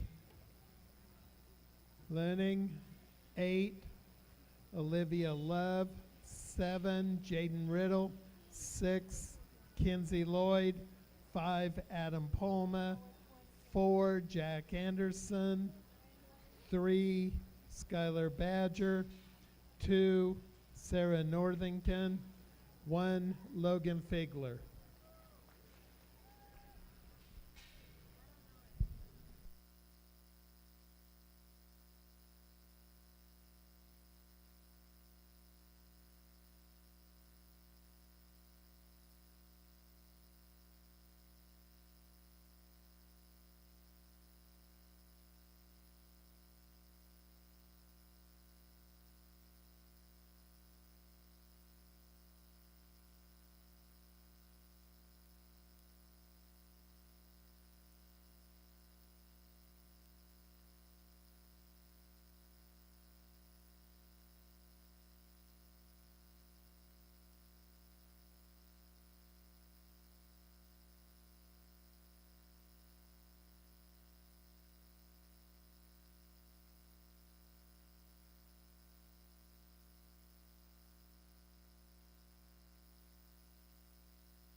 We're getting into this class here, and the young lady with the belt of guilt is going to go ahead and win, and I think does so easily from one that just balances and can get out and go. One that's still got enough muscularity, maybe not as fresh as what I'd like to see her just judging her by herself, but that one can get out and reach, that one's square underneath, and that one still balances from a proportion standpoint. We could maybe clean up her neck just a bit, but I'm not going to miss the forest for the trees. That's the most fault-free one. The young lady with the blue bear coming here in two is a stout-made kind of a hog. That one's got big legs. That one's got big spread up high. I like that one's shoulder. I like shoulder spread and the amount of shape that he's got there in the middle part of his back. One that's just a little bit lower in the way his neck attaches. One that's not as comfortable as he gets out and goes. The young man's belted bear that's here in third is one that, is very, very fresh in the center part of his back, one that's very bold in his center rib. Of the top three, though, from a balance standpoint, for as chunky as that one is, I wish his feet and ankles were bigger. It just doesn't quite balance, and that one's got the least amount of set to his rear leg, one that wants to get a little bit straight in his hawk and a little bit quick to the step. I need to lengthen his stride out from behind. One coming out next, another wide, bold, powerful, muscular pig's got lots of shape. One that just gets too up in her top line, one that gets too rigid off both ends. If I could freshen that one up about her front end and relax her in her spine, she could maybe go ahead and move up. The one that comes out next is one that I would take a backdrop of and rub it in my face on how good a backdrop picture that one will take. That one from his Hamlin junction forward is very, very stout and still very level. Range of motion from the side's very good, and I wish the view from behind doesn't matter, but it does, and so I've got to get that one down. He's just not true enough for me going directly away. The one coming out next is another one that's more elevated, more attractive up front than some other ones ahead of her. I still like that one's shape and cutability. I need to rock that one back in her blade as well. Let her just get out and reach a little better out of her front end and be bolder right there in her center body. Another good class. Congrats to those exhibitors.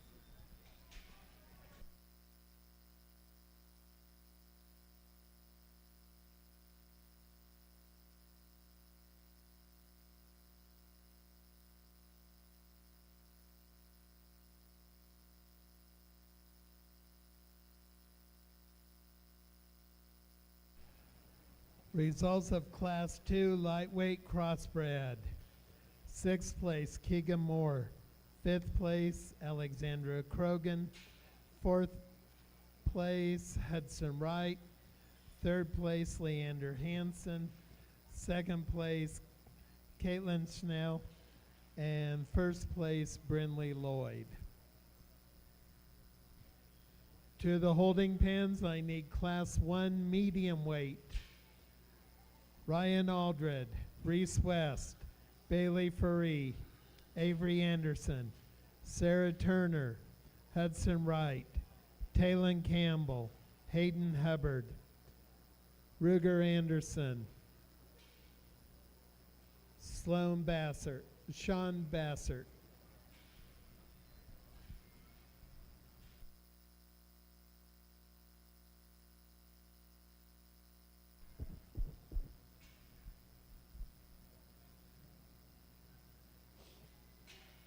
We get out here for this division drive, and for me the decision does end up coming down between the two class winners, and I think there's some differences between them. The young man brings us one out of the first class in this division that is more attractive, is more youthful, and is probably a tick fresher as well, but at the same time where the advantages lie with the heavier weight one is one that's bigger ankled, one that's arm is bigger and blade and boldness is bigger, and rear legs bigger, and I like both of them skeletally in terms of ones that can get out and reach out of their front end and drive off their rear leg, and so there's some give and take between them. I guess ultimately for me the one I prefer as far as weighing the most totals and balance and length of body and everything being more proportional, I like the young lady's heavyweight out of this division to win. Young man that wins the first class in this division will be reserved. Congratulations.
Result of the lightweight crossbred championship drive.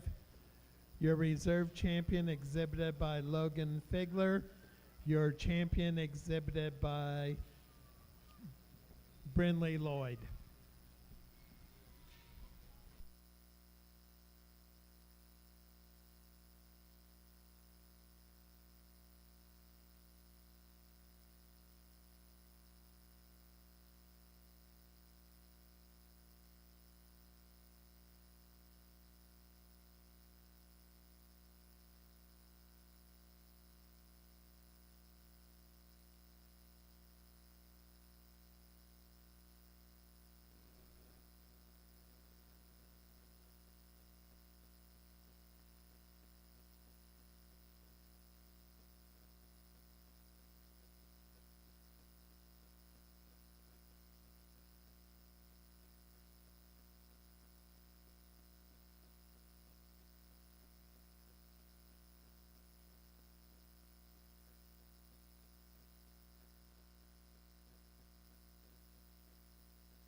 I think a really good pair here at the upper end of the class. And then I think it kind of pairs up with these two. And then there's some give and take on down the line, but I like these two here quite a bit. Yeah, the one that's going to win the class, though, this young man's bear, you know, in an ideal world, I wish that one's front feet were maybe just a tick better, but at the same time, his rear passings are better than our option here in 2.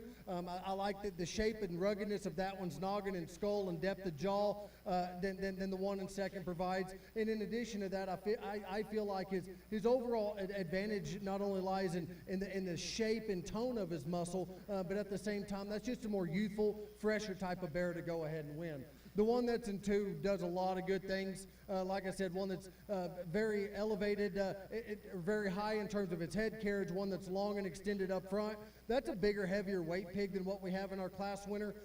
That one's depth of heart and depth of body's good, length of hips good, and that one's range of motion is still acceptable for one that's down on his pasterns on all 4. Again, it's probably contributing to him getting 2nd today, but it's not so bad that he needs to be any lower because that one's still very square. There's probably more width and dimension in that one's view going away than what we have in our class winner, one that's still very attractive. At the same time, the tone and texture of his muscle is a bit softer. That one's just not quite as firm as what we have in our class winner, one that's just not quite as youthful in his overall look as what we have. If I could just firm that one up and pick him up on his feet, we could maybe go ahead and switch that pair. The young man's that comes out in 3rd's one that worked his way up the longer the drive wore on, just because that one's feet and legs could handle the rigor of a longer class and a bigger class. One that's still very flexible, one that's still fresh enough up high. I guess the difference for me is of the top 3, that one's Chine does want to get maybe just a bit higher, and in relation to the other 2, that one I read to being a bit more fragile in his ankle size, and one that's just a little bit more generic ahead of his blades. Coming out in 4 and 5, I think there's a pair of these things that are similar at a glance. You know, this one here, again, that's one of them that a backdrop picture will make me look silly because that one's uber rugged, one that's so incredibly stout, and going from the side, his range of motion is very, very good. That's a more moderate, kind of lower to the ground top bear, and although I like his range of motion from the side, when I get around behind him, that's just more than I can personally tolerate. If I could bring his stifle and hawk in just a bit, that one makes a run and makes it very, very competitive at the upper end of the class. The one that comes out next, I think, is built from a similar mold for me in terms of that look going away. What ended up sorting it, though, is she doesn't have the range with that flaw that the bear right ahead of her does. She's also a little bit further forward in her blade and just doesn't get out and reach with quite a longer stride as what we have right ahead of that particular gilt. But, man, that's a pair of very, very powerful, very, very stout pigs. And then as we get on down the line, here's one that is more elevated and upstanding than the 2 right ahead of him. That's one that's just a little bit staler for me, one that's just too rigid off both ends, and one that just, in his view going away, I need that one to pack a little bit more of a punch. This one coming here is a deep-hearted, bold-bodied one that's still stout constructed, too plain in his look and muscle for me. I need that one to be more attractive and crisper in terms of its shape. And then on down the line, there's some differences, and ones that need to be fresher or more shapely or need to get out and go better. Another good class. Congrats to those exhibitors.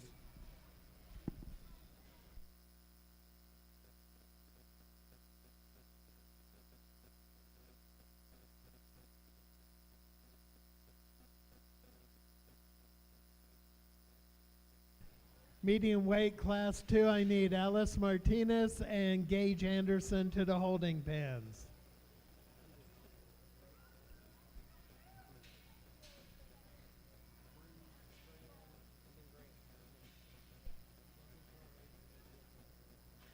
In medium weight class 2, there should be Alice Martinez, Shelby Clark, Gage Anderson, Logan Stockton, Rutley Hanson, Lily Badger, Kel Snell, Kennedy Snell.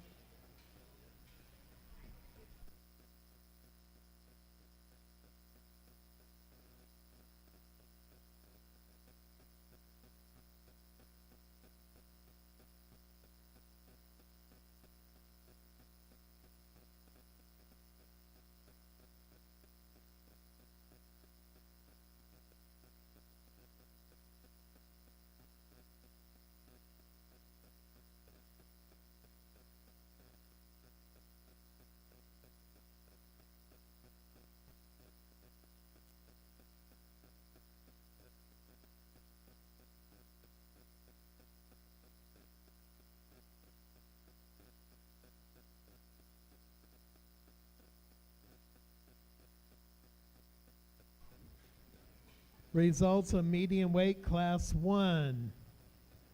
11th place, Hudson Wright. 10, Avery Anderson. 9, Owen Conklin. 8, Taylon Campbell. 7, Sarah Turner. 6, Ruger Anderson. 5, Hayden Hubbard. 4, Ryan Allred. 3, Sean Bassert. 2, Bailey Faree. 1, Reese West.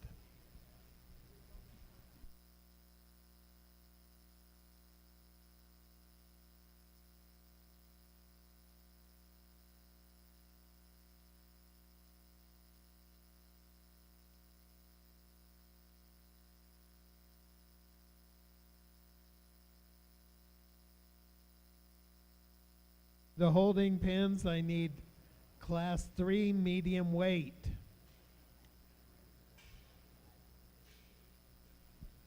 Ashton Rigby, Cassidy Baumhoff, David Heinert, Sarah Northington,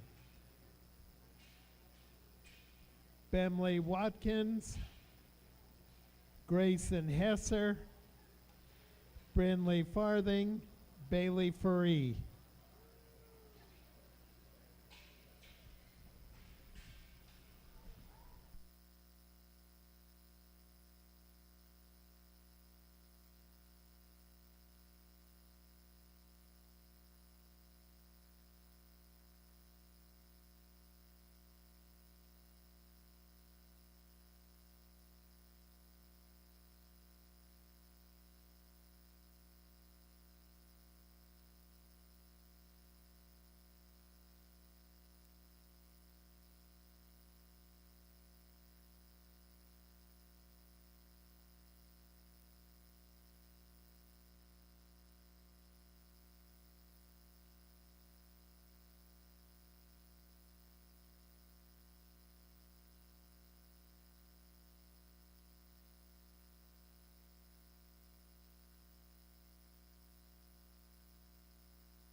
Some tough decisions got to get made in this class again once we get on down the line, but I think the Blue Bear wins for me handily. One that, again, just checking boxes, one that's proportional and balances, is bold and muscular, level and comfortable. I like that one there quite a bit. The burnt colored one over here that's going to come in too, I think does so just from, again, a fundamental standpoint. A pig just has enough of lots of things. That one's elevated and attractive enough, one that's stout and bold enough, one that's flexible enough from the side. Getting right behind him, I wish that one was a bit square there in his hock, and I wish he was a bit crisper and fresher in terms of where his chine bone lanes in him and the shape he's got up high.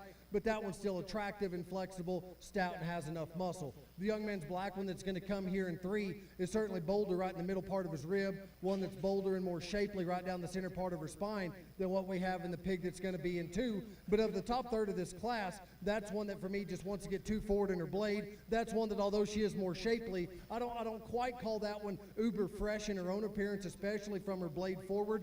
And of the top 3, that one gets the most restricted out of her blade and hip. The one that comes out next is another just kind of flexible made one, one that's got some cushion to its joints, almost to a fault. I wish that one was stronger on his front feet. Another one that's just plainer, not only in his overall look up front, but his muscle pattern I wish was a bit fresher and more expressive. One that just gets a little bit generic in his overall look, but he gets toward the upper end of the class because that's a flexible one that's still muscular. The one that comes out next is one that's still level. I like that about deep-hearted and big-bodied. I start questioning how genuine that one is, though. That one has just a little bit more grease than what I personally prefer. It's probably still acceptable for a lot of guys. For me, it's just a bit more than what I like. I like to pick him up on his front feet as well. And then on down the line, we still got a trio of these things that you know, maybe they're flexible enough up front or have enough look. This one here needs a little bit more just shape to the center part and lower part of her body. One that's got to tie it in her ham-loin junction better and be more coordinated off them rear two.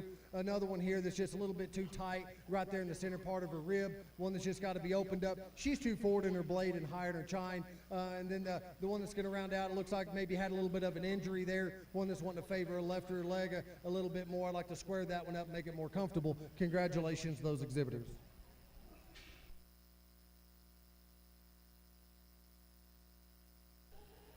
Results of Class 2 medium weight. 8th place, Candy Snell. 7th place, Kale Snell. 6th place, Alice Martinez. 5th place, Shelby Clark. 4, Logan Stockton. 3, Gage Anderson. 2, Lily Badger. 1, Rutley Hanson.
To the holding pens, I need heavyweight class 1.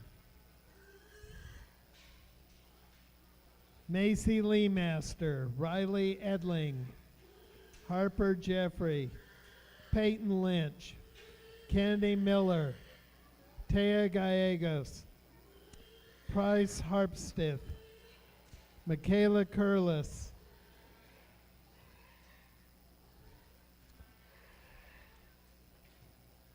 Taylor Bruce, Fletcher Hansen, Braden Vetter, Tatum Thompson, Catherine Olson.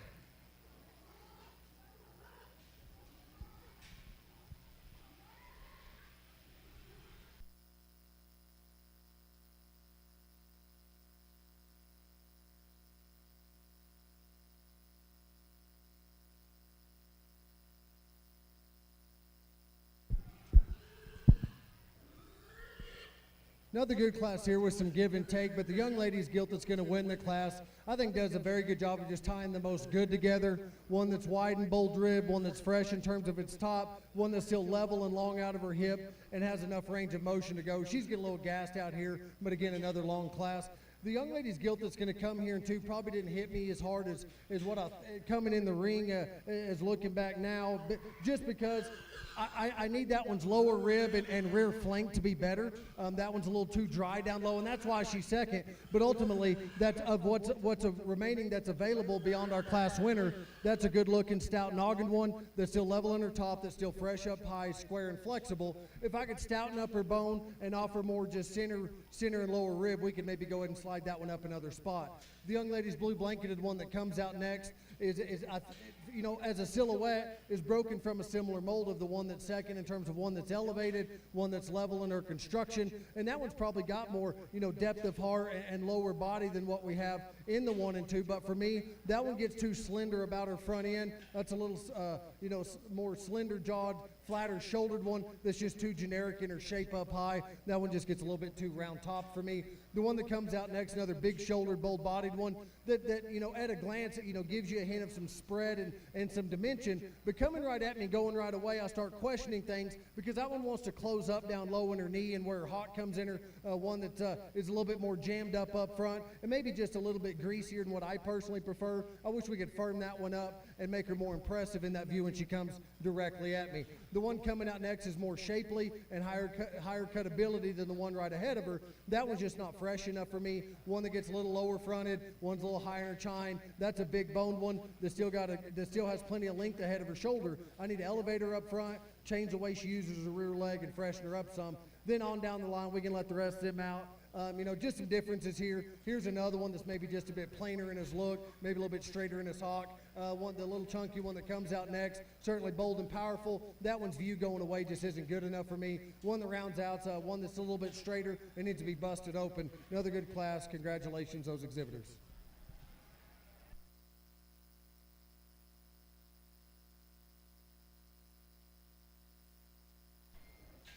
Results of medium weight class 3. 8th place, Grayson Hesser.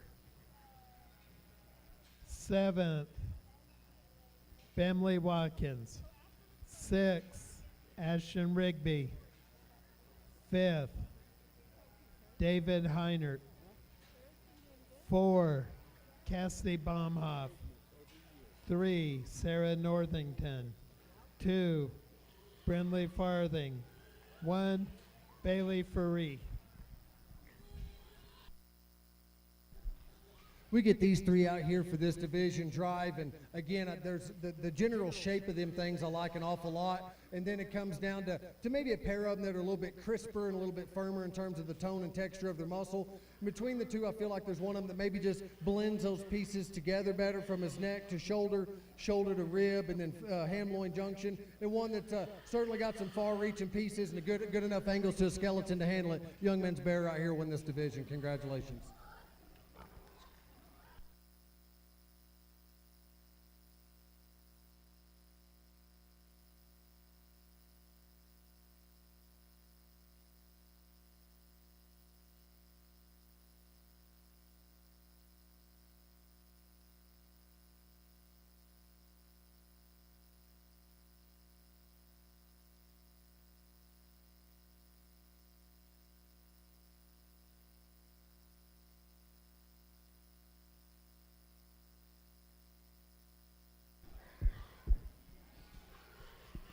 that second place in that class comes out, and like we talked about, that one's got a very, very good view when he drives directly away from me. One that, again, is a little bit softer in the texture of his muscle. One that's this so loose skeleton that comes at a fault. One that just wants to get a little bit soft down low, maybe a little uncoordinated. One that gets a little easy right there in the middle part of his back. That one's view going away is still very, very good.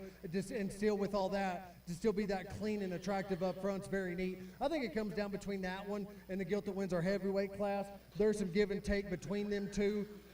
I've been back and forth in my head maybe 3 or 4 times. The one that I just keep coming back to that is just different and just sticks out here, the young lady's second place bearer, will be reserved in this division. Congratulations.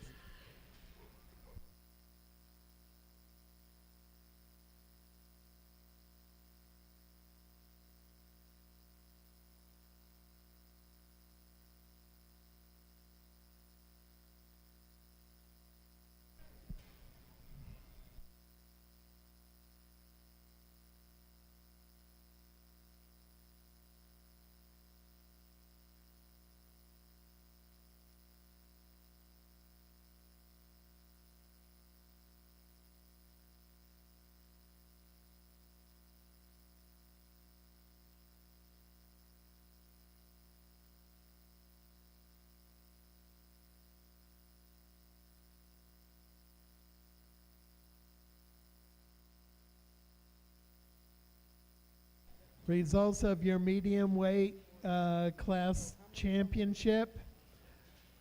Reserve champion exhibited by Bailey Faree. Champion exhibited by Reese West.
To the holding pins, I need extra heavy, class 1. Chloe Smith, Riley Vetter, Bailey Faree, Macy Leemaster, Parker McKinney, Carly Killian, Michaela Curlis, Abe Scott.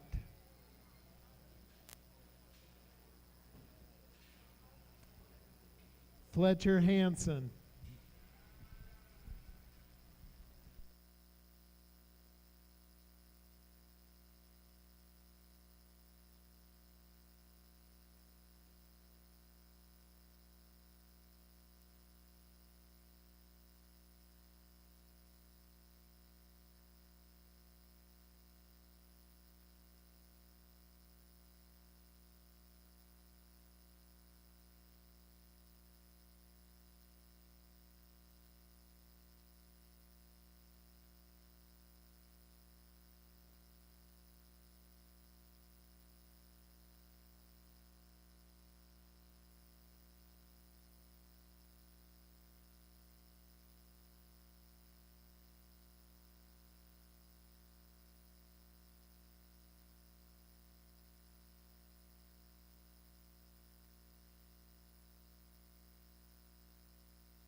Another very good class here, and the heat's getting turned up a bit toward the upper end of this drive. And, you know, there's 3 or 4 of them that coming in the gate I thought would sure get close and allowed them kids to kind of get off to the side and just relax them, so that didn't happen, you know, too early in the class. But the one that's going to win, you know, in an ideal world, when I get right around behind him, his rear legs maybe want to go a little bit more east and west than what I prefer at times, and he's not quite as level out of his upper hip as what we have in a couple other options either. But at the same time, that one's still the best built one in terms of range of motion and comfort in relation to the one in second. He's tougher in the front 2/3 of his body. That one's got bolder forerib and upper part of his body. His skull shape and his blade is bolder and stouter as well. He's just got a tougher look throughout for me, and he's got more set and a more appropriate set to his front leg. The one that comes next, that's just an elevated, attractive kind of bear that's dead level. At the same time, with that, he's a little bit shallower about his head, not quite as rugged looking.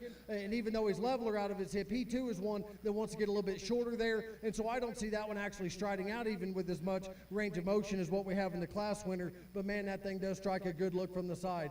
The one that comes 3 is the outlier of the top trio in terms of just maturity pattern and elevation. I wish that was just a bit taller and cleaner throughout. But with that said, that is a square-built pig. That's a square-bladed, square-kneed one that's square-bodied, square-hip, and has a square view going away. One that's very bold, one that's still very fresh in terms of his center body and the shape he's got right there in the middle part of his back and the depth of his loin.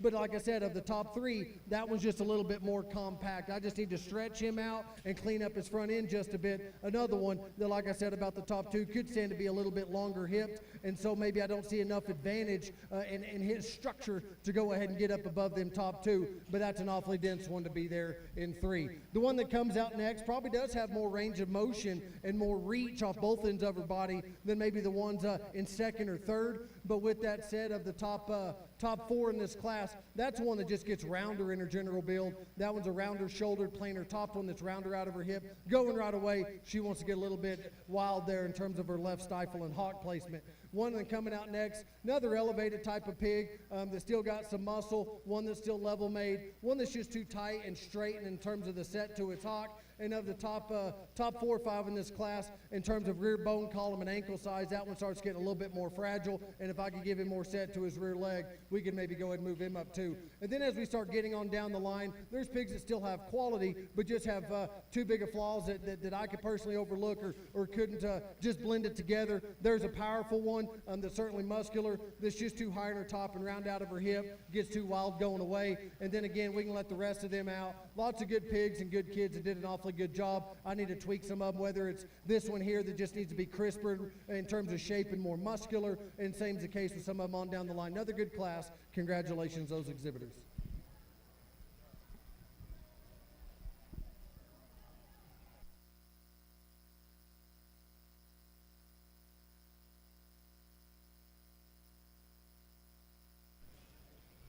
Okay, results of heavyweight class 1. 13th, Harper Jeffrey. 12, Kennedy Miller. 11, Peyton Lynch. 10, Riley Edling. 9, Price Harpstreet. 8, Macy Leemaster. 7, Michaela Curlis. 6, Taya Gallegos. 5, Fletcher Hansen. 4, Taylor Bruce. 3, Tatum Thompson. 2, Catherine Olson. 1, Braden Vetter.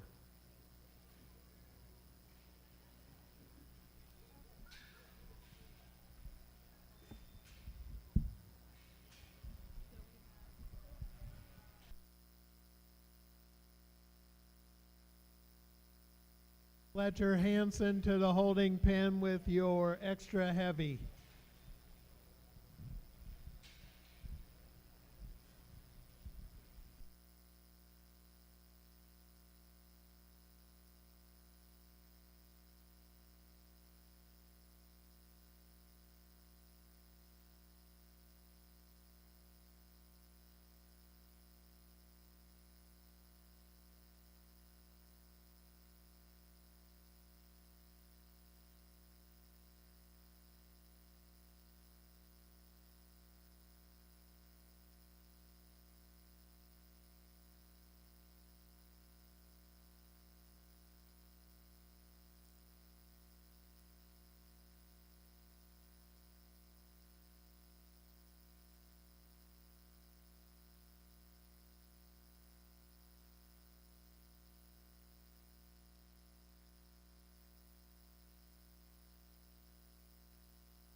Okay, so I need the following animals to choose the champion and reserve champion crossbred.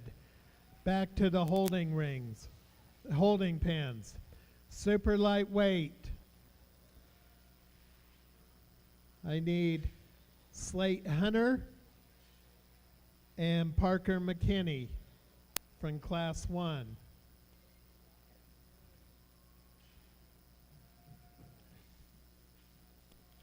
Okay, for your lightweight, I need Brinley Lloyd and Logan Figler. Medium, I need Reese West and Bailey Furry.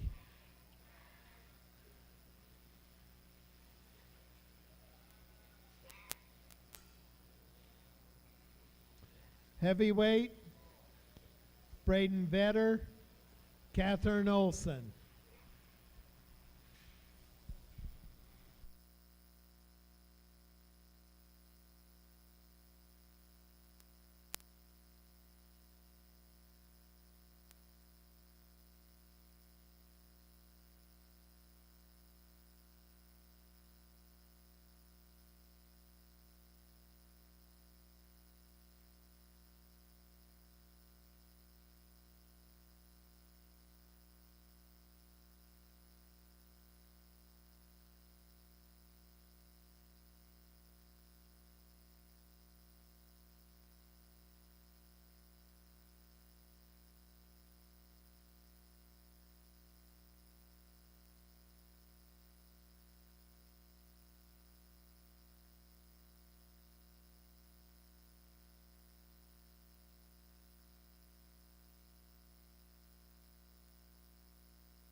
Another very good class to end on, and there's some give and take, and I think even 4 deep or maybe 5 in this particular class. And like I said, there's maybe not one that doesn't come without their flaws, because the blue-necked one that's going to win the class, you know, I'd like to pick that one up on his feet. But beyond that, that's a big, massive, 3-dimensional hog that has the most range of motion of any of them. And versus the one in second, the set of that one's blade and arm's better, its length of neck is better, and the shape and ruggedness of its skull's better. If I could pick that one up off his feet, maybe just a hair, I think it becomes quite obvious and very, very easy. But he is soft enough, it does become close. This one here, you know, just from a silhouette standpoint, yeah, she's a little bit shorter and deeper about her neck, but it still blends. It's still proportional for her body shape, the type of mass she has going away. I think that one still blends very, very well. I guess for me, is not only is she another one that's a little soft on her front foot, in relation to the class winner, she's more forward in her blade and arm. She doesn't reach out of her front end as good as what our class winner does. And when I get right on top of that one, although I love the spread and freshness and shape she has down her top, that one wants to cave to the base of her body just a bit. She's not as dimensional in the shape of her forearm,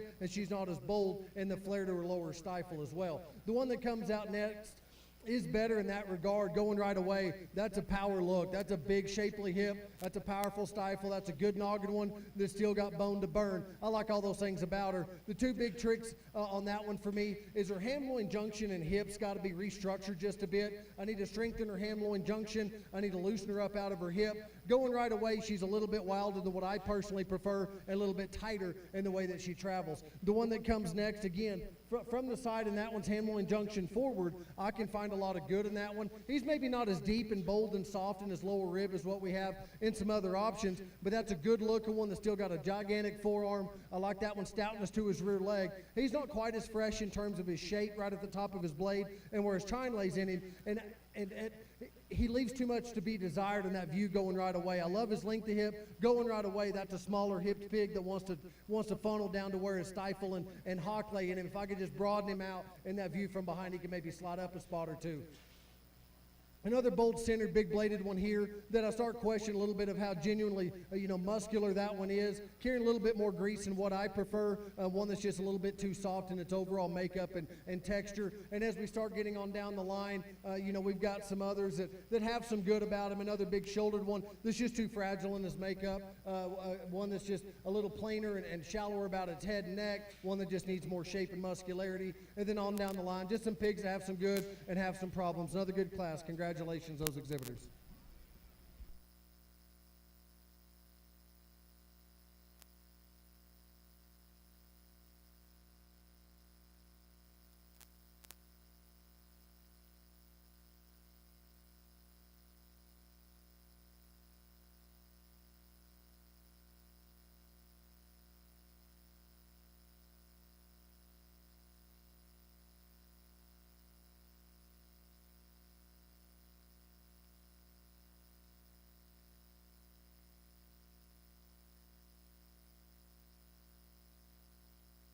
Okay, so in the holding pens, I should have crossbred super lightweight with Parker McKinney and Slate Hunter.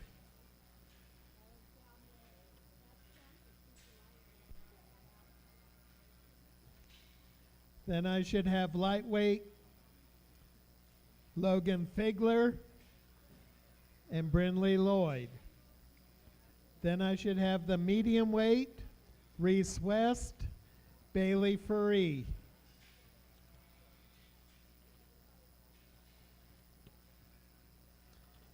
Heavyweight, I should have Braden Vetter, Catherine Olson. And then the extra heavy, I should have Bailey Furry and Michaela Curlis.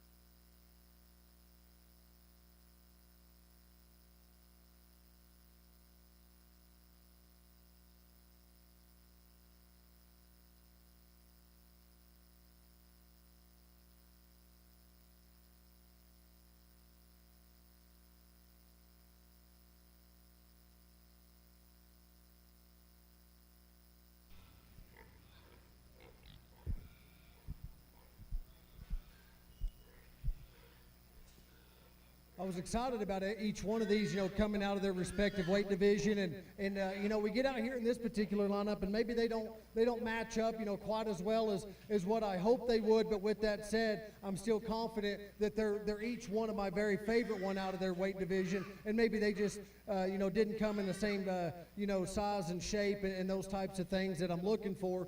But with that said, there's some give and take out here. There's some that are more flexible and maybe a little bit plainer about their look. There's ones that got some look and maybe a little bit, not quite as rugged and don't have age on their side. There's some that have that, but maybe could be a little bit stronger in their joints and those types of things. I think it comes down, to a pair of these out here, and we'll select one, then we'll get the second place out here and see how it keeps matching up. There's give and take, and I'm back and forth in my head. I think there's a pair of them that have uber far-reaching pieces and are outliers and get out there, on the edge and make you just want to hold on and see what they got. Between the two, one of them's just got more gas in the tank. Young man over there is going to win this division. Congratulations.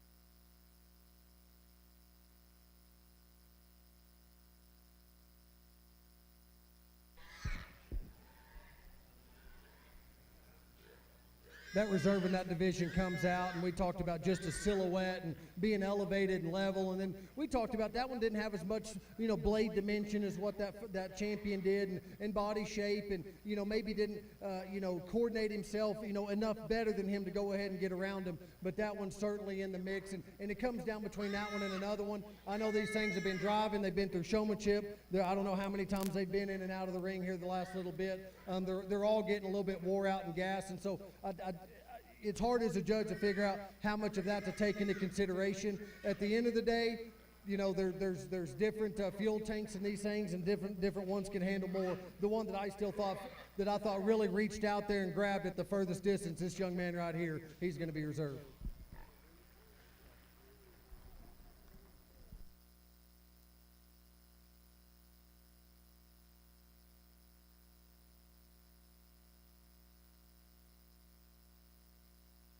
Results of your championship crossbred drive. Reserve champion crossbred exhibited by Reese West. Your champion crossbred exhibited by Braden Vetter.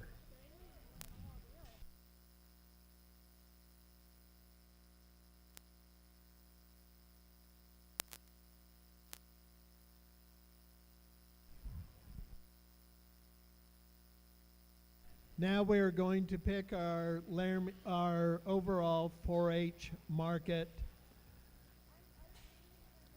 swine. AOB, I need back to the holding pens, Michaela Hall, Colby Avery.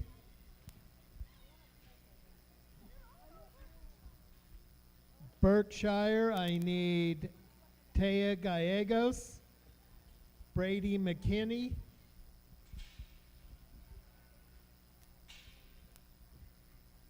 Yorkshire, I need Sienna Gallegos, Braden Vetter.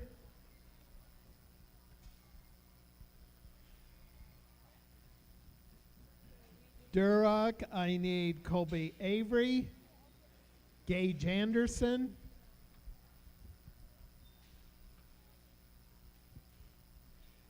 Hampshire, I need Michaela Curlis, Peyton Ramza.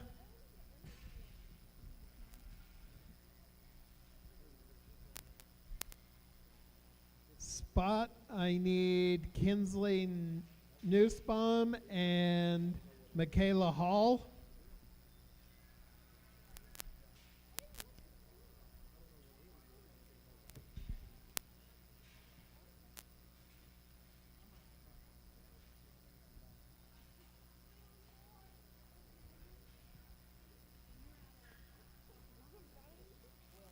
Super lightweight, I need Parker McKinney.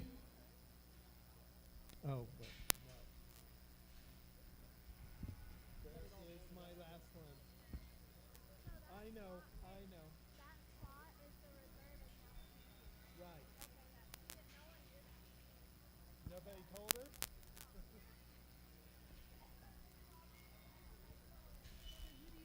And our champion crossbred, Braden Vetter, and reserve champion crossbred, Reese West. That's what I need back in the ring.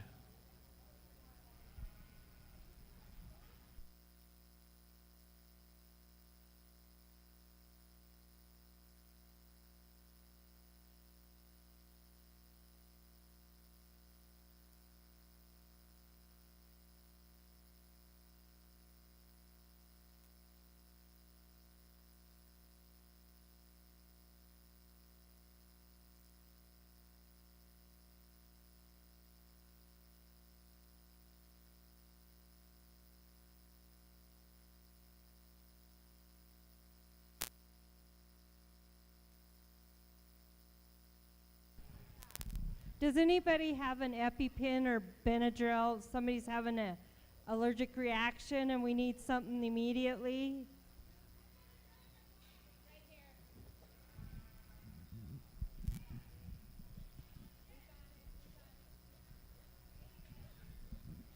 So, what are we doing with this spot?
we get out here in the champion drive in the 4-H show, and again, I'm very pleased, ended up having to break them down by breeds, and they get back out here and still put a lot of good things together. And for me, like I said, if we took all the muscle and all the color and skin and hair off of them, a lot of them are built from the same mold, and the shape to their skeleton is very appropriate. There's still some differences between them in the way they drape muscle over them, the way they use those angles to their skeleton. There's going to be some differences there. But when you get out here and there's some different breeds, I don't handicap these things. I don't believe in giving something the benefit of the doubt because they're a particular breed, and for that breed, they're X. For me, it's a grand drive. If you want to win a show to me, you got to be the best one in the ring. I don't mean to be anticlimactic. There's one out here that, from the word go, just kept hitting me every time I saw this pig, and didn't know what to expect when they got back out here and got in the mix. Thing's still my favorite one. I think the red one's a hammer. Congratulations.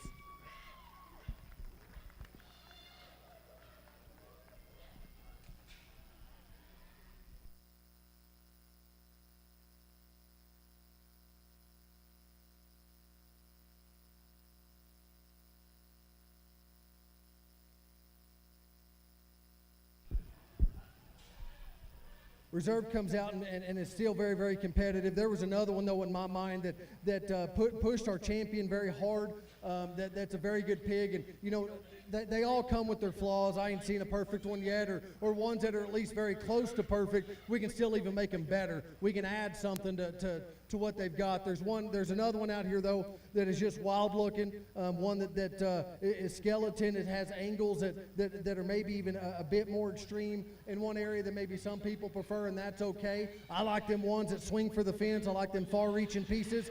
I'm going to use it and sleep like a baby tonight. The Burke's my second favorite one. Congratulations.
Okay, we are now going to do Class 1, underweight. Okay, Class 1 underweight, I need the following individuals to the holding pens. Brady McKinney,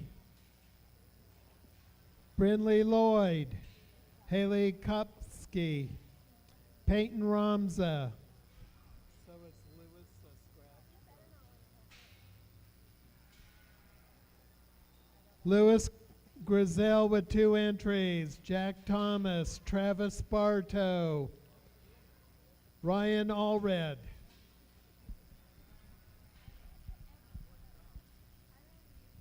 That's Class 1 underweight. Again, Brady McKinney, Lewis Grizel, Brindley Lloyd, Haley Kopsky, Peyton Ramza, Lewis Grizel, Jack Thomas, Travis Bartow, Ryan Allred.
Okay, when we are done with the 3 classes of underweight, I need the FFA individuals be ready. The grand overall is Riley West, and the reserve overall is Taya Gallegos.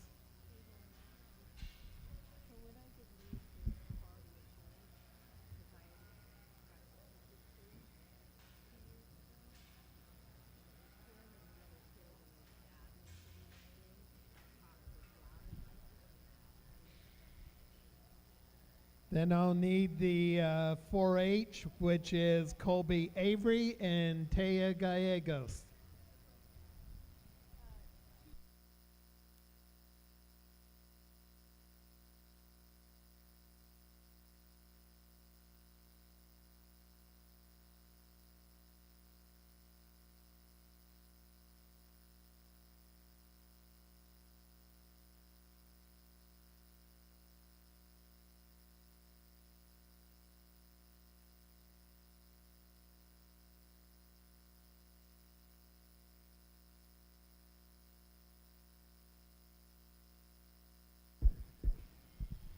I was informed in this underweight deal, there's, more 3 heats and 3 classes at the end. There's only going to be a champion in reserve, and so there wasn't really a need to beat kids down and put somebody last in a class of pigs that they've got future and still got time to gain some weight on down the road and showing a market show later on in life. So we're just going to keep a couple out of each heat and then let those out and just pick a champion in reserve. Another good group of pigs we're just going to release back to the barn. Like the white bear over there is one that's still very square and deep-hearted and bold, maybe just not quite as shapely as what I prefer. Maybe could use a little bit more set to its rear leg. The young man's black one right here, that's a stout noggin, big-legged one. Sorry. It's got a little swelling there in his flank. Another one that I wish I could lengthen his hip and just relax him off them rear two just a bit. This one coming here is another very attractive, very shapely one that, again, just a little bit more tucked up there in the center part of her body, a little tight from behind. But a good class of pigs. Please put your hands together for these 5 as we release them back.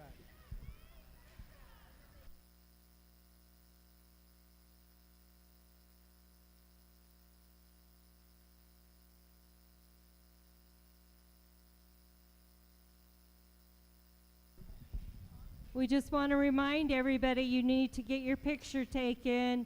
The photographer will be over there till about 5:30. Remember, you need to take your sale card with you to get signatures. Make sure you have those turned in by 5 o'clock tomorrow.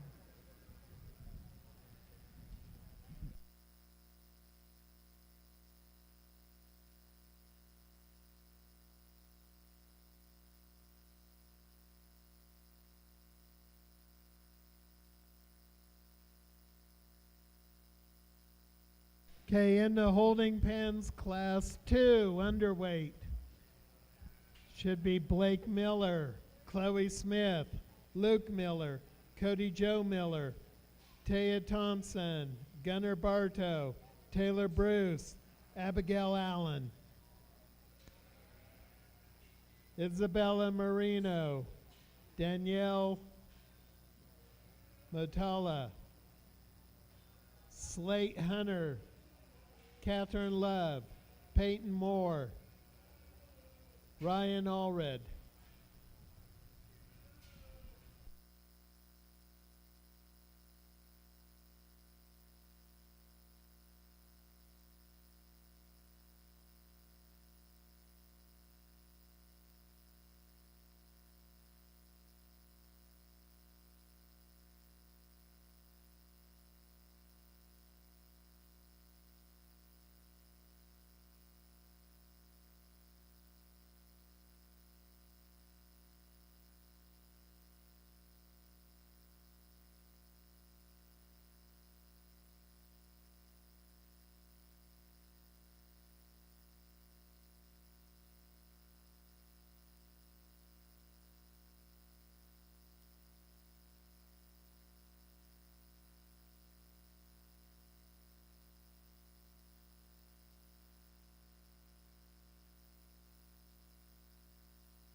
Okay, so in the holding pens right now, I should have Class 2.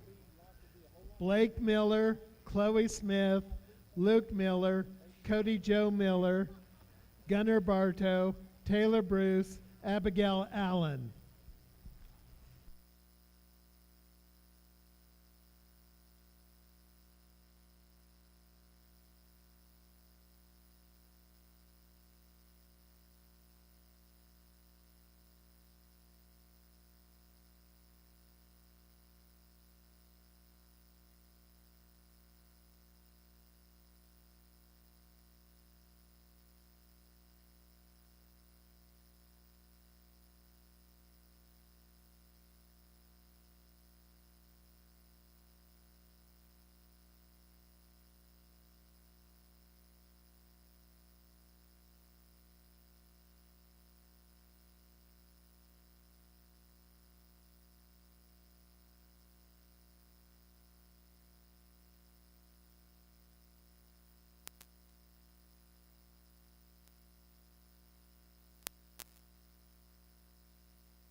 We're going to go ahead and do these last two underweight classes together.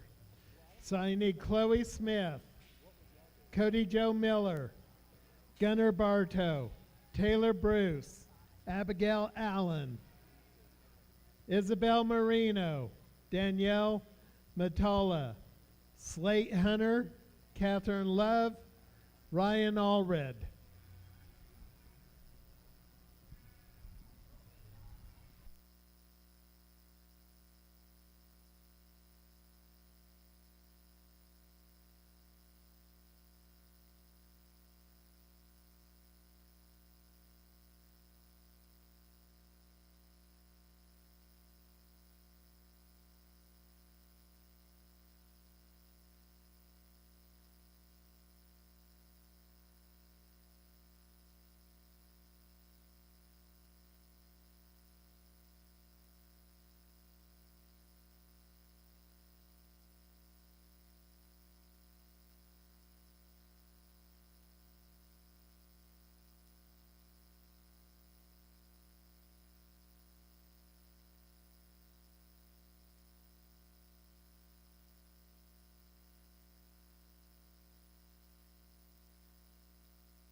In this last underweight setup, I've got a couple more pulled that I'm confident in. And again, another group of younger, lighter weight pigs are going to be excused back to the barn that still got some future ahead of him. This one here is a very good looking, shapely one that's still big bone. I need to open that one up in her lower rib, loosen her up off her rear too just a bit. This one that comes here is one of the more flexible ones in the drive that's got a good look. Again, that one's just a little bit flatter in her forearm, and I need to open that one up in the base of her forerib and down through her heart, maybe clean up her rear flank, maybe just a bit. So there's still some future in these things that got a chance. Congratulations to all you exhibitors. Give these a round of applause as we excuse them back, and we'll find a champion in reserve.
We get down to these 4 underweight pigs here, and it's a shame that they ended up being underweight, because I'd be curious to see where a couple, 2 or 3 of these things would be, against the heat and the competition and the market show. But yet we start digging into these things, and I feel like there's a pair of them, and I guess the way I went through this mentally in my head is if I was going to back up a trailer and try to buy one of these things off of you guys to show here in 3 or 4 months and let them go ahead and get to that weight, there's a pair of them that I feel that come together for me they're different kinds, and that's fine. And the feeding strategy on these 2 lighter weight pigs would be completely different and opposite ends of the spectrum, and that's okay, because if they're fed properly, I think them 2 could be very, very competitive against one another on down the road if the exhibitors so choose to do so. But between the 2, one of them's a little bit wilder, a little bit further reaching, but yet does it with a skeleton that's still very elite. You can maybe lengthen this one's hip out just a bit, but the set to its hawk and its range of motion from behind is very, very good, and is very, very far reaching. And yet, there's another one. Dang it. There's another one that's probably, in terms of flesh and readiness today, does a better job of maybe just blending everything together, maybe a bit better, length of hips good, but at the same time is also a little bit further forward in their shoulder, is also one that as I get on top of them, is maybe just a little bit flatter in their general build, but from a silhouette and balance standpoint, from a set to the rear leg and length of hip standpoint, I still like it quite a bit. So it comes down to a pair of them. I'm the type of guy that I always tell people that ask me about our online sales, well, which one do you like the most? I said, well, that's a risky question, because the stuff I like is typically third to a lot of guys, because I don't like safe. I've never been one that believes in safe. I don't like them things. If I'm going to get beat, I want to turn heads when we walk out of the ring, because I'm just inherently an unlucky guy.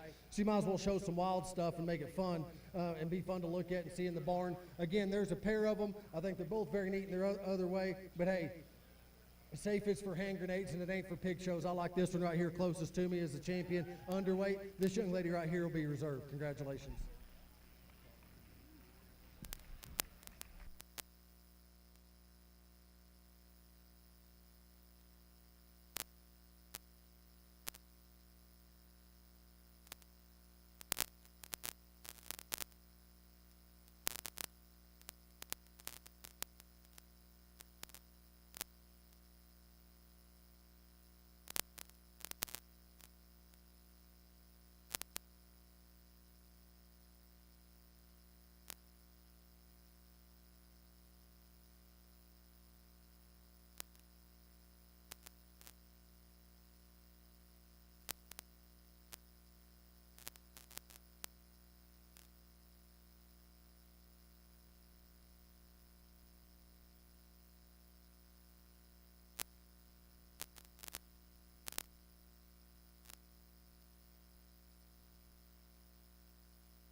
A champion of your underweight is exhibited by Ryan Allred.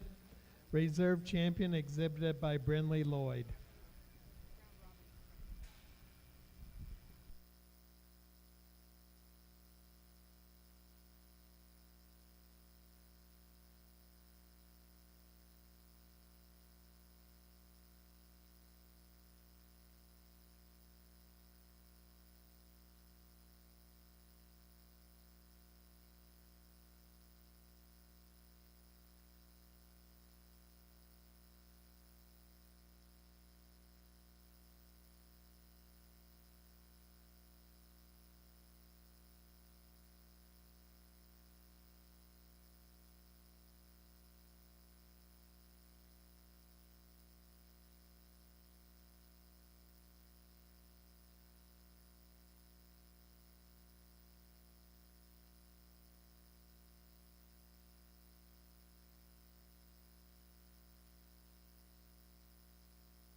You know, I got the call several months ago about judging this thing up here. You know, my wife and I made a conscious decision that I need to get out and judge more and get off the dang farm and get out and about. And, you know, a lot of things have gone through my head today. I didn't know what to expect. I know there's certainly competitive hog shows in this area of the state, there's no doubt.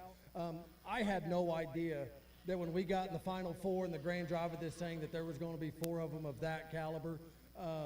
There ain't many shows down in our neck of the woods that have 4 of them that damn good in the grand drive, and you guys better be fired up and be fired up on the 2 kids that are going to get beat, because dang it just ain't fair that all 4 of you don't get a piece of it. You know, down there we've got to a point where we start going, you know, 4th, 5th overall, and I've been to jackpots that we go 10 deep, and gosh dang it, this is hard. Them are very, very good pigs, and you know, I think I've made up my mind. I'm not going to tell you I'm 100% confident in it, and I'm going to take some more time and look at them things, and when I select them, I will be 100% sure that one is my favorite one beyond a shadow of a doubt. Doesn't mean it's the best. I've tried to take the word best out of my vocabulary because that's too dang subjective, but I will tell you the ones I use will be my favorite ones, but understand how much I appreciate all 4 of them that are out here, you guys, the kids, and everything. It's been such a good show, and I'm not really into big, profound, life-altering grand drive speeches. It's just not my style. The one thing I'll leave you guys with is at some point you're going to show a pig for the last time and utilize this to the best of your ability to better you going forward and make an impact and do things that matter. The reason I was checking my phone a bunch earlier today, I've got a twin brother. My twin brother got on a plane this morning, landed in Maine for a layover, He's currently in air right now over the Atlantic to land in Ireland, and that idiot's going to end up in Egypt with guns and camo. So he's taking his second tour, and my mind's been over there on him for a minute. It's his second tour, and I know he's going to be safe, and there's no doubt that I don't know why the government spends so much damn money on defense, and all we'd have to send is him, and everything's going to be okay wherever he's at. I assure you that's the toughest human being I know. And so I've had some other stuff going on, but I assure you, gosh dang, them 4 pigs are good, and if y'all ain't fired up on them, I don't guess we're looking at the same 4. And like I said, I'm not going to make any life-altering deals. Do things that matter when this is over with. Utilize it. We almost lost it a couple years ago. I don't know what the industry was up here in Wyoming in the middle of all the viral stuff. They shut us down there for a bit, right in the middle of the game. We were moving out gilts after our gilt show at OYE. And fixing to move in over 2,000 head of bears to show at the Oklahoma Youth Expo when they called a stop to it. And we've had battles with PED down there. I mean, it can stop. It can be stopped. There's government forces that will stop it. Cherish it. And when it's all over, take what you learn and make an impact and be remembered and do stuff that matters. Again, I know we got to do some pins of 3 and that kind of stuff, but I want to get that off in the big drive. I'm gonna set down the mic and I'm gonna keep looking. And like I said, when I decide what I'm gonna do, I will be 100% confident. That's an awfully good 4 set of pigs. You guys ought to be very proud. Give yourselves a round of applause as well as them kids, please.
Okay, now we are ready to do our pen of 3 market swine owned by 1 exhibitor.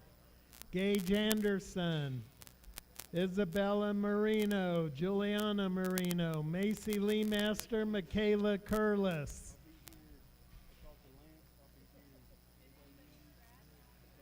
Shelby Clark. What time is it start?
Okay, we are now doing the Pen of 3 one exhibitor.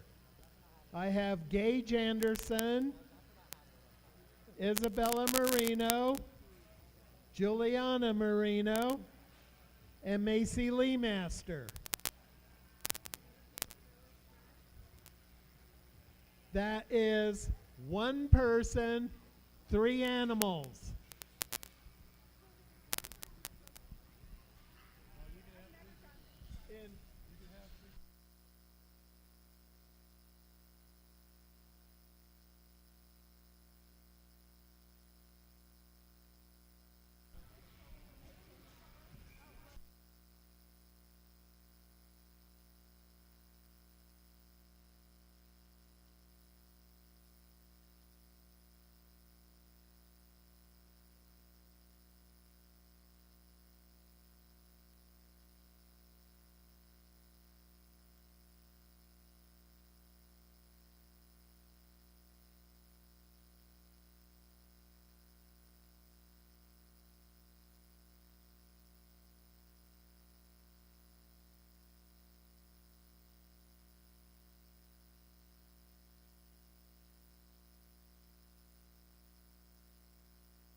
Oh, Alan, would you come to the announcer stand, please?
Okay, this is the last call for pen of 3 market swine owned by one exhibitor.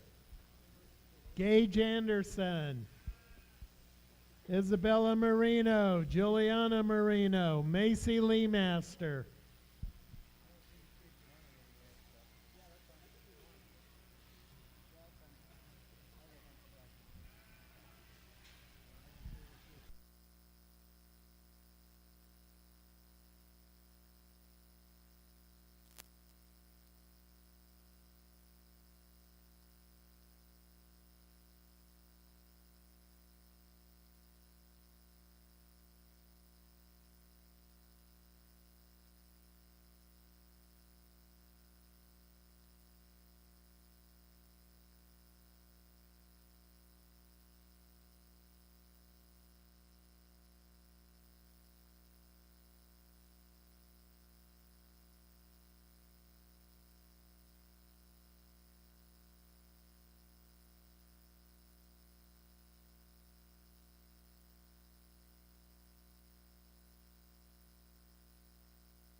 I guess we just have a single entry here in the individual pen of 3. A young man brings a set that are very good in terms of all their depth of heart and the shape to their body, ones that have shape up high and are muscular. That's a nice set, and the young man should be commended to bringing them back out here and showing off, the project as a whole and all the effort he's put in. Give this young man a good round of applause and congratulations to him. Okay, now we're ready to do the club pen of 3 market swine. I need an entry from Peyton Ramza, Hillsdale Tip Toppers, and Gunnar Bartos, South Ranchers.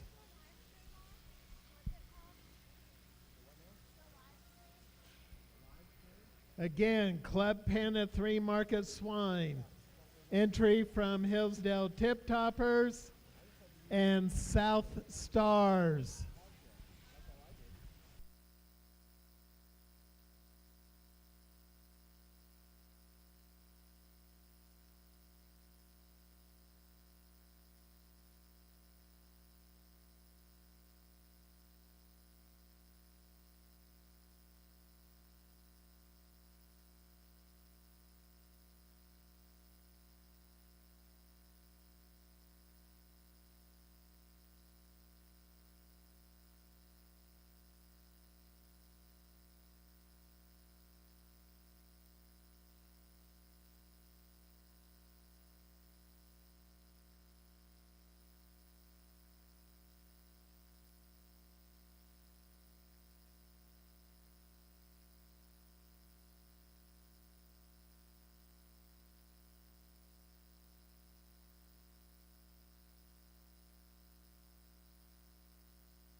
we get out here for the club pin of 3, and I think it's a neat deal, and it's something that I wish that down in our neck of the woods that they would buy in and do, because it's a chance to kind of come together, you know, as a chapter, as a club, and you know, have bragging rights for a year, so as it were.